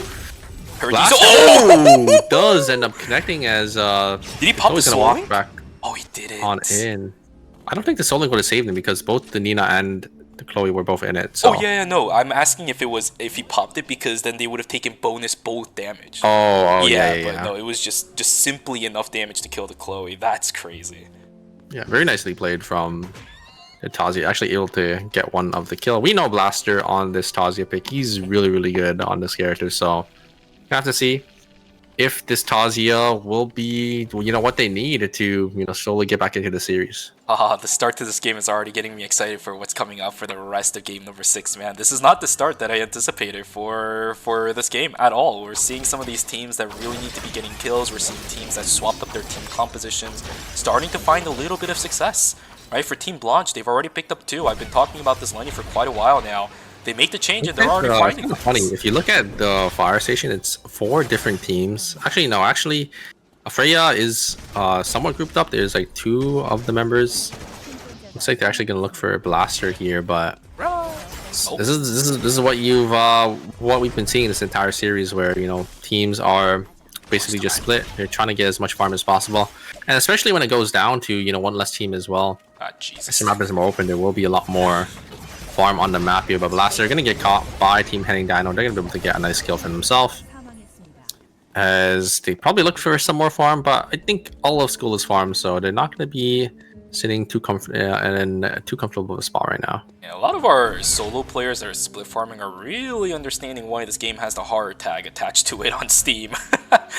Yeah, everywhere they walk, it's just players and players and players. A little bit unfortunate for Blaster, but this should now give them a chance to group back up with their teammates. Level 8, so that timer was a little bit long, which is annoying. It's all good though. A team heading Dino looks like they're gonna TP on. I wonder where they're gonna TP to. Maybe into cemetery here. Team OUO. Shugai is gonna pick up some potatoes. So a lot quieter game, but it's probably because there's one less team on the map. So the map is a lot more open here. I think we might have a team fight coming up into beach here as team heading Dino. Actually, they're just gonna TP down into hospital. Just play for the dogs coming in hospital. So probably just playing safe and gonna play a more consistent game, get more farm, maybe try to look for a high roll game with the Wolf RNG. We're gonna have to see how it does end up working out for them. We've also seen that kind of strategy not work out though, right? We've seen some teams actually place it. Oh my god, Johan. Alright, well, hi. He's still split farming, he's gonna get caught out, he will get taken down. Team Sin still split farming this late into the game. Interesting about that. I think that's okay, but because if you look at Team Sin's credit counts, they already have enough for the 4 scores this early on. So why is Johan the highest level on that team? Yeah, I think it's just because of the that is a good question. I guess Johan got like a lot of farm. Johan is actually pretty decent at farming just because he does have I think extra damage into animals. Yeah, and the AoE as well. So they will be able to get so many credits already. I think they just want to group up and try to get their buys in here. They're still splitting up. Jeez, man. Now I wonder if they will end up grouping. Cenafine is also split up, so many teams are still split from their team, just trying to get as many credits as possible. Get those 4 scores. Cenafine gonna get caught though. I think they will end up falling here. Blink on forward from the haze. Oh, the Q is gonna miss, but it's not gonna matter. They do end up picking up that kill. So Freya gonna be on 3 field kills for himself. Getting closer and closer to checkpoint as well. I think they were also another team that was pretty close. I think they only needed about 12 points. Should be able to get in there very shortly. Yeah, exactly. A little bit of a funny thing there, by the way. Cenafine used his trumpet right after the shotgun blast came in, so a double cone stun for both of those 2 players that were trying to duke it out. And also the carrot launcher did steal the Wolf EXP away from the haze, which is annoying, but either way, the kill goes in favor of team, I think that was Freya, right? Was it? I don't remember who it was. I didn't really see either, but yeah, okay. Looks like teams gonna get their call-ins here. We are at that time where teams want to just get their buys and make sure they're ready to contest for these objectives. Team Freya, I think one of the only teams that didn't get their buys. If you look at the credit counts of all these other teams, they are basically fully kitted out here. Make sure to use all the credits. Oh, a great find from None Will Die. Actually not gonna be able to connect the ultimate as the Eva just gonna jump on out of there as Numri is getting healed up from the heal drone from the Shukai, and that's gonna be it. They do actually trade 1 kill in the battle zone, but it's not gonna really matter. Kills don't really matter. They don't really give you any points in the battle zone here. Totem is gonna pop. Gonna be popped. The great ultimate gonna try to return some damage, but it's not gonna be enough to sustain. Coming out from Team Sin is way too much from this Johan, as it will be a nice clean 3-0 into team heading Dino, and that's kind of what you want to see. If you're these other teams, you want to make sure team heading Dino is as far back in terms of items as possible. Man, look at how much aggressive Team Blanche is playing with the Letty. Why haven't they been doing this before? Look at him go. Glove's gonna get taken down too. Nobody gets the kill. Wipe here? I think they wipe here. Oh, they're dead. Yeah, like what do you do? Okay. I'm telling you, man, I know sometimes my predictions go absolute whack, but this kind of prediction here has to come through earlier, right? Like, the Lenny, it allows them to play so much more aggressive. You see the pick possibility that comes through for Team Blanche. They have the most amount of kills they've ever had in the series, and it's only night 2. Yeah, I'm surprised they didn't end up pulling out the Lenny a lot earlier. It does end up providing, that pick potential, a lot more CC, and I think, if you're playing a team comp like Ekion and Jenny, who don't really have much CC and really anything to really play off of, Lenny is probably a lot better than the Charlotte. So I'm happy. Yeah, you kind of have to wonder, why didn't they play the Lenny, from the very beginning? You know what? All I can say is I'm just happy that they decided to pull it out now of all times. They need it. They absolutely need this Lenny pick. It makes it so much easier for them to find kills, which they need because they're quite frankly behind on points right now. I think they're in 7th or 8th place at the moment. I think you mentioned that our 2 circuit point teams Yeah, are I down think to they're 7th. 8th. They need these points. 5 points is a great start for these guys. Even if it's game number 6, I think the fact that their Lenny is starting to give them a little bit more of a head start in this lobby right now, it should kind of signify that they will need this Lenny. Nobody on that composition is getting banned, by the way, in the series, so you can keep running this over and over. And they need to make sure they shut down Team Heading Dino, because Team Heading Dino, you know, as much as all these points are good for Team Blanche if they win the series, the points aren't going to really matter here. Oh my god, Team Sebi finds so much damage and so many resets on the backliner series. He's able to wreak so much havoc. Oh, Helitax got interrupted too. Yeah, looks like Estelle is going to fall there as Team Blanche, they find another kill. Very nicely played by Sebi, just able to disrupt the backliners. Yes. Able to just get on in there, do so much damage on this Ekion. This is what I'm saying, man. Claps in the chat. Like, the Lenny, I'm okay. I gotta stop talking about this. I feel like I'm biased because this is the composition that I've wanted to see from Team Blanche for such a long time. But that right there, it opens up Sebi for doing so much more because now the Lenny actually has consistent crowd control. They cancelled the Helitax stat. There is no additional support coming for the rest. Shinonome has enough damage on the Jenny to knock down the front line, and there you go. It's like a match it's like a dream come true at this point. They've got their composition. They're starting to get their transitions online. Now they have to actually transition this lead into the late game, right? Like, they're doing good, but they need to finish it. That's the big part now. Yeah, and Sebi just played that fight so well. Like, if this young character is able to get the resets and able to just jump on the backline and wreak havoc, there's really not much, you know, these other teams can do because Ekion just able to get so much damage off, able to tank for so much, for so long as well. And that just gives and buys so much space for Shinonome and for Seraphine to, you know, deal with the front line as well. Frankly, I don't think Team Blanche is good at just playing front to back. I think they just want to send it. This is a team that just knows how to full send it, and that's all they know how to do, which is something that I like. Sebi, their position is not with them yet. Yeah, they can't bring Seraphine over just yet. We'll just reset a little bit. There we go. Teleport's coming back in. Do they want to fight OUOB? No, Sebi just used their, or they just went into form, so they have to wait for it to come out. But I think they do want to take this fight here. I probably would, but OUOB, I think I saw the EVA already on 5 items, so it might be a little tough. But I think they are slightly stronger, so they do want to take this fight. Team OUOB is going to back on out of there. I think they have a pretty good matchup into Team OUOB just because they are playing that double backline as well. Yeah. So if Ekion is able to get on in there, and it's an EVA too. And EVA can't really do that much damage to kill an Ekion because the Ekion can just, you know, dash on around and kind of bypass a lot of the EVA's damage. So yeah, they will just give it up. Really easily.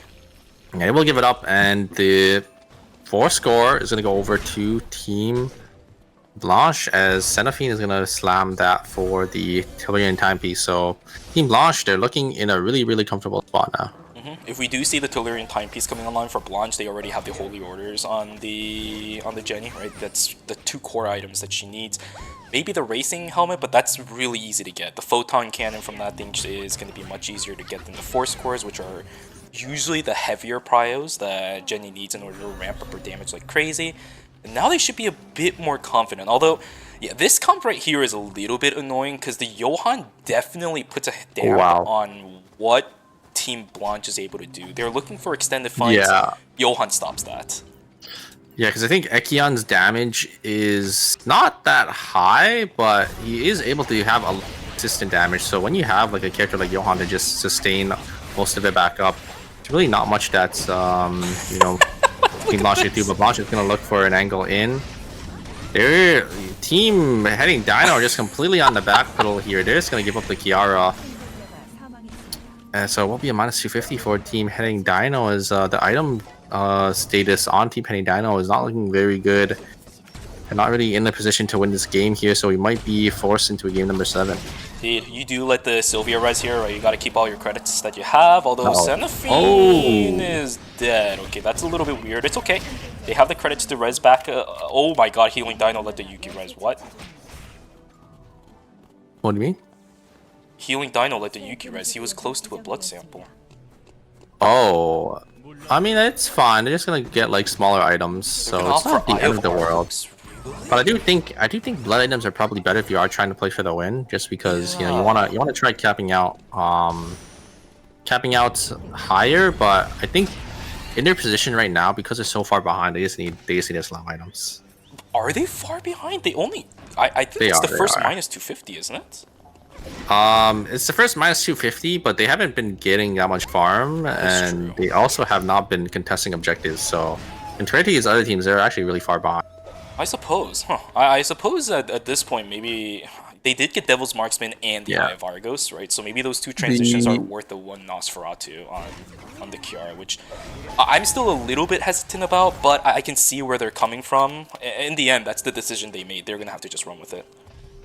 Yeah, and Team Heading Dino is kind of stuck in the middle here as Team Launch is just gonna full send. Will they be able to find an angle? The Yuki's little on in, maybe into the backline here, but the peel and the kite back might be good.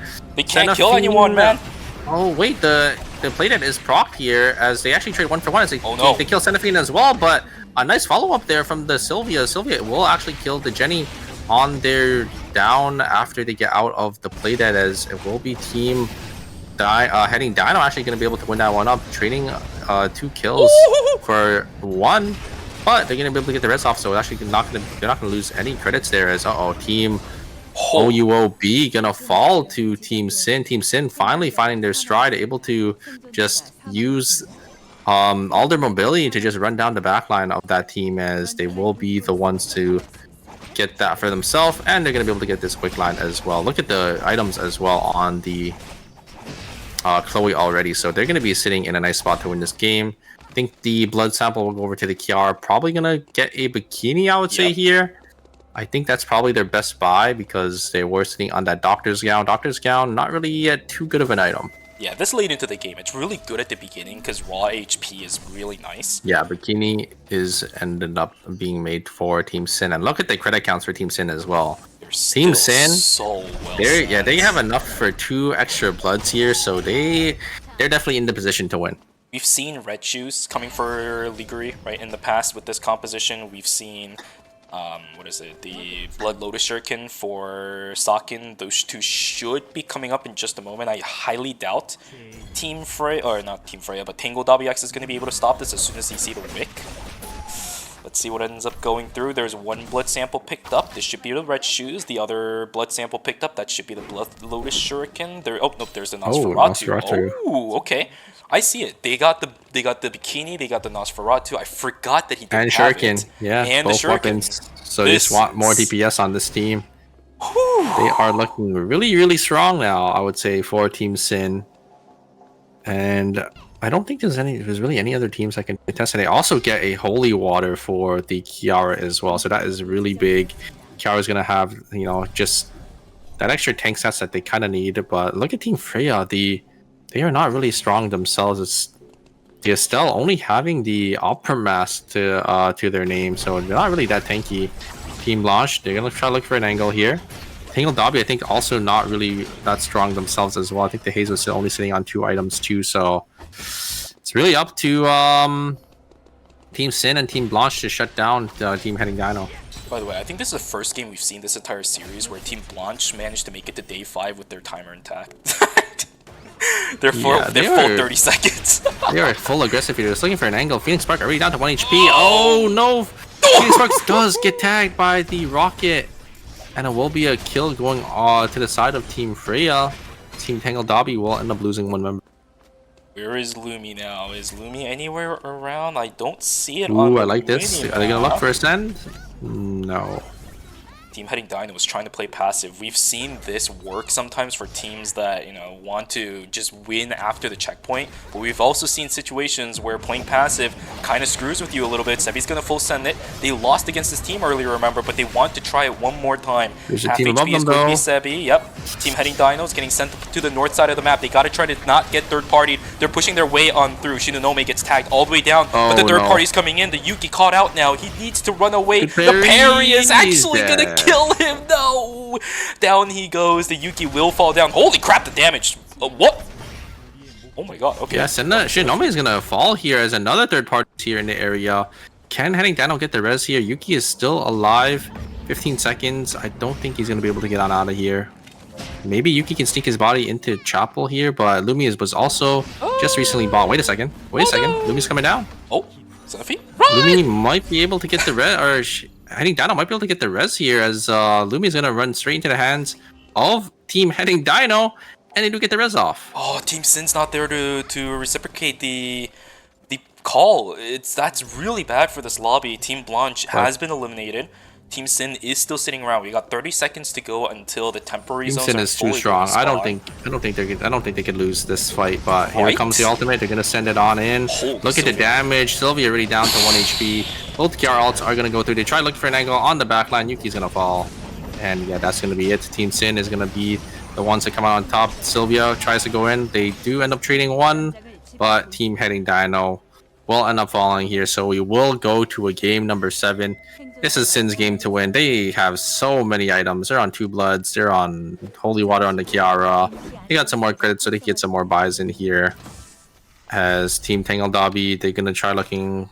What is this? A root kit? Oh, they're trying to deny points. This is so smart. That's kind of smart, yeah.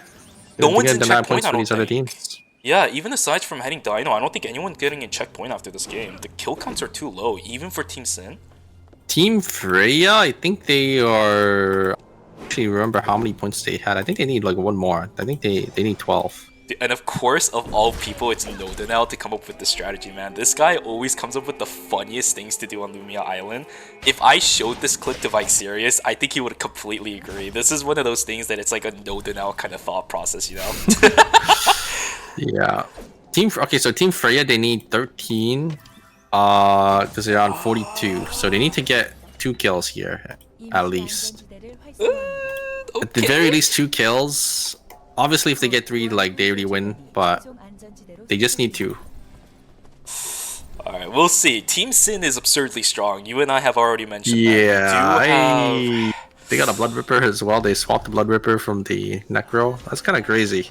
Oh, they gave it to the Kiara. Look at the Kiara item. There are 3 bloods. Holy crap, man! The bikini. I mean, actually, no. That was already something we saw earlier because the Necronomicon was already built even before anything happened. The Necro just swapped because they want another blood, but they give the Blood Ripper to the Chloe. To Chloe, and then they swapped the Necro to the Kiara. So yeah, the Kiara can basically just press R2, shot in the back.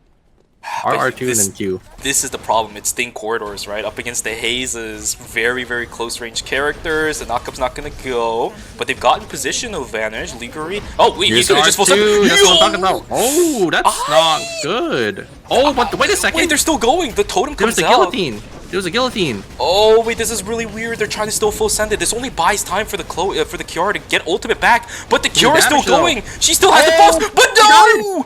Wait a second.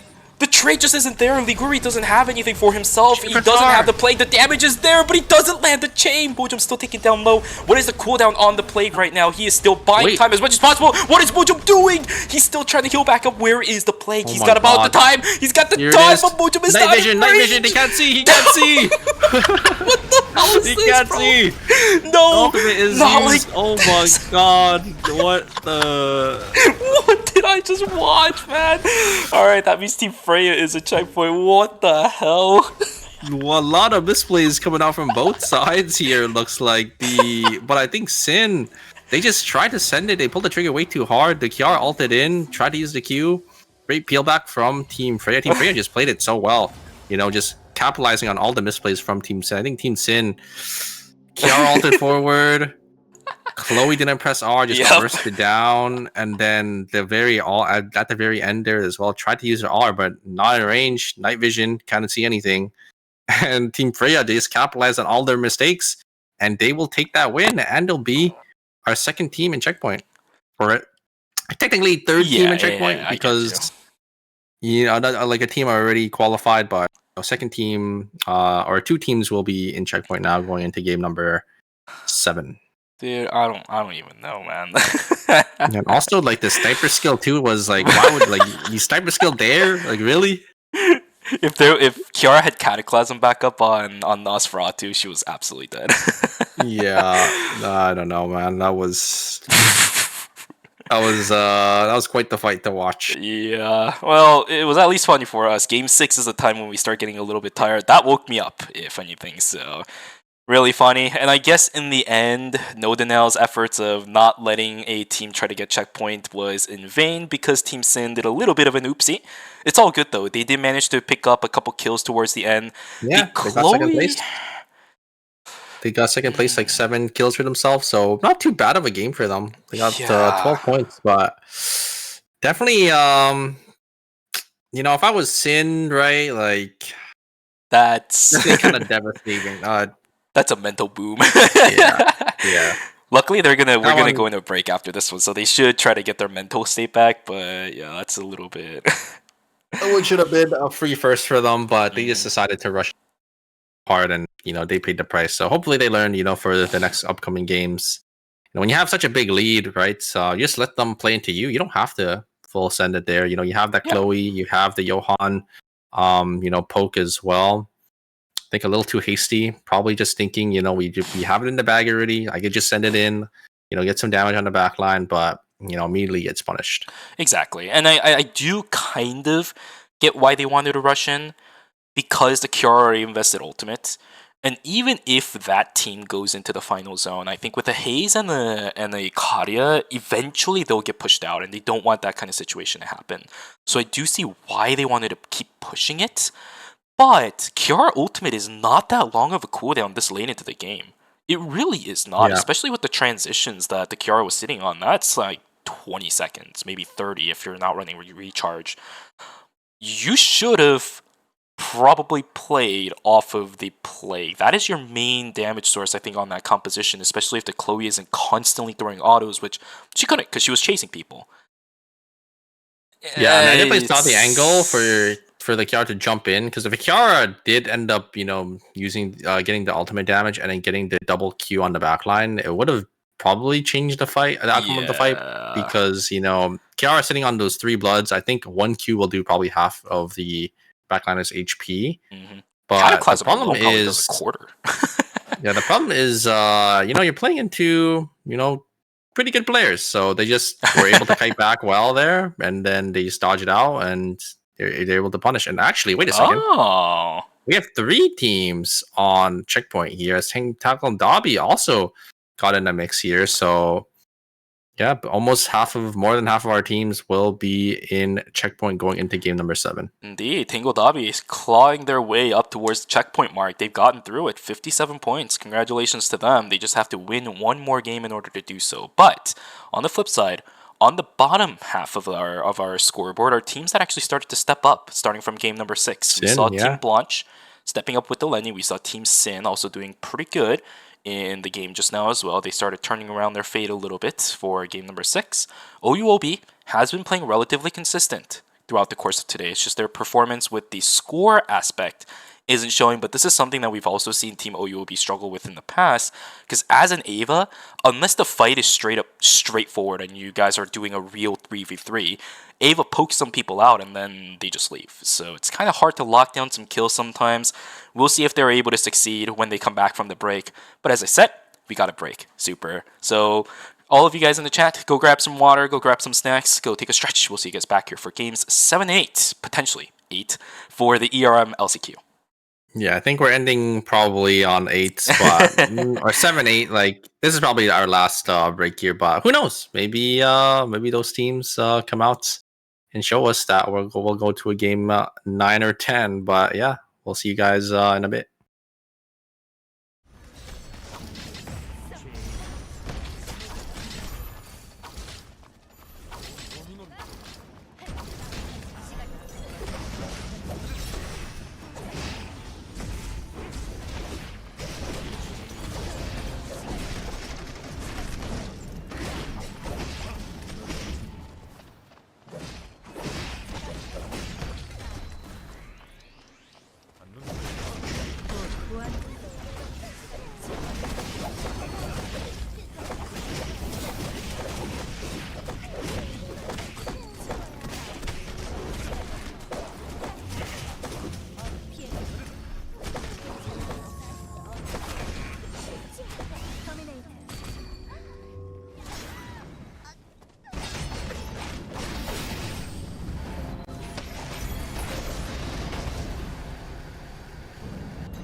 금지 구역이 지정되었습니다.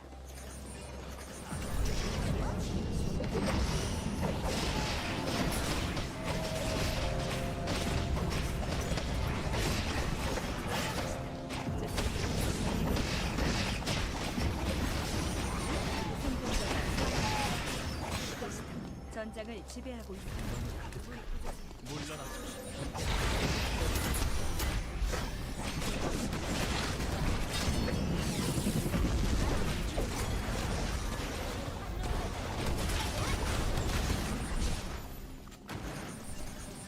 그래 장난감.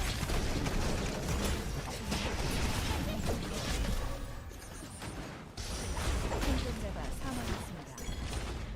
전장을 지배하고 있습니다. 시간이다.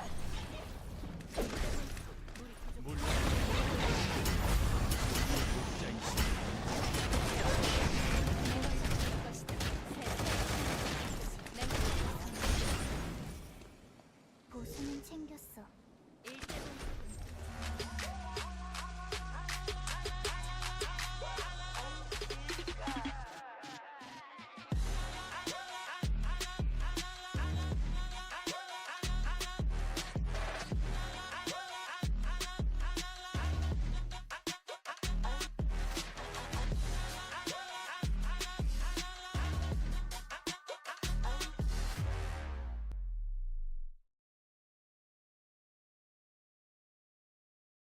숨바꼭질 시작이구나. 스모츠 시작한다. 원래 순간은 아주 빠르고 영리한 거야. 잘게 찢어줄게. 놀래키는 일에는 자신 있어. 찾았다. 놀랍지? 네가 첫 번째로 당첨이야. 아하, 너네 거기 있었구나. 좀 많이 아플지도 몰라.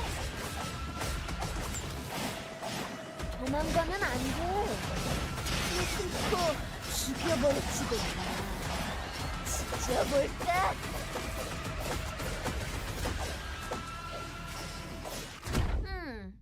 좀 더 해치울 수 있다니까. 아직 멀었어.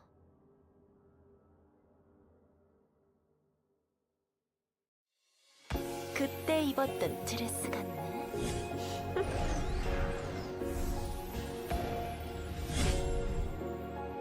첫 마디는 안단테.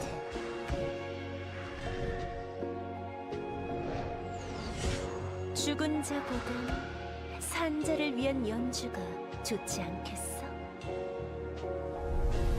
그래, 어디 한번 춤춰보렴. 추악한 단말마의 콰르트.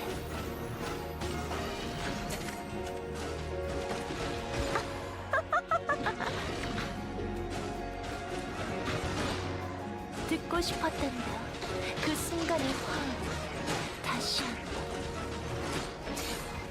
그러니 더 울부짖어 보렴.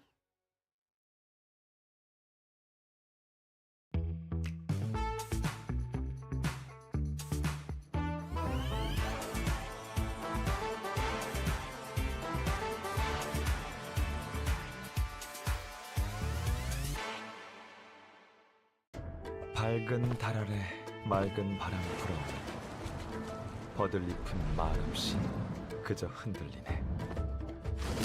세상에 바람 한 점 없는 곳이 있다고 하더니 이 섬이 바로 그곳인가? 바람을 타고 자유롭게 섭리의 바람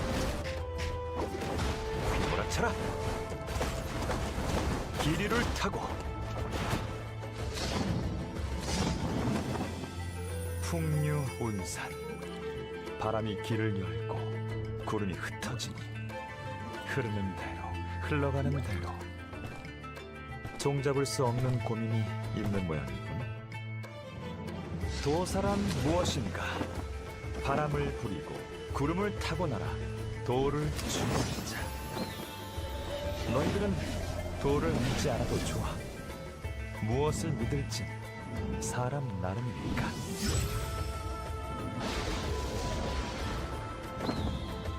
이 또한 선명일지니.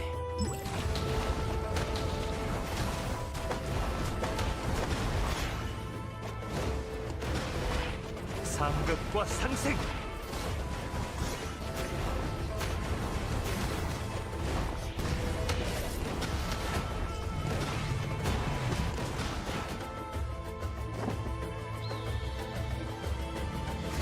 도를 아십니까? 저도 사실 모릅니다.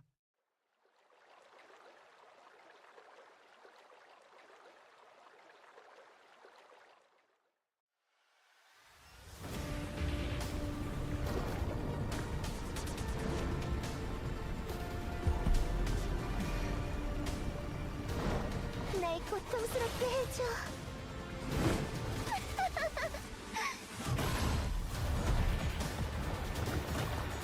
내가 필요한 거야? 기뻐.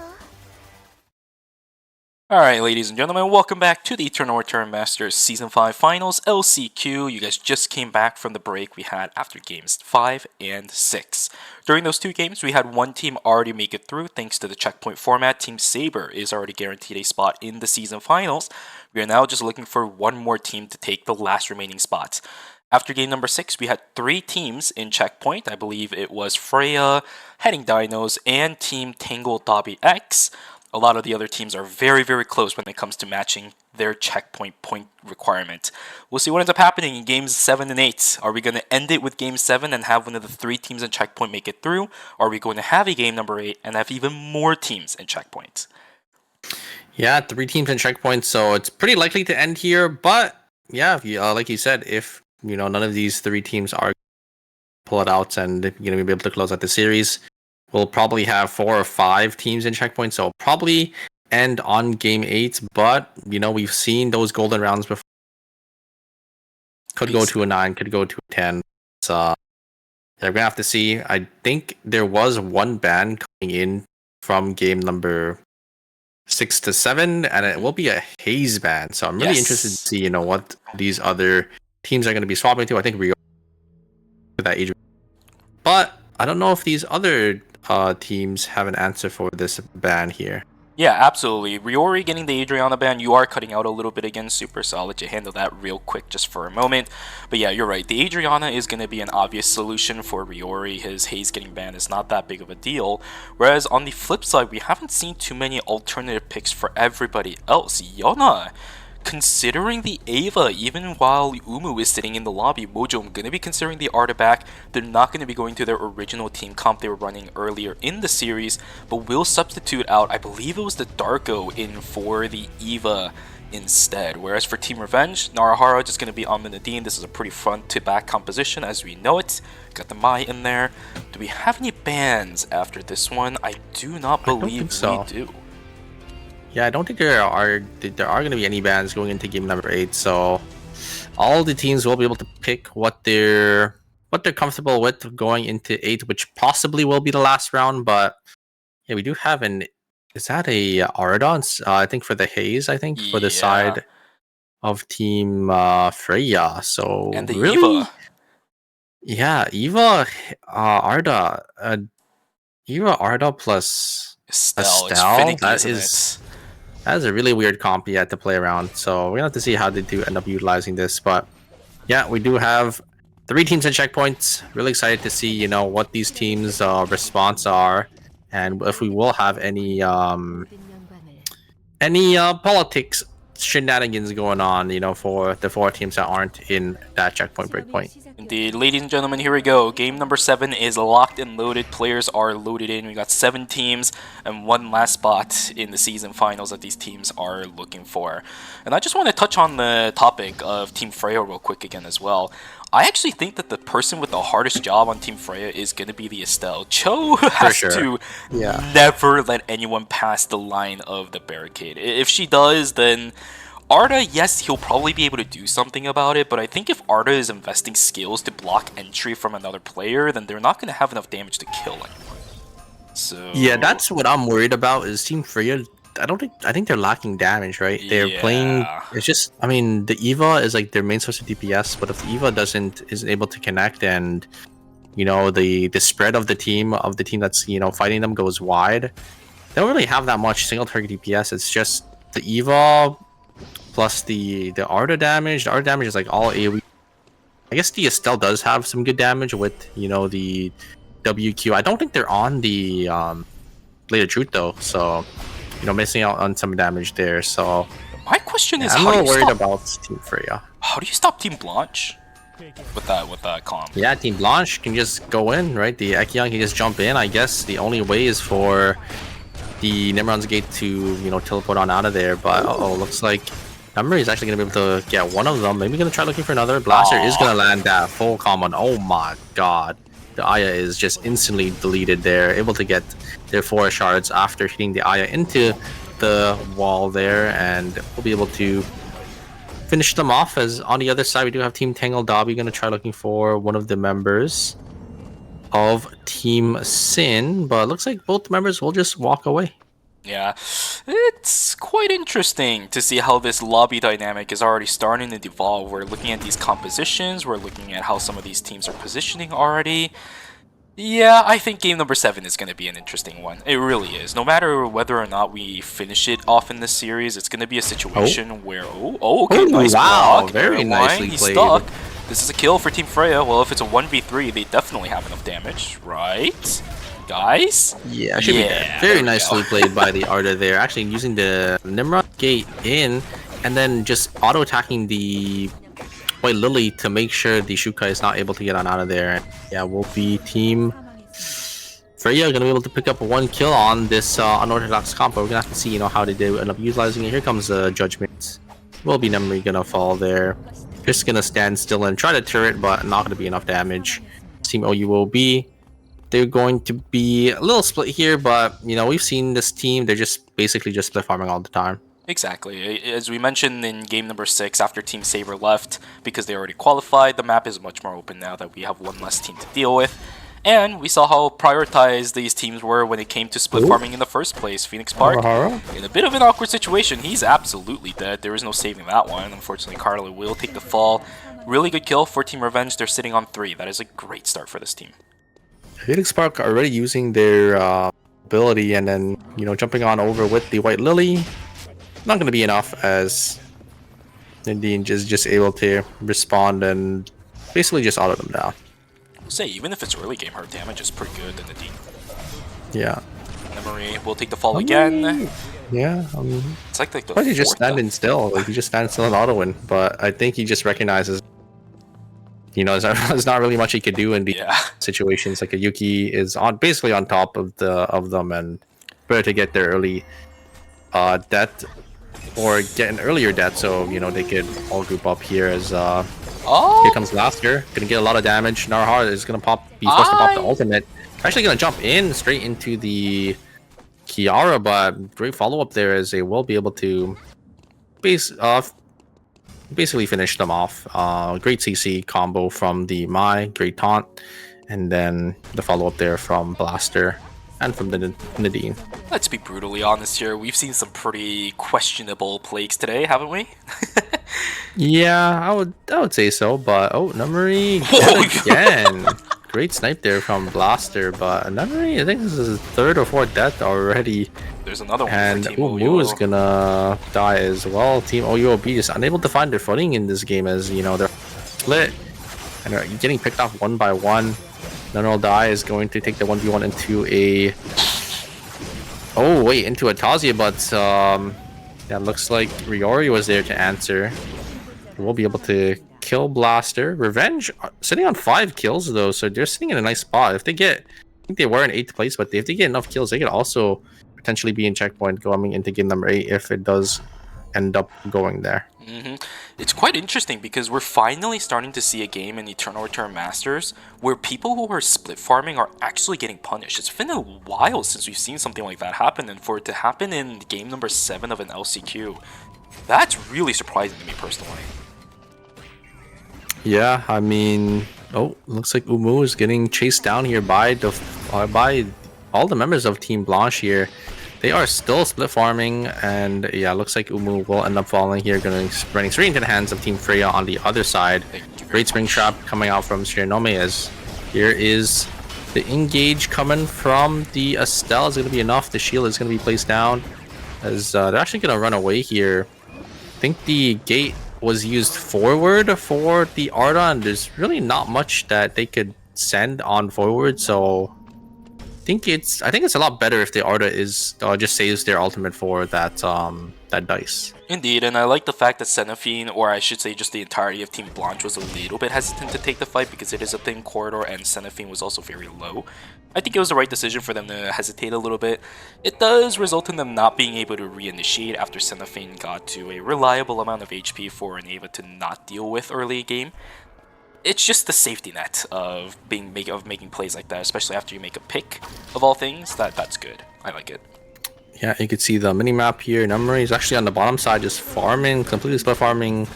Once again, as the members of Team OUOB are on the top side here. Can he get this? There, no, he's gonna die. Once again, another death coming from the Ian. Oh my god, a great coup de grace. Gonna hit two members. Gonna hit both the Kiara and the Johan here. As I think they're going to be able to find, two members from, I'm surprised the Sylvia died, but actually not really, because the Chloe probably just used her Soul Link. Yeah, the Soul Link is down and just killed the Sylvia on their engage. It's really hard to kill, a Chloe in the 1v1 because of that Soul Link. So guessing the Sylvia tried to look for an angle, maybe jumped on in, and then just died to the Chloe. Yep, indeed. We were going to see Lumi getting taken by Team Blanche. It's actually quite lovely how I see Lumi being utilized by a lot of our teams, because everyone is starting to utilize Lumi by even calling in recon drones and telephoto cameras. Lumi actually has credits to give out quite frequently in ER. You actually... Numeri is dead again. Is there 6 death, I think, in this game? What is happening? Numeri just walked in. I think they could have actually gotten away if they walked, but...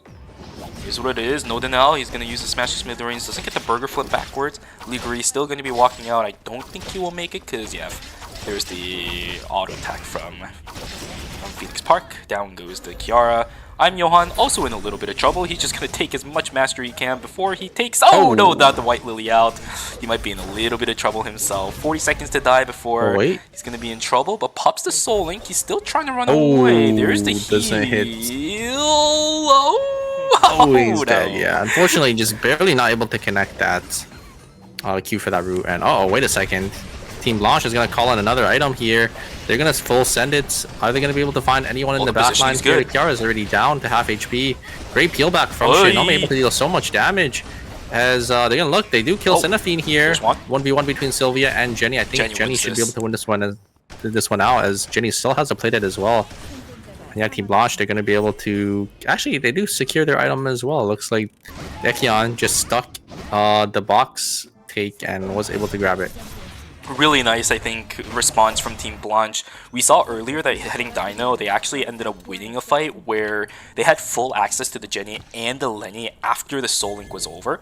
Or not even the Soul Link, sorry. After all of the mobility skills from the pistol was over, right? Moving, reload, they both have it. But this time around, as soon as that was over, the only one that kind of had access to them was the Yuki. That's usually not enough. The Kiara tried to send it onto the Lenny. They did get the execute, but immediately falls right after to the Jenny. As you said, Sylvia does not beat Jenny. I think this late in this, or at least this early into the game, maybe. What the? I think it's because there's a fight happening here. They ended up getting their buys, so Sin kind of greeted on their buys here. But wait a second, the Kiara is gonna pop the use her ult, but gonna send their ultimate forward. Get a lot of damage onto Lundin as the members of Team Revenge are basically forced to back away, and they're going to be able to secure their box. Here we go, backside. We do see finally Team OUOB trying to duke it out up against Team Blanche. The damage coming out from Numeri is going to be enough, but wait a second. There's the plate dead. Sebi actually leaves. Wait, they don't want to fight this anymore. Did they just not think they had it? Okay, that's quite interesting. Xenophine trying to run away. I think Lenny should be able to, right? Yeah, good swing trap. Going to be enough, as they're going to try to get their buys. On the other side, though, Revenge is actually winning the 3v3 into Team Heading Dino. Team Heading Dino is out. Oh, that is not good. Team Sin also finding kills as there we go. Blaster is dead. The Nadine is dead too. Narahara down. Blaster down. It's only going to be Stove, I think that was his IGN. Left alive as the last player on Revenge. They're going to get the reses back, but that's a minus 500. What is devolving in this series anymore? Game number 7 has been so confusing for me to watch. And we're only, what, like 10 minutes into the game? Oh, a great taunt there coming out from the Mai. Oh, he's got to pop it. A lot of damage from the Nadine, as that's going to be enough. Nadine is going to be able to finish one. Nina is going to die as well. And Chloe is also Sin. Gonna -2 or minus 500 here is going to be very unfortunate for Team Sin here. They're going to try to get the res maybe in the bottom side. Oh, wait a second. Team Tangle Dobby is in the area. They're gonna try to get the res. I think they should be able to get it safely here. Do they have the map though? I think they're off just... Freya. Oh, they do, they do. No. They're good, they're good. Team Freya is going to be getting that Lumi as I think the Omega is actually completely free as we see all the teams on the bottom side here. Oh no. Will be Team OUOB gonna be able to grab it for themselves. Is it OUOB or is it Team Freya? I can't tell. No, it's OUOB because Freya was on the Lumi, yeah. Alright, perfect. We're finally in a little bit of a low phase. As one team is gone, the map is quite open. You can finally take a breather and actually look at what this game looks like now. And I see him hitting Dino as well, one of our checkpoint teams, so the door is wide open for these other teams. They just need to shut down Tangle Dobby and Freya's on in off comp, so... Exactly. Nodanel is also on really good items right now. I saw double Force Core with the boots upgrade as well as the Axe of Pongu. This is exactly where Marcus wants to be at around night number 3. I don't know what Riori is sitting on, but I would have to assume it's pretty decent at this point. I think Team Tangle Dobby are in a pretty good spot to win here. Riori is on that chaser already. Yeah, Nono Dai is already on 4 items, 4 tank items. They're looking pretty good. They have a tree in their inventory as well. Wait a second. The Chloe is completely split here. Maybe they can look for an angle in. Look at the damage coming out from Riori. Already down to half HP, but I don't think they could chase a Chloe into red. They're going to walk on out of there as they're going to regroup up in Chapel here. But look at the Chloe's items. They're only on 2 items. They are not looking pretty. They're not really looking strong here. As they did actually minus 500, I think, earlier in the game. So yeah, this pales in comparison to what they had last game. Yeah, Riori, maybe gonna look for some more poke. Not gonna be able to find anything. As they're gonna run straight into the hands of Team Revenge. Does Team Revenge want to look for an angle here? Looks like they do. The Soul Sealer is actually popped on forward here. Shuriken skill is gonna be dropped. Gonna slow down the members of Team Revenge. As what's going on? Yeah, it's not really good here. Johan's taking so much damage, already down to 1 HP. But wait a second, they completely turn it onto the Mai. The Mai instantly falls here.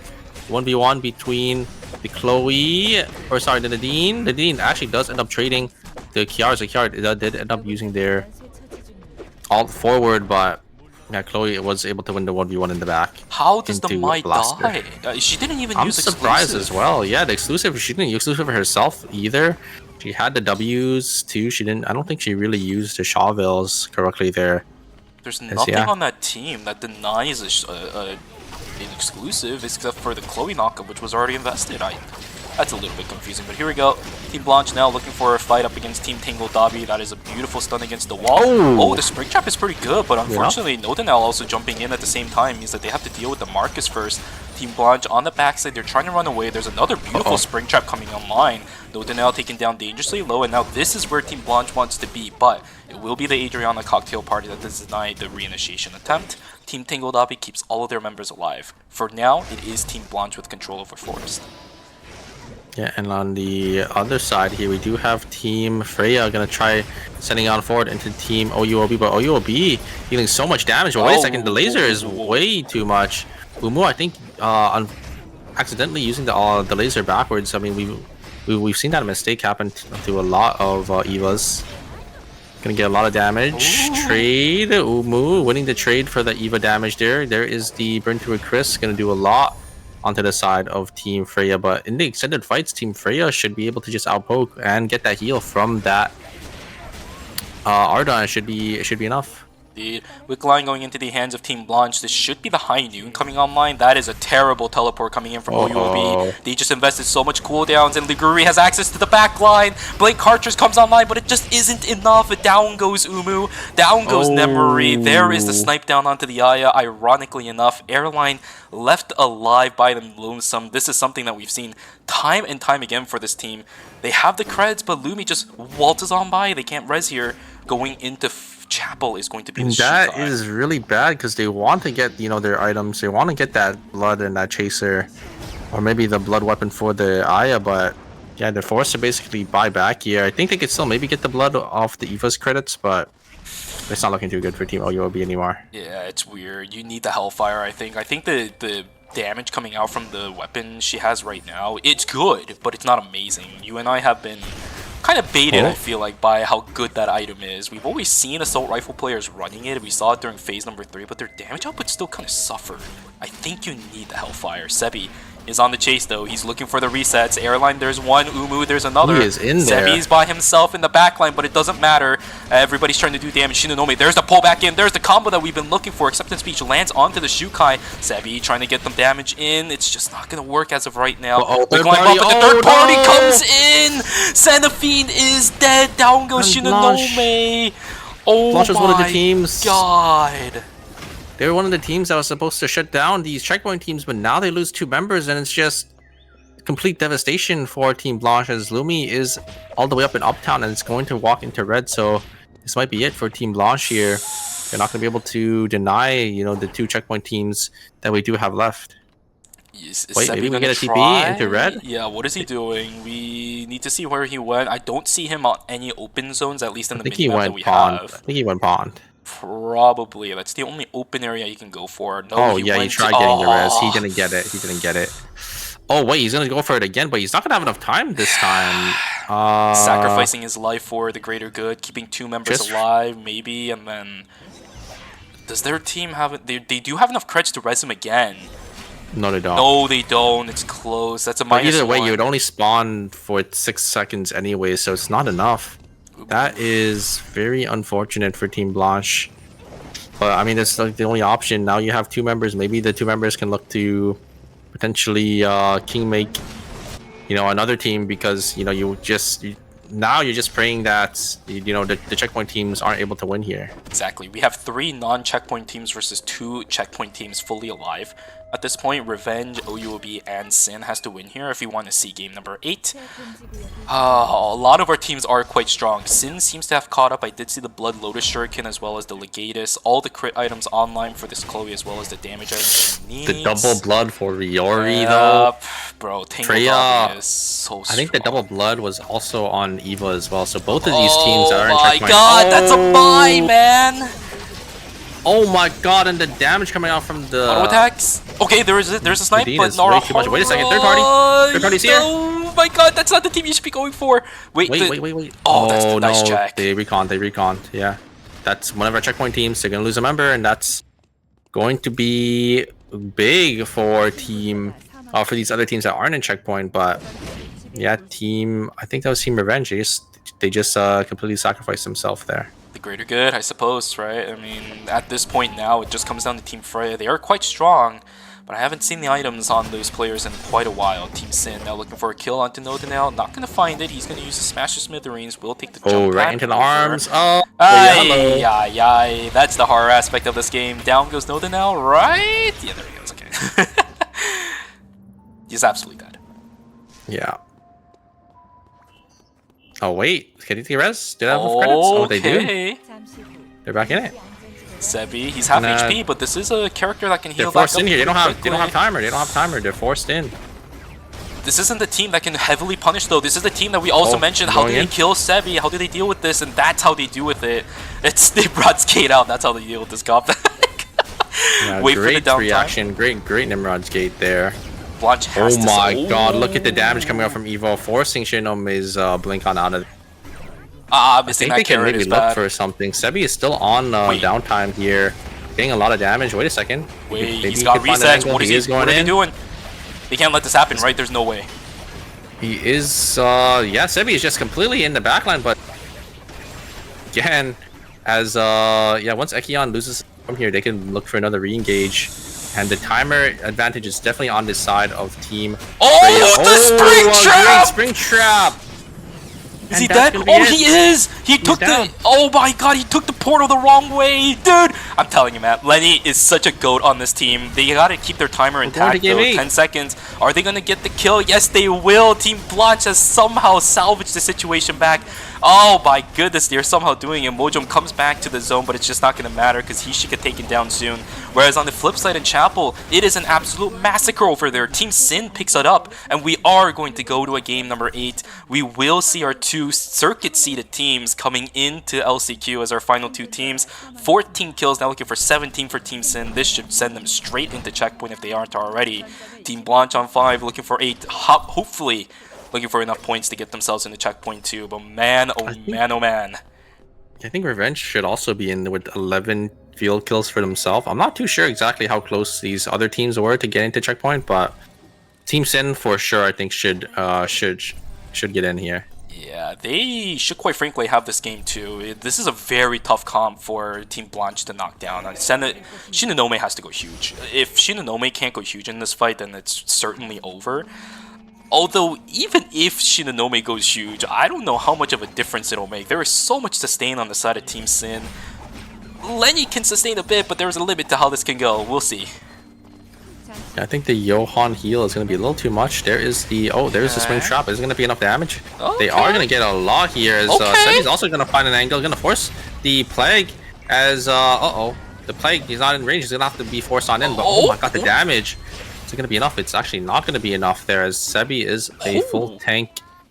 Full tank Ekion there, so it's not going to be enough, as they are going to send it back in because the Kiara is on no ultimate here, as Sebi, maybe they can find an angle. They are going to be... Oh, wait! Sebi sent it a little too far forward, and he's just going to fall because it's going to be able to auto him down, as that's going to be it. It will be Team Sin coming out, winning game number 7, and they will secure their spot in checkpoint as well with 17 field goals for themselves. I think Sebi missed the dash. He didn't get a reset, which means he couldn't dash after he got rooted. He couldn't leave the fight. He couldn't get his gauge back to go into overflow.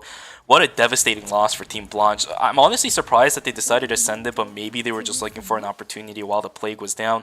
Either way, Team Sin, 17 kills. What a huge game for this team. First place, and again, this should send them directly into checkpoint. We are at game number 8 now. Yeah, I think we're gonna have 4 to 5 teams on checkpoint, so almost half or majority of our lobby will be on checkpoint now. It's just up to these teams if to see if they will be able to close out the series. But man, dude, I'm telling you, Lenny was the pick for Team Blanche all along. The pick onto Yana. Wow, oh wow, oh wow. When is the last time you saw a Lenny spring trap in Ava in ERM? Usually it should never happen. It should theoretically never happen, but we saw it today.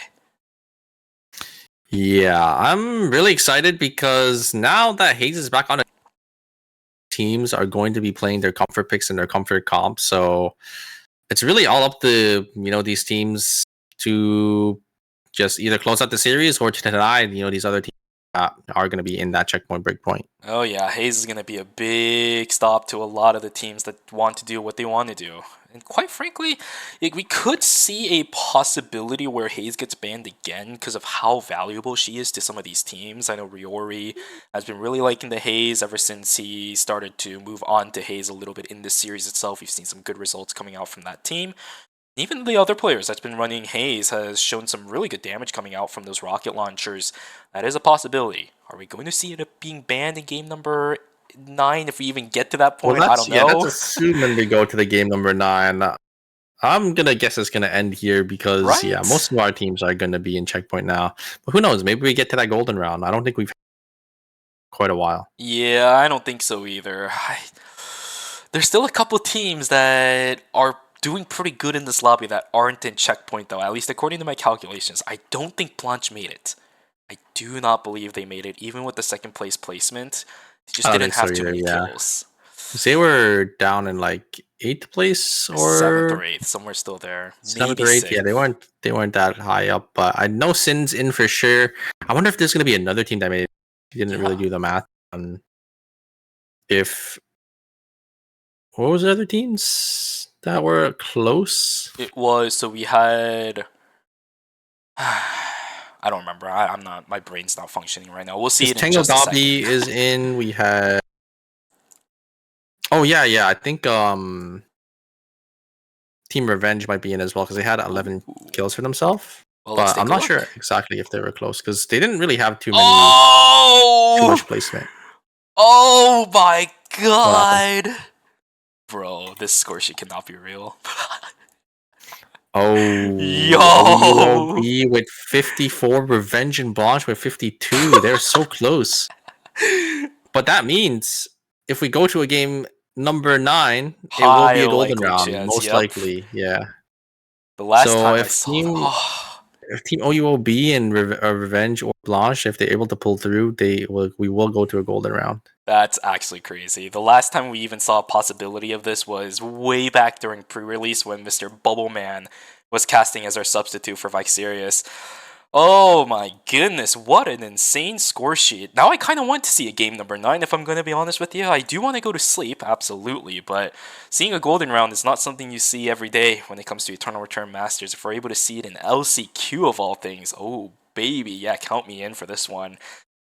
Game 8 is going to be exciting. Team OUOB, Team Revenge, as well as Team Blanche. Are they going to be able to topple down the 5 teams that are in, or well, I say 5, the 4 teams that are in Checkpoint right now and send us to a game number 9? Oh, I really hope so. I want to see that golden round super. I really do. They also need to get at least 3 points. Okay, True. we've seen teams, they go out in 8, 0 kills, or go out in 7th with like 1 or 2 kills, and they don't really get any points in a round. So maybe we don't have a golden round because if one of those teams do end up falling early. Oh boy. Now you're setting us up for a game number 10. Yeah. Stop it. Oh, I don't know about the game number 10. Yeah. Don't do it. I know chat's super excited about a possibility of a game 10, guys. The chances are astronomically low. I'm not going to say that it's impossible, at least as of right now. You're right, Super. We can potentially see one of our non-checkpoint teams go a quick 8th, quick 7th without any single points with the TKs, or field kills, I should say, straight up, and then have our other non-checkpoint team make it game 9. That team wins. We have game 10. Possibility. I'm not even entertaining it right now. Possibilities are endless, Shuvi, but yeah, it's most likely either gonna end this game. If not this game, then it'll be the next game coming up.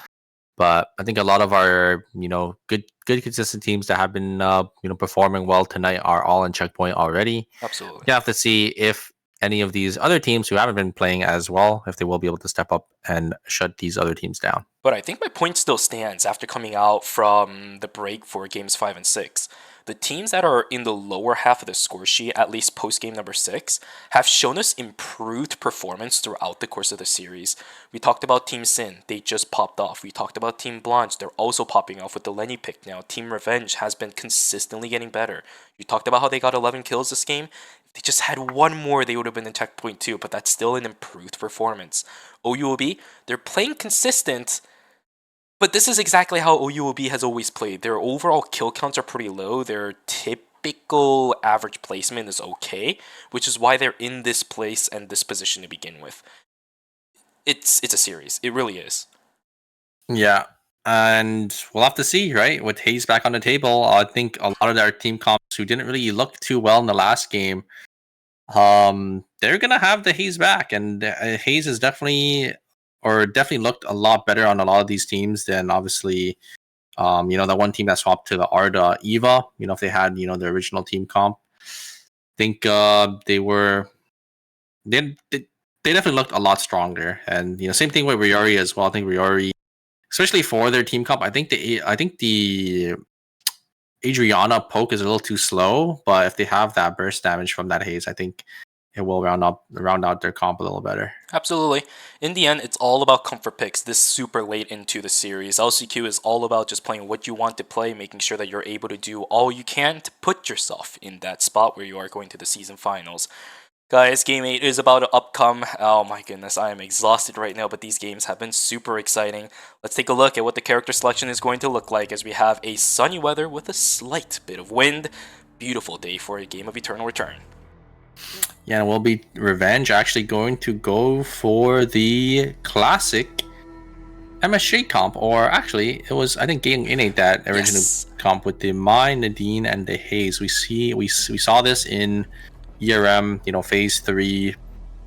And I wonder, Riori is hovering the Adriana. Is he actually gonna? Oh, he is gonna lock in the Adriana here, going into game number 8 here. As the other teams, I don't think there are many changes. We actually have OUOB gonna be Nummery gonna be actually. Oh. So we have a double front line plus the Eva as the back. I'm starting to wonder why they even chose the Aya in the last game and what actually happened to Nemery. It almost felt like he mental boomed during the entire course of that game. Nemery died, I think, 6 times in that game. 7 in total because, they didn't end up winning that game. So, and also, we have the Eva still going to be locked in as well. The Eva, Arda, and the Estelle. Oh, hey, by the way, I never noticed this. I'm looking at the player chat for LCQ right now. They're rotating through teams and they're deciding the weather. Wait, what do you mean? Like, the staff are pinging the members of certain teams every single game and they're asking what weather you want. Wait, really? Yeah, that's actually really cool. I get... Well, okay, it's all in Korean, so you can't see it, but if you, look at my screen in Discord, they're pinging all the players.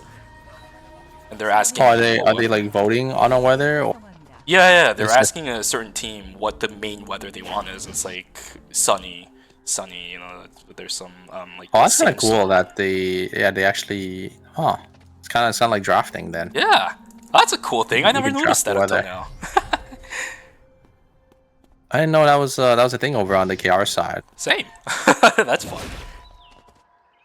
Yeah, because you could kind of play around certain weather types, but I mean they don't contribute as much into the game. Like obviously you still need to play around vision. Yes. You still need to have good team fights, but sunny weather versus Sandstorm. rainy weather. No. Oh yeah, I guess sandstorm too, but sunny versus I think rainy is the big one where there's bushes or there's less bushes. I think that's the main difference. And also, if you're playing Shukai, if you're playing sunny, you just get a nice boost. That is absolutely true. Yeah, the amount of food healing that you get off of Shukai is insane in sunny weather, especially if you're going for all of those potatoes, which we've seen a lot of our Shukais actually do, right? They're constantly picking up those potatoes. We got the big ones. How much healing are those during sunny? Is it 1,600? It should be 1,200. Oh, is it? Oh, okay. I thought it was higher than that, but all right. Well, either way, that's a very, very high number in this economy. Yeah, 1,200 HP is nothing to scoff at. Shukai food, it's really, really strong because you just give your team so much more HP, especially if a team fight goes for an extended period of time. You just make your team so much more tanky. We do have a fight though. Sebi gonna take the 1v1 into Emery. Actually gonna miss the dash there, and I think Emery should be able to finish this one off. TP on in, but not gonna be able to get the damage there. Sebi is gonna get a lot of damage off, but it's not gonna be enough. You have another team fight between 2 mages here, Blaster and Yoma. It looks like Yoma's just gonna walk away here as gonna walk straight into the hands of a Marcus actually. Airline not gonna hit the smash smithereens, but just gonna walk on out of there. Yeah, Yona not really gonna deal with it. Blaster also staying alive as Nemery will get taken down. Umu trying to run. The Wolfosword actually lands onto Umu. Is that gonna be enough for them to catch up? I don't know, because Airline's still hanging around. He doesn't have Smash Smithereens though. Narahara just 1 HP as the little Orbi could not finish that off. Airline's still looking for a little bit of a turn as Glove, he's still trying to lock that down. SMG Burst is just not going to be enough. We will see Blaster fall down. Glove is now just getting chased down. He uses the exclusive, but I don't think it's going to really do that much for Glove. He will get taken down to Revenge. Losing 2 members early on, not that good for a team that quite frankly needs to be stopping some of these checkpoint teams. Oh wow, very nicely played from Rio. We're actually going to be able to dodge out on the knock up and then weaving themselves on over for that way. Lily going to be able to jump on.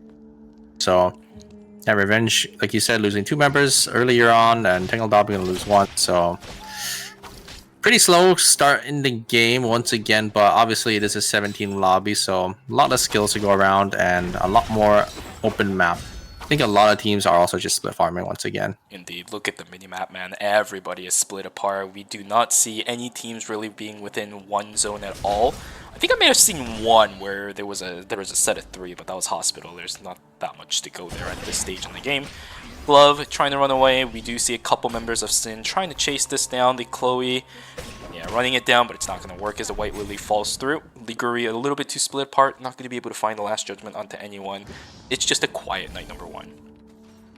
Yeah, we do have team heading Dino here, all grouped up together. Actually, oh yeah, the Yuki's coming in for a flank here. Are they gonna be able to find Phoenix Spark? Phoenix Spark down to 1 HP here. Gonna be jumping out of there. As a Sylvia is probably gonna follow up and probably gonna be able to kill Phoenix Spark. Ooh, a great explosive shot though. Sylvia gonna not be able to do enough. There's the Q, gonna be able to finish them off. As on the other side though, wait a second.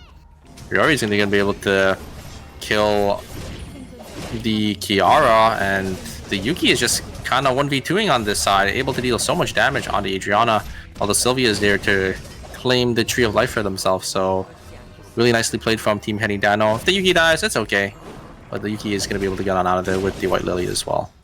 That's actually really big for Team Heading Dino. Nice play from the Yuki to keep the dreams alive and the objective alive in their favor. Kiara sacrificing their life a little bit, but that's completely okay. There's Hyperloop coming in for Team Sin. Johan, is he going to get taken down? There's the pushback, and the electric shift is just barely enough. Narahara secures that one. Johan will get taken down. Team Sin still split apart again, constantly looking for these split farm opportunities. Yeah, and we do have all these teams. They're just going to start slowly getting their call-ins here. Team for Freya, they already got their buy-in from the Arda. OUOB, they're going to get their buys down here in a warehouse, it looks like. So game's definitely going to slow down. All of these teams definitely want to get their buys in before these objectives. Great route there coming out from the Kiara. Going to try looking. The Plague is popped here, but wait a second. Their team is completely split up as a Johan is getting focused down by the Nadine. As I think it will be... it will go over. Oh, great route there actually coming out from the Johan. It's actually, they're going to try looking to turn it here. Not enough damage coming out from the Kiara though, as the Kiara is going to get away with the White Lily, and Chloe's there. Chloe's out as well. They are going to pop that Soul Stealer, but ooh, Gats actually gets the taunt as well onto the Chloe, but the Chloe does pop the Soul Link. There's the rockets coming out from Blaster. And it will be Team Sin losing 2 members as Team Revenge. They are getting a lot of kills this game. Oh, Liguri is in trouble. He needs to stay alive for about 7 to 8 seconds, because look at the Johan, look at their team. They're not in a good spot at the moment. He's there. Okay, there we go. I saw the Johan falling down inside a gas station. There's a ton of teams there right now looking for that battle zone. Liguri is still stuck in hell, though. He's not going to be able to get out of this one, most likely. He's definitely dead here. Yeah, there we go. There's the taunt. Oh, it doesn't end up connecting, but it doesn't really matter. Wait a second. Chloe... Oh, no. The Chloe just didn't revive yet. There we go. Now the Chloe's back up. Do have a team fight here. Team Heading Dino is going to lose a member. The Sylvia does end up going down. Tangle Dobby gonna be able to get another one, as Team Blanche is actually in the area here for the third party. Sebi's gonna go straight on in. He will be able to kill Riori, as I think that does mean all 3 of our teams, if we do go to a game 9, I think that's enough points for everyone. Indeed, absolutely. Team Blanche, actually no, they need one more. I think Team Blanche was also saved oh, really? 52, but yeah, it's alright. I mean, their pacing right now in this game as it is pretty good. Johan chasing a Laura is the last thing I expected to see. Blink away with the slide step is going to allow at least the Laura to get themselves on out. Marcus looking for a possible opportunity. The wall stun not going to come through, which means heal is Satan is too much here. Yeah, goodness gracious, it just does not end. The healing actually going to get dodged out. I think the quick cut moved the Kiara out of the Radiant Brilliance. They will both get taken down. Chloe is the last one alive on that team for the time being for the next about 30 seconds. Yeah, the burst damage is a little too much from the Laura. You know, the Laura just jumping on in, hitting that card, and then a couple Qs, and that should be it. So will be Team OUOB going to be able to pick up some more kills for themselves here, as they're sitting in a pretty comfortable spot. I think Team OUOB, Revenge, and Blanche, all 3 of our teams aren't in checkpoint. They probably have the biggest lead right now in this game, so we could possibly go to a game number 9. Yeah, we will have to, right, for the 3 teams that aren't in checkpoint at the moment. It's okay though, there's still plenty of this game left. There's a possibility where our checkpoint teams can end it with this one. And I'm for sure thinking that the teams that aren't at checkpoint do not want that to happen. Yeah, we do have these teams slowly getting their buys in. Blanche on the other side here, just waiting for Sebi to get their engaged teams in. Oh, they bought it again. Sebi already gonna be forced to go on in. They're gonna look for the backline as Chloe trying to deal some damage to get on back here. Shinome is gonna completely burst down the Kiara. What? The Kiara is forced to use their ultimate in, and it's not gonna be enough. It's gonna be the Chloe gonna try getting on out of there, but Ekion just able to get so many resets for free with Nina and Team Sin.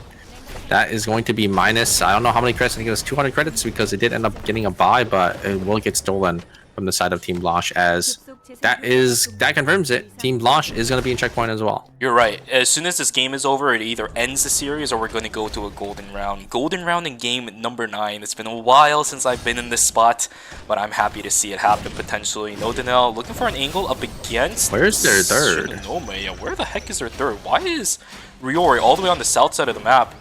Team Blanche sees this, but Sebi's a little bit too far away. It's going to be timer invested by the members of Team Tingle.bx. What is going on in this series? I really... Yeah, Riori is down here in so dock, but he got a split. 4 score, so maybe it was worth it at the end here. But wait a second, why is Sin also split here? What is happening? They just all res. They should be together. Look at them. Look at their health bars. Yeah, It's the starting to disintegrate. Chloe is going to just fall here. That's supposed to be a Oh, minus 250 for Team Sin, but wait a second. Here's the third party coming out. Is this going to be enough? The coup de grace is going to actually whiff. The ultimate is going to go through. Xenophine is going to be able to get a spring trap to push the Kiara on out of there, and yeah, we'll be team heading Dino. They actually don't really get anything from that. Here comes the poke from the Eva. Is it going to be enough? Team Revenge gonna try looking for some damage. Here's the engage with the Soul Sealer. Great Soul Sealer. Oh, the taunt! The taunt was perfect onto the Arda, trying to use the gate on out of there. Team Revenge will be able to pick up one. It was pretty good for a second. I like the idea of using these what is it, Nimrod gates over and over as a possible escape tool that you just kind of leave there as an opportunity for your teammates to use.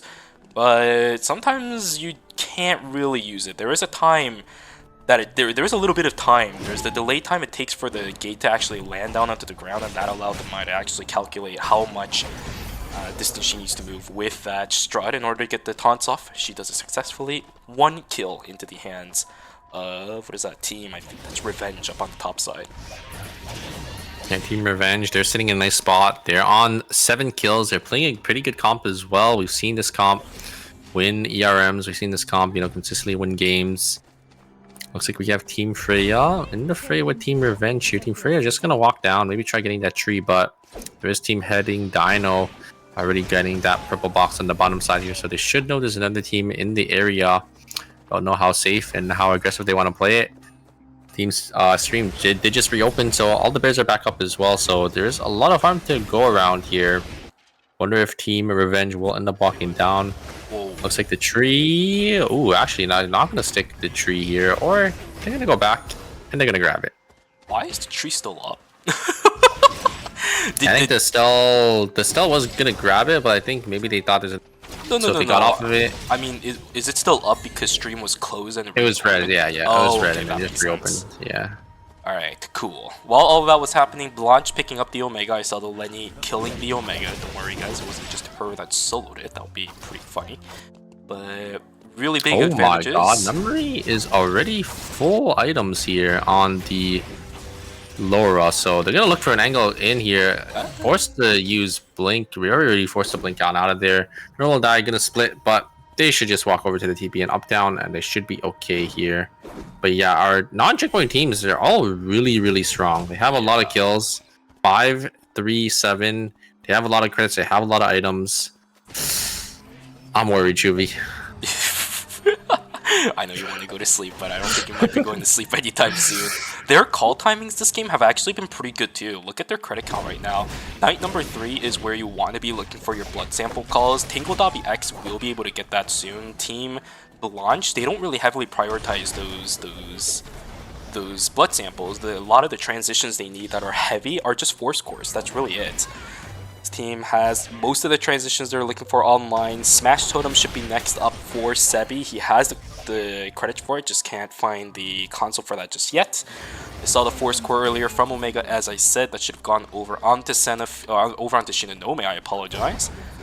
I don't think we got to check on how many items he has. Look at the item on the Eva. The Eva is sitting on the Inquisitor, D-Scale, and the Chaser. So Team Freya is looking really strong for themselves as well. So we have to see if they are going to be able to maybe close out the series here. We do have Team Revenge. I think Team Blanche is probably going to look to full send here because it's really not much these other teams can really contest for. Isolated. Yeah.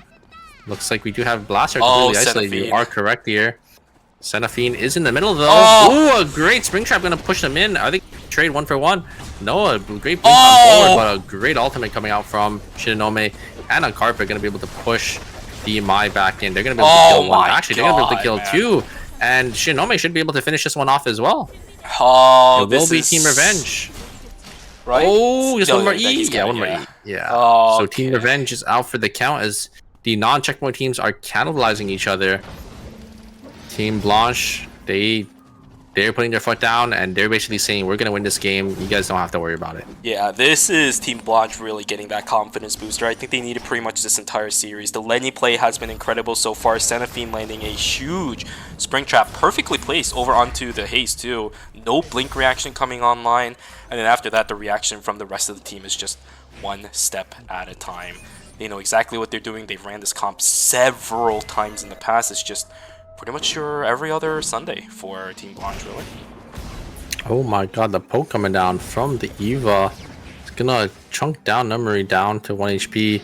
So you're gonna use the Nimrod's Gate back on forward. They're gonna try bursting down the wick line. Is it gonna be enough? I think it is. Because I think they see another team in the zone and they don't really want to contest here. The wick does go over to the Eva. They get the wick items as well. So Team... Uh-oh, wait a second. Team Sin is getting collapsed on by Team OUO. Wait a second. There's a third party here. As Team... Oh, Team OUOB actually lose a member as... Yeah, they got completely split up. They basically got third partied. And they can't really split their forces like that.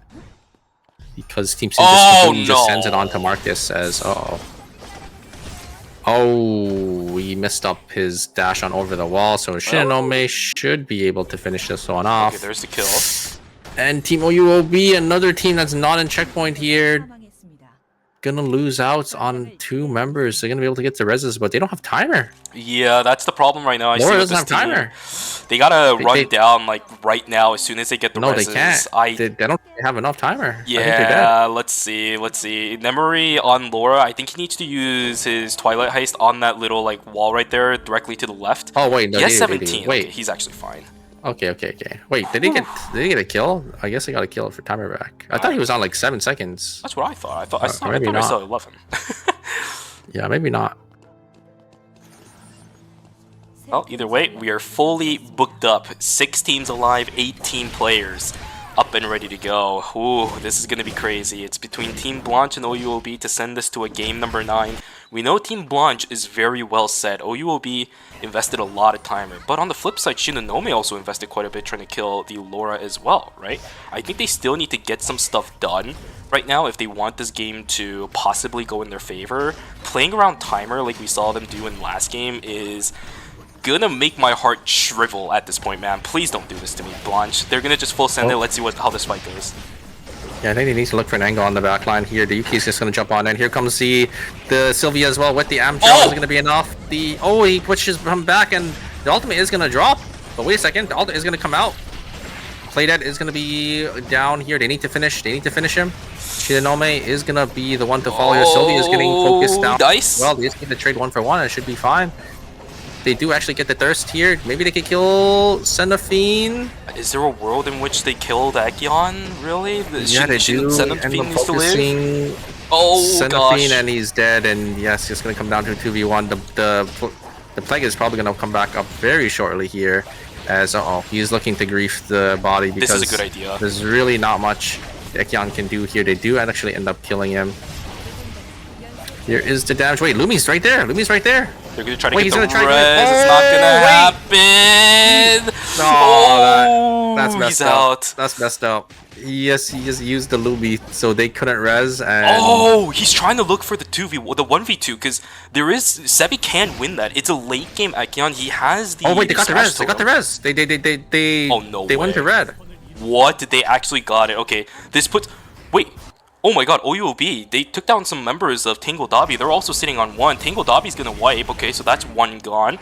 Now, let's see what ends up happening. Team Freya and Team Sin trying to cannibalize each other. It's a Chapel final zone. OUOB starts walking in on this. This could look pretty good. Blanche almost seems to be out of this game, right? I mean, they're sitting on just Sebi. He barely has any timer. I don't think he's going to be able to catch that Lumi anymore. I think he tried TPing into red to res, but I he's don't doing think it. he had. He just did. I don't think he has any timer. I thought Team Launch lost a lot. Actually, they did end up killing Heading Dino, so maybe they do have enough time. Some reses here. Oh! They will be. Oh! They do get the res. Okay. Is it enough? There's one. He's got to Yeah, go. it's 30. Oh my god! Oh my god, we have ourselves a game. Holy crap. Shinome is on. Yeah, looks like they're gonna have to take the fight. Round once two. again with the same team. But wait a second. We have Team Sin coming up as well here. Let's see. Is Plague the activated. engage. You're gonna Plague's gonna full end engage. soon. Oh, They're letting it they all go. got hit by the Oh charm. my They're gonna send god! it. They get the coup de grace. The play that should be Oh here. wait, There it Centipede's already is. dead. Centipede's already dead. But play that. Or- Parry is good. Oh my goodness, the damage is nuts. Sebi's still alive though. He's trying to go for it. The shield is massive. There's max HP damage. Oh, down Third goes party's Sebi. coming. Bring the body up. Bring the body up. This is so weird. no, Team no, Sin no. started to come up there. No, not like this. That's Heading so Dino. unfortunate for Heading Dino. Heading Dino winning the 2v3 two times, or sorry, the 3v3 two times, but this time, unfortunately, Sin's just in the perfect spot, the perfect time. Oh. And yeah, it will be Team Freya. They're gonna have to win this into Team OUOB, or Team OUOB is gonna have to win this to send us to a game number 9 here. Will they be able to do it? Umu has to outplay Team Freya, but there is still that Kiara factor up on the north side of the Dino. map. Yeah, Heading Dino is just coming in from the top side. Team Sin is the free team inside of Beach at the moment. Team OUOB, they're getting sole control over the zone. Are they going to feed the kill? Oh, they're setting it on to checkpoint team. Oh! They do know that they want to try to deny them, but wait a second. They got to get the kills over to OUOB though. Yeah, There's yeah, the one pop.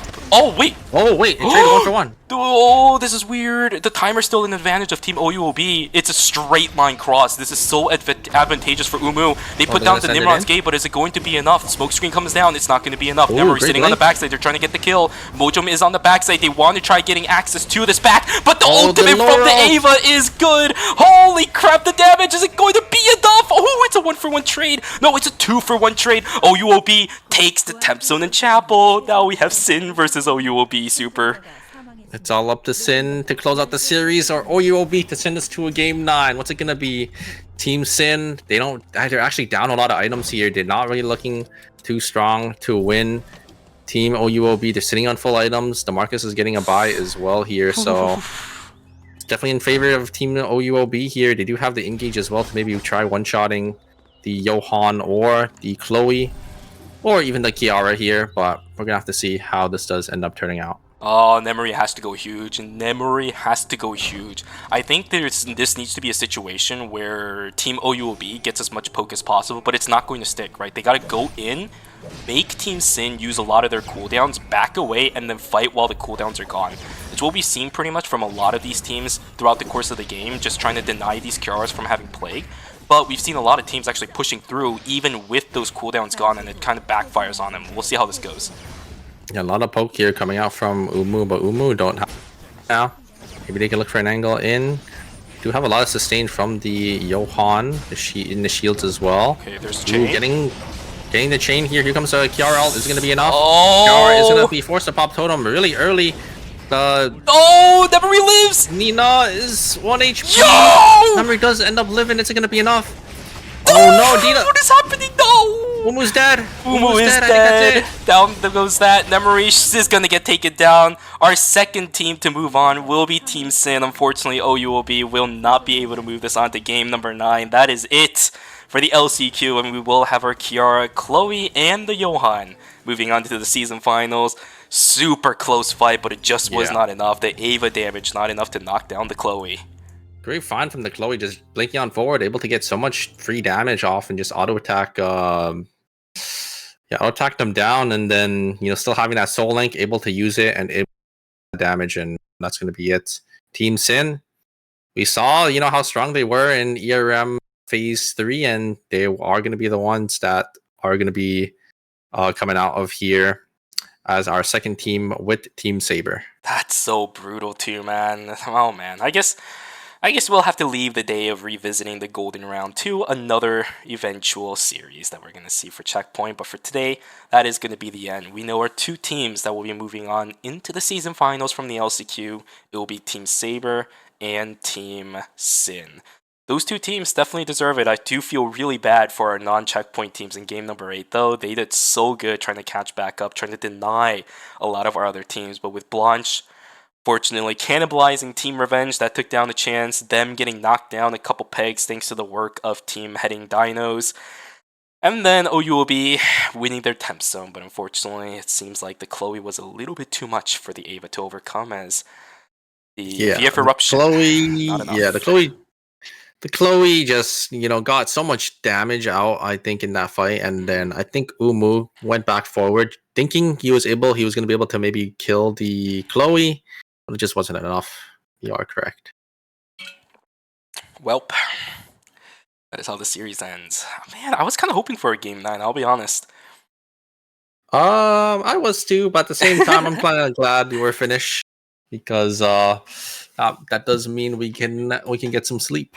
That's been a long night. It really has. I'm quite sad that we weren't able to watch the qualifiers live on stream, but after watching today, you guys can get a feel for how competitive the qualifiers themselves for LCQ itself was too. So, yeah, a lot of fun things happening for Eternal Return Masters. As of late, we had a very fun North American tournament qualifiers yesterday, finals today. We got this one that we just watched. We got season finals happening in a couple of weeks alongside the Nationals finals the same weekend as well. And the next week we also have SA and EU for CS as well. So a lot of Eternal Return to watch. So make sure you guys write down all the dates on your calendar if you guys are interested in watching other regions, and obviously watching the ERM finals coming up in 2 weeks. And I hope a lot of you guys in chat also managed to pick up the drops. Again, I will actually, did I get rid of it? Oh, I did get rid of it.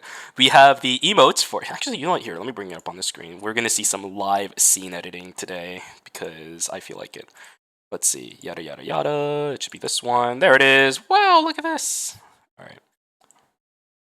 There, that's probably censored. There it is. Those are the 3 emotes that you were able to get as long as you watched 1 hour today. That's all you needed to watch, okay?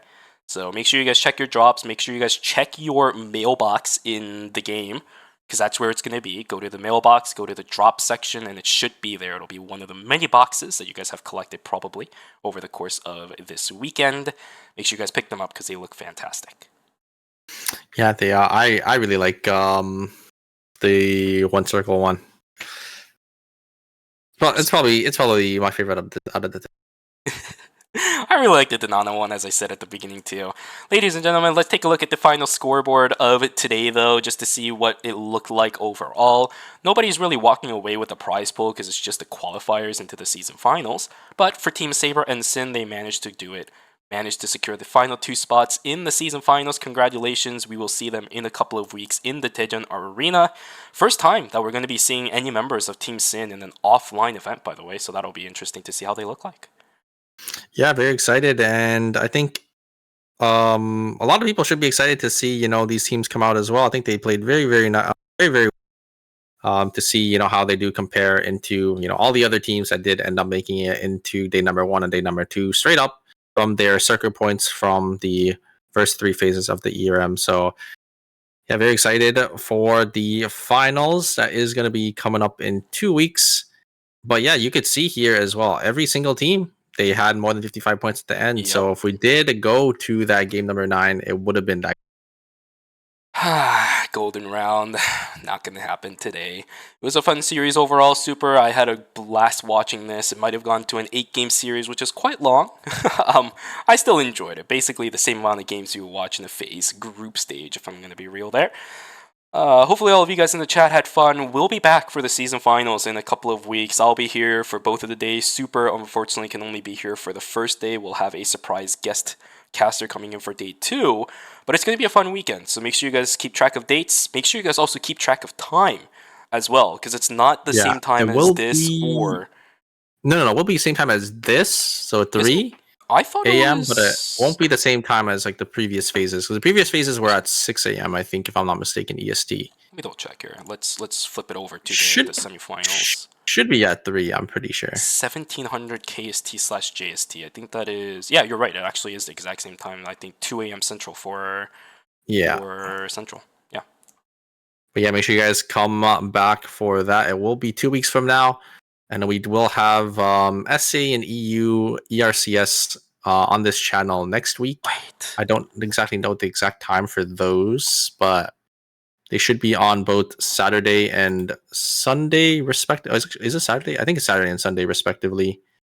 And then there's also... By the way, the announcement that we got at the beginning of the season when it comes to the season schedule, that's wrong then. I'm looking at the post that... Oh, really? yeah. Well... They probably just adjusted it or something. I don't know. But yeah, there's also the Tier 2 tournament too. That's finals today. So make sure you guys go and watch for, all of you guys that are interested in, Eternal Return esports. Indeed.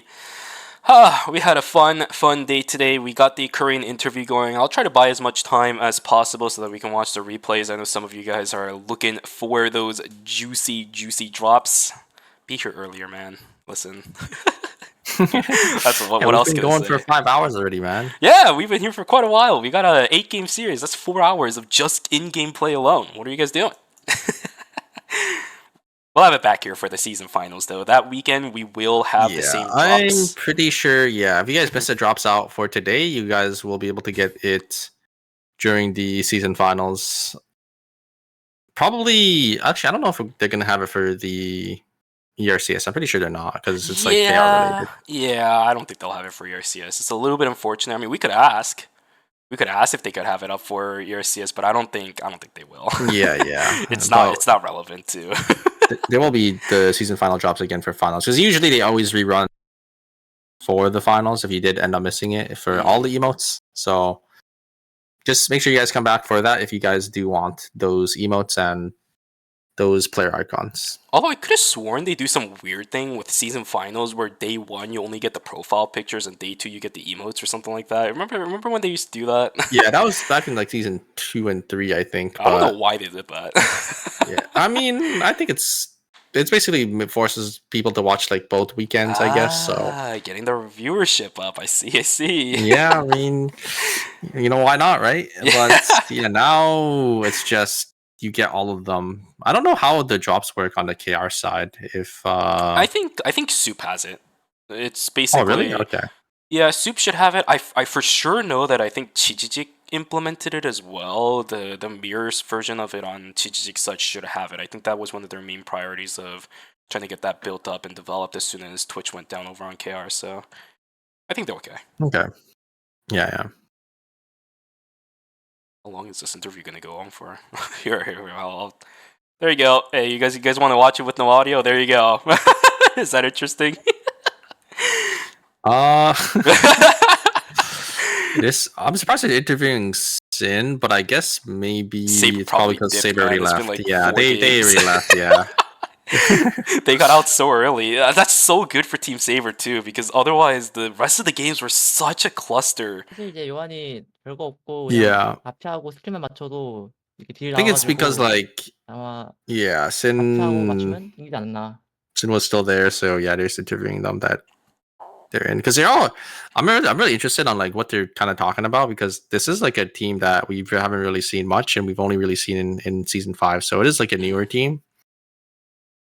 I might watch this interview back later, because it's going to be good reference for me to use when I'm trying to analyze what their strategies are. Well, their strategy is probably going to be mostly the same. Because 1.35 should be the patch that we're playing the season finals on.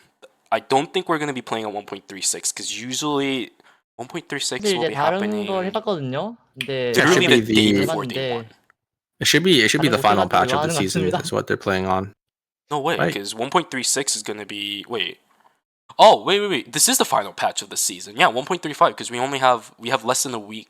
We have a less than... Yeah. 1.35. Yeah. It should be Yeah. a lot. There is no there's gonna be no 1.36. It'll be 1. Well, it will be Four? 1.36, but it'll be for the next 구도를 잘 season. 잡은 것 같아서 That should be Doesn't the it- preseason update, I think. 조합적으로는 Doesn't it 저희가 jump like 못하면 by 지는 0.1 every 점이 season? So it should be 1.4 or something. I don't know. Does it? Maybe it doesn't. 먼저 I don't know. 지는 We got some whack numbers, yeah. man. We're on season yeah, 5 it'll with the be- 0.3. Oh, that's true. Maybe not then. But yeah, it'll be like the new season, like preseason patch and everything. Mm-hmm. So gonna be interesting. they'll be playing. They'll be playing on the 1.35 with the Nadine nerf. I think... 네네. Didn't Johan get nerfed again this patch too, by the way? I know they I'm hit him not in 1.34. sure. I know they didn't really have too many changes in this the most recent patch, but I know like the meta characters did end up getting hit. Like Nadine Oh, ended up yeah. getting That's going to hit be a little big. bit. You might see a reoccurrence Um, of Theo back with all these heavy ADCs getting nerfed again. 어, Yo, 사실 I mean 그렇게 maybe we 많은 might see 차이가 MSJ on 나지 않았군요. 아, their 좀 signature 못했는데 Oh, Alonso Jesus. Theo Bernice. 다음엔 think- 잘해자 하고 그냥 I mean, 넘어갔던 we'll have 것 to 같아요. see. 저희 Definitely 팀원들도 expect to see 그렇게 Hayes, 세지는 부분은 though. 없었어요. With Gyeonggi Innate in the finals, with Meiden Sejong in the finals, and even Yeah. Asher, right? Even Asher in day 2, we are bound to see a lot of Hazes. Oh, Yeah, Hayes ended up getting hit as well. I think she lost like 5%. Skill up scaling with her ultimate, which doesn't sound like a lot, but considering It's that so Hayes uses 4 much. rockets, yeah, considering Hayes shoots 4 rockets, it's like 20%. So And super late game with Hellfire, her amp numbers go to like 900. So when you take 5% of that, that's 50, 원래 like 이제 nearly. yeah, for like each rocket hit. Or So, sorry, when you take 5%. 유전이 Yeah, 안 it is 맞춰서 50. Yeah. but I mean, Hayes was a 올라가기 little 힘들 too 것 strong. So 같았는데 you know, it is what it is. Yeah. 제가 딱 필요한 자리에 Surprised it took 이 them 팀이 this 있길래 long to 바로 change some 왔더니 numbers. But 바- for now, let's bring it back over onto us. We're analyzing a lot of stuff about the season finals. That's just going to be happening in 2 weeks, though. So we'll have to keep continuously keeping track of what actually happens throughout the course of this patch, right? There's still a week and a half left of 1.36 before the season itself ends. That's a lot of time for these teams to develop. That's a lot of time for to change their region. comps, maybe Yep. scrim. They got quite a bit of time to just practice and get ready for the finals here.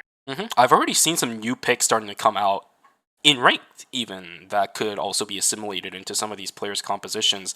Still plenty of time to think about what these teams want to do. And I just want to point this out for Team Sin.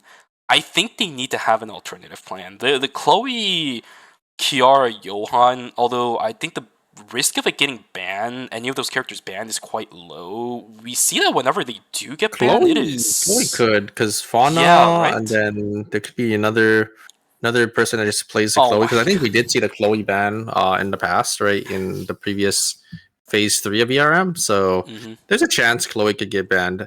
I don't think Kiara will get banned, but maybe. Oh yeah, wait, Saber, they're here. Yeah, they're doing it. Oh. Do we just call it? What do we do? Do we just let the people who are waiting for drops just dip? What's going on? Saber is indeed. I'm surprised they stayed around for so long. They've been. How long has it been since they've gone? Now it's like an hour or 2 hours now. Yeah, nearly 2 hours. I'm happy for this team though. I always talked about this. We have Dushiman that's also in there. Curry, Personal like bias. we see like how good Curry is on the ADC. So I'm glad he is able. Once again. Exactly. A lot of people were.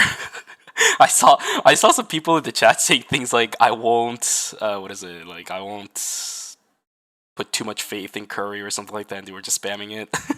No, Curry is really, really good. Like, I'm glad he's found his stride, especially in the LCQ. This is his last chance, obviously, to make it in.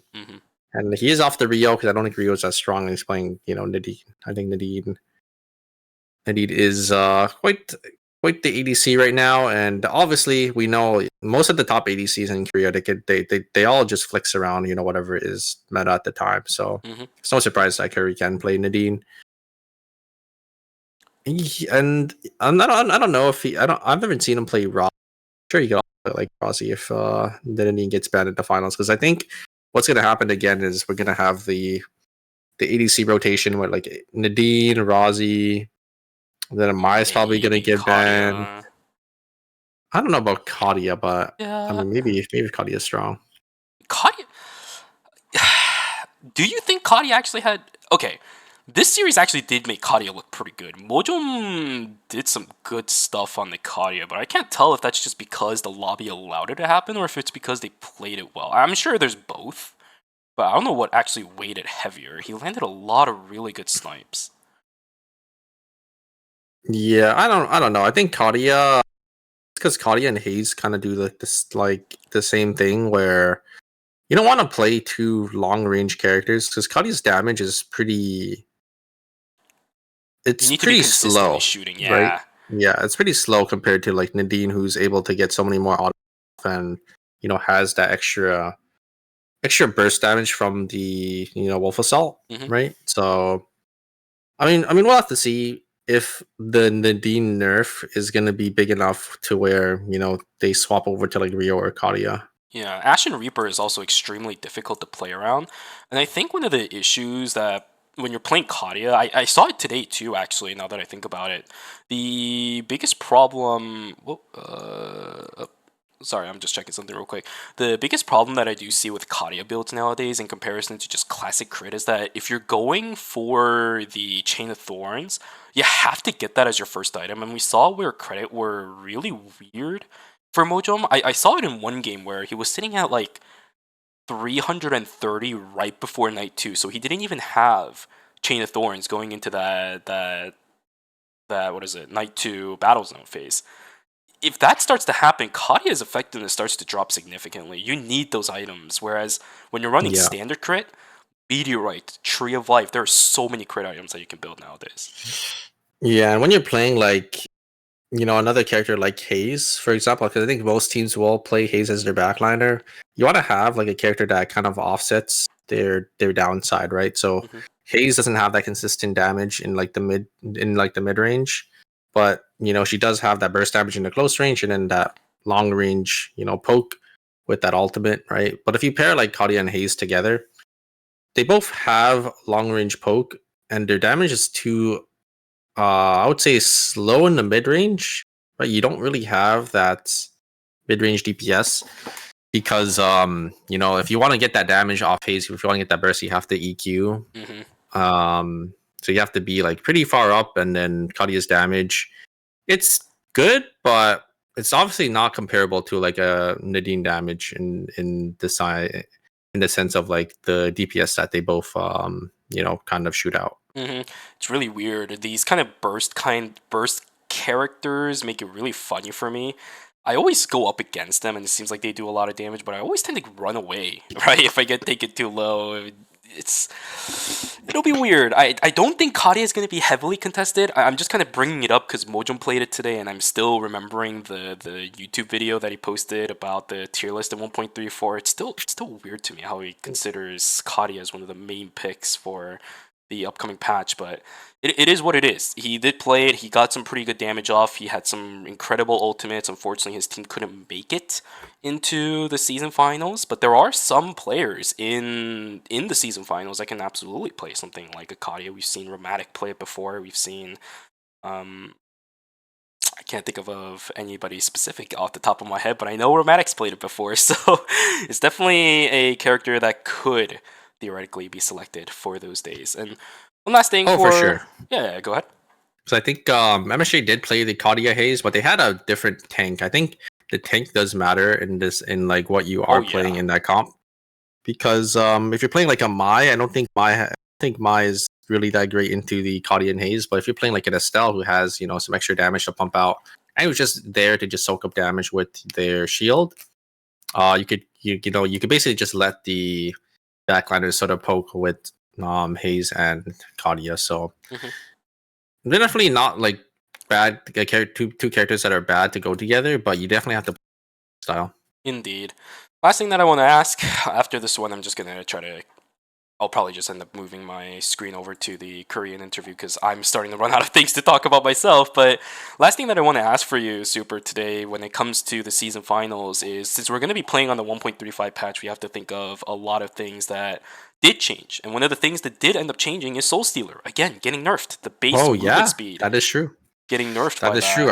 I think that is a pretty big change. I don't know if teams will end up staying on the Soul Stealer because there are also some really good team-wide augments like the protocol violation, for Yep. example.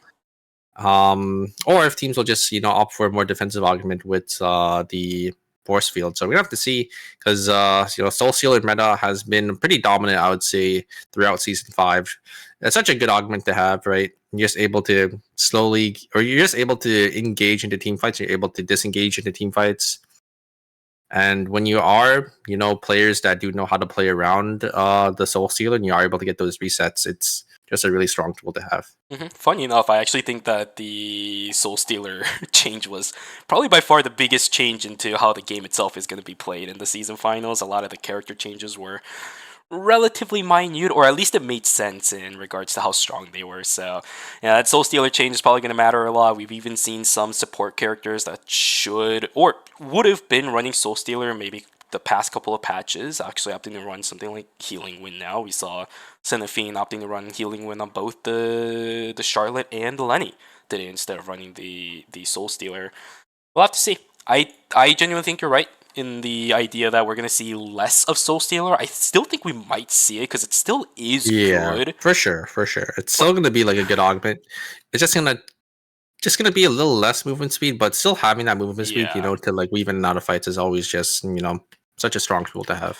Exactly. Super. Before we go, though, we have one final thing to show you guys. This is the distribution of teams that will be playing in the season finals.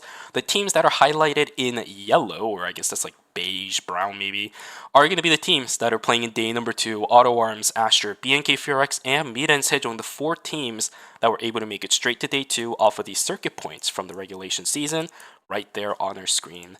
The rest of our 8 teams not highlighted by the beige color are the teams that will be playing in day number 1. Sparkle Esports, Cartel, Gyeonggi Innate, Daejeon Cybers, DHCNJ, and Seongnam Rocks are 6 teams from these circuit points going into day 1. And of course, we have Team Saber and Sin as we saw today, moving on from the LCQ. What a set of teams. It is going to be really, really competitive. Really excited to see who comes out on top. We saw Team Asher, they won Phase 3. Mira Sejong won Phase 1. And BNK Furex won Phase 2, I think. So, a lot of different teams, have a chance to win. A lot of good teams this season. It's been pretty competitive, I would say, at the Indeed. All right, ladies and gentlemen, the schedule for that weekend looks like this. Friday, well, for us, it's Thursday. For us, it starts Thursday in the morning. And then Friday will be the Season 5 finals. And then Sunday, or Saturday, I suppose, is going to be the National League finals. We won't be covering the National League here on the Eternal Return game channel, but we will be covering the finals, so make sure you guys drop on by. And if you do want to see the National League, I'm pretty sure there's going to be like Korean casts for it, so make sure you guys go check that out too. Yeah, it should be on the Korean YouTube, I think, is usually where you could find the National League. Don't really have a EN cast for that, but it's been great, Shuvi.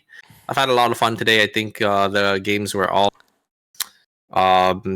pretty nicely played, and a nice 8-game series. Yes, sir. It was a fun LCQ series. Hopefully, all of you guys had a great time as we did.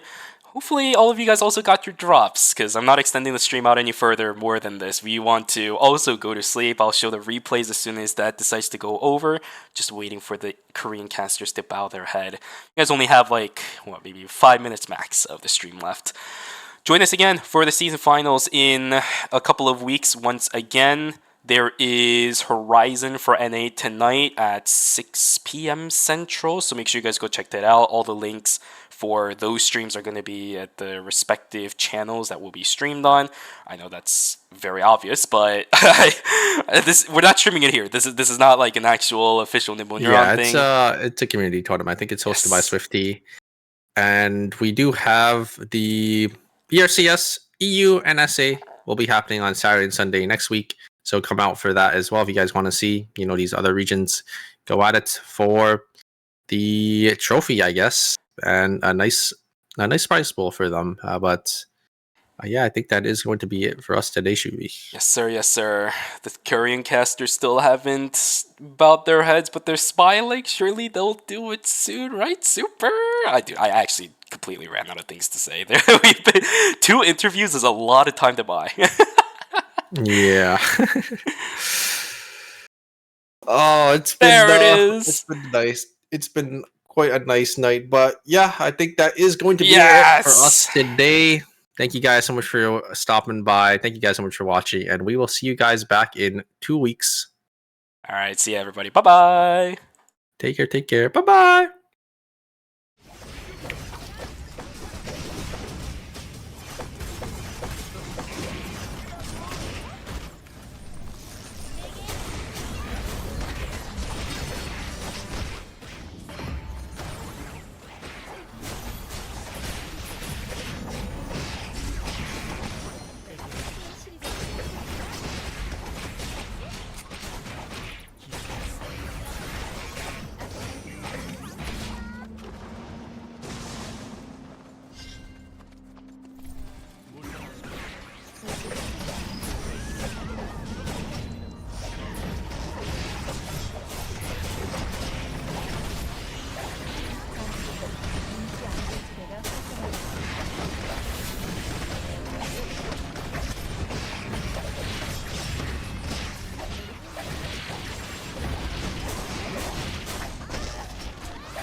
터미네이트 지구 최종 안전지대가 해제됩니다.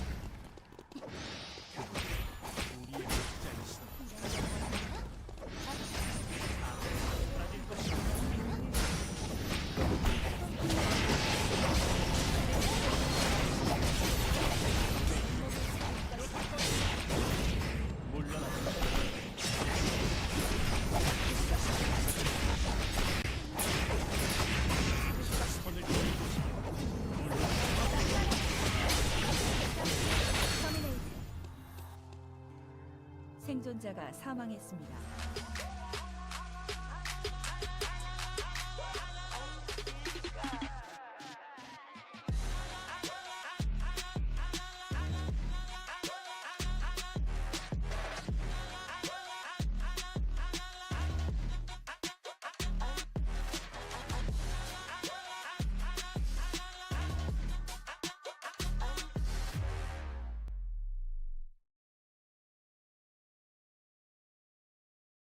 숨바꼭질 시작이구나.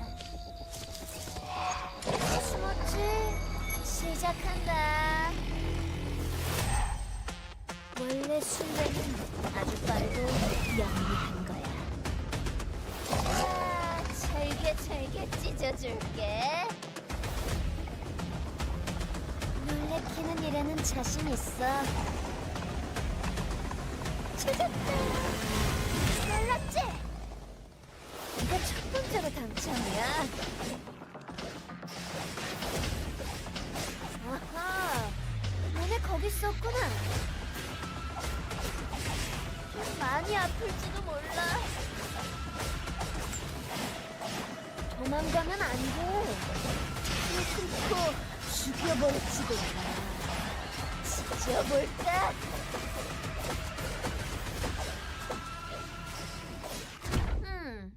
좀 더 해치울 수 있다니까. 아직 멀었어.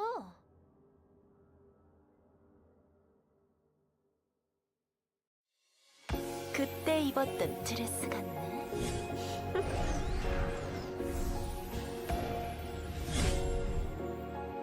첫 마디는 안단테.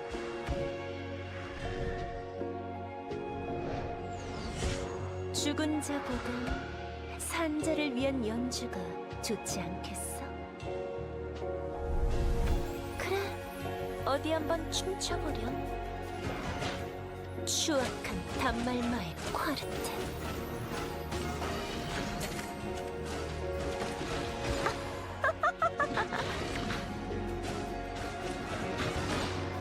듣고 싶었단다.